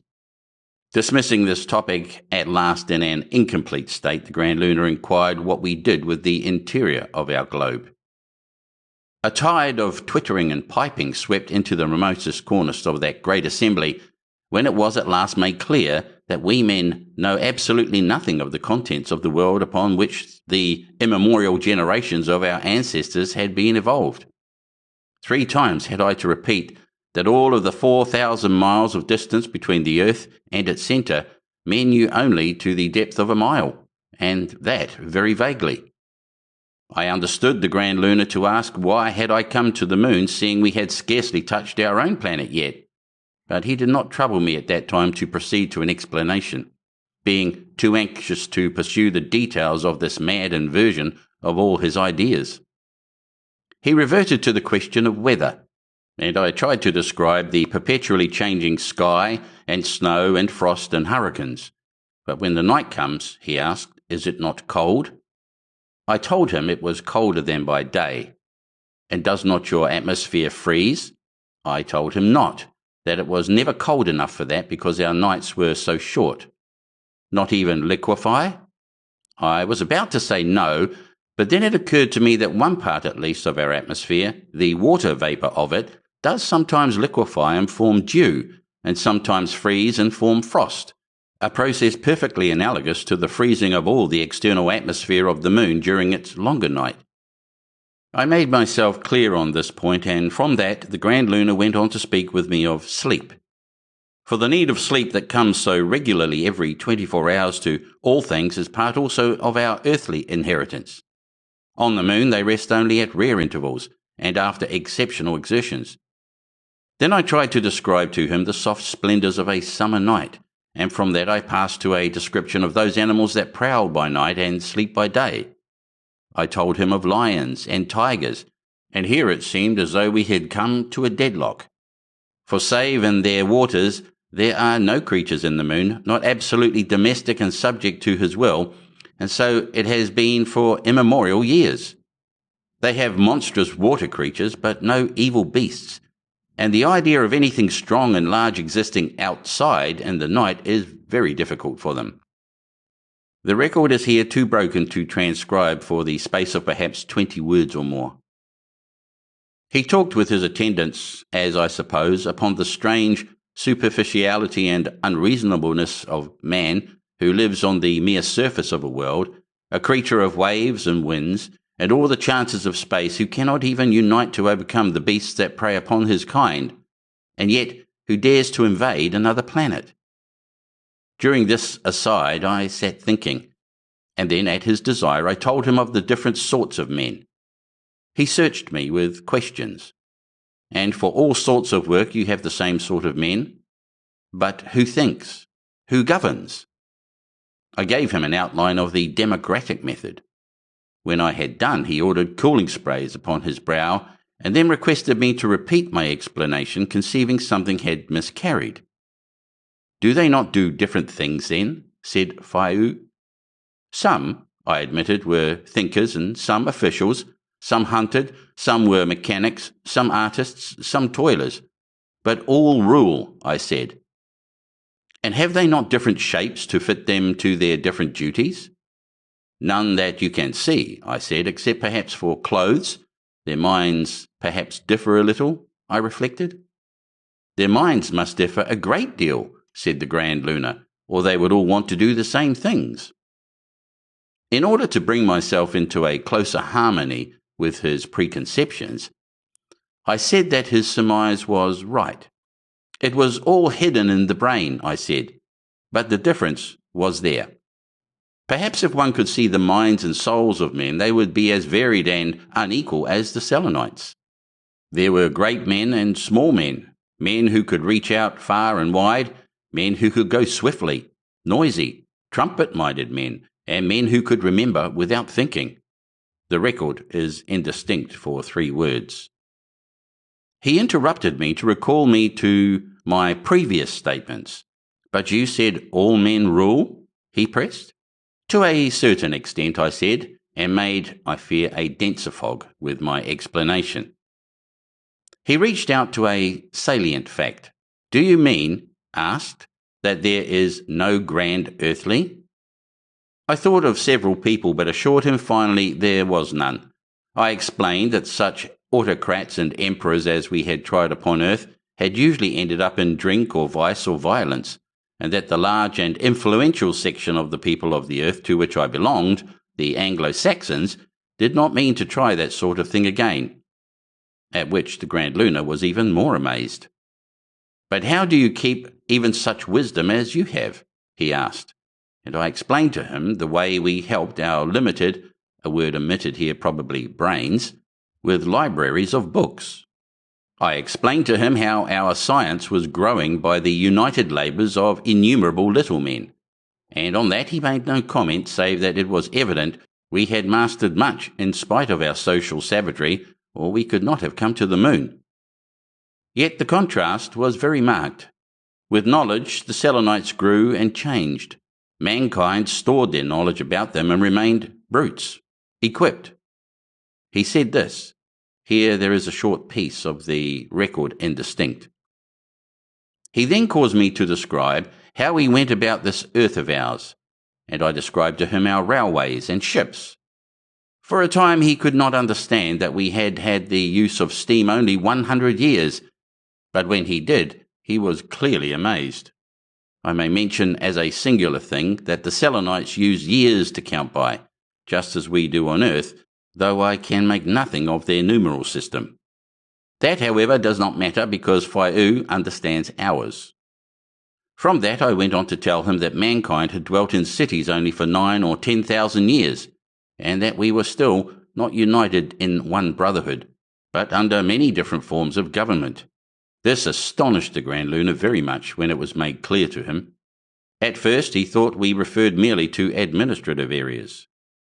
Our states and empires are still the rawest sketches of what order will some day be, I said, and so I came to tell him. At this point a length of record that probably represents 30 or 40 words is totally illegible. The Grand Lunar was greatly impressed by the folly of men in clinging to the inconvenience of diverse tongues. They want to communicate and yet not to communicate, he said, and then for a long time he questioned me closely concerning war. He was at first perplexed and incredulous. "You mean to say," he asked, seeking confirmation, "that you run about over the surface of your world, this world, whose riches you have scarcely begun to scrape, killing one another for beasts to eat?" I told him that was perfectly correct. He asked for particulars to assist his imagination. "But do not ships and your poor little cities get injured?" he asked. And I found the waste of property and conveniences seemed to impress him almost as much as the killing. "Tell me more," said the Grand Lunar. "Make me see pictures. I cannot conceive these things." And so for a space, though something loath, I told him the story of earthly war. I told him of the first orders and ceremonies of war, of warnings and ultimatums, and the marshalling and marching of troops. I gave him an idea of manoeuvres and positions in battle joined. I told him of sieges and assaults, of starvation and hardship in trenches, and of sentinels freezing in the snow. I told him of routs and surprises, and desperate last stands and faint hopes, and the pitiless pursuit of fugitives and the dead upon the field. I told, too, of the past, of invasions and massacres, of the Huns and Tartars, and the wars of Mahomet and the Caliphs, and of the Crusades. And as I went on, and Faiu translated, the Selenites cooed and murmured in a steadily intensified emotion. I told them an ironclad could fire a shot of a ton 12 miles and go through 20 feet of iron, and how we could steer torpedoes under water. I went on to describe a Maxim gun in action, and what I could imagine of the Battle of Colenso. The Grand Lunar was so incredulous that he interrupted the translation of what I had said in order to have my verification of my account. They particularly doubted my description of the men cheering and rejoicing as they went into battle. But surely they do not like it, translated Faiu. I assured them men of my race considered battle the most glorious experience of life, at which the whole assembly was stricken with amazement. But what good is this war? Asked the Grand Lunar, sticking to his theme. Oh, as for good, said I, it thins the population.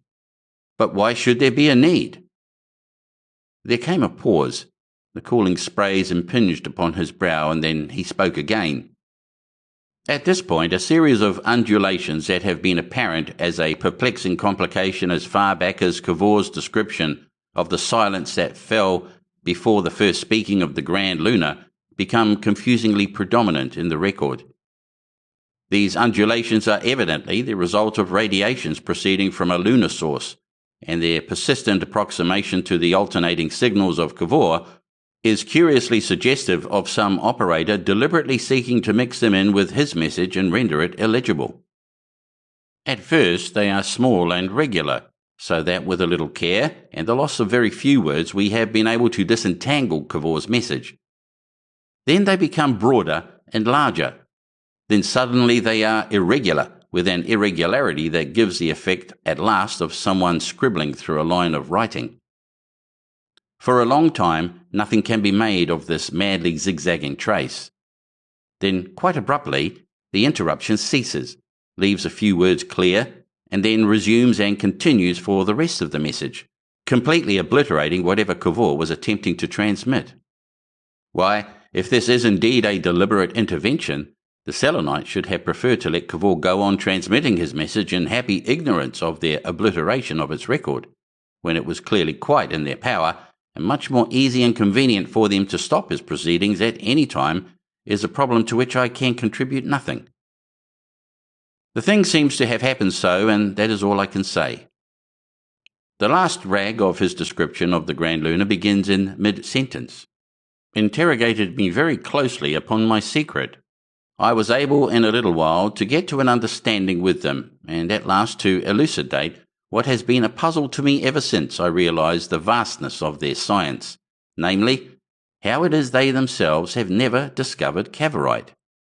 I find they know of it as a theoretical substance, but they have always regarded it as a practical impossibility, because for some reason there is no helium in the moon, and helium. Across the last letters of helium slashes the resumption of that obliterating trace. Note that word secret, for on that, and that alone, I base my interpretation of the message that follows, the last message, as both Mr. Wendigee and myself now believe it to be, that he is ever likely to send us. Chapter 26. The Last Message Cavor Sent to the Earth. On this unsatisfactory manner, the penultimate message of Cavor dies out. One seems to see him away there in the blue obscurity amidst his apparatus, intently signalling us to the last, all unaware of the curtain of confusion that drops between us, all unaware too of the final dangers that even then must have been creeping upon him. His disastrous want of vulgar common sense had utterly betrayed him. He had talked of war, he had talked of all the strength and irrational violence of men, of their insatiable aggressions, their tireless futility of conflict. He had filled the whole moon world with this impression of our race. And then I think it is plain that he made the most fatal admission that upon himself alone hung the possibility, at least for a long time, of any further men reaching the moon. The line the cold, inhuman reason of the moon would take seems plain enough to me, and a suspicion of it, and then perhaps some sudden sharp realization of it, must have come to him. One imagines him about the moon with the remorse of this fatal indiscretion growing in his mind. During a certain time I am inclined to guess the Grand Lunar was deliberating the new situation, and for all that time Cavor may have gone as free as ever he had gone. But obstacles of some sort prevented his getting to his electromagnetic apparatus again after that message I have just given. For some days we received nothing. Perhaps he was having fresh audiences and trying to evade his previous admissions. Who can hope to guess? And then suddenly, like a cry in the night, like a cry that is followed by a stillness, came the last message. It is the briefest fragment, the broken beginnings of 2 sentences. The first was, "I was mad to let the Grand Lunar know." There was an interval of perhaps a minute. One imagines some interruption from without, a departure from the instrument, a dreadful hesitation among the looming masses of apparatus in that dim, blue-lit cavern. A sudden rush back to it, full of a resolve that came too late. Then, as if it were hastily transmitted, came, "Cavorite made, as follows, take." There followed one word, a quite unmeaning word as it stands, "Julius." And that is all. It may be he made a hasty attempt to spell useless when his fate was close upon him. Whatever it was that was happening about that apparatus we cannot tell. Whatever it was, we shall never, I know, receive another message from the moon. For my own part, a vivid dream has come to my help, and I see, almost as plainly as though I had seen it in actual fact, a blue-lit, shadowy, dishevelled Cavor, struggling in the grip of these insect Selenites, struggling ever more desperately and hopelessly as they press upon him, shouting, expostulating, perhaps even at last fighting, and being forced backwards, step by step, out of all speech or sign of his fellows, for evermore into the unknown, into the dark, into that silence that has no end. End of book. We're reading the classics cover to cover. You pick what's next. litreads.app/vote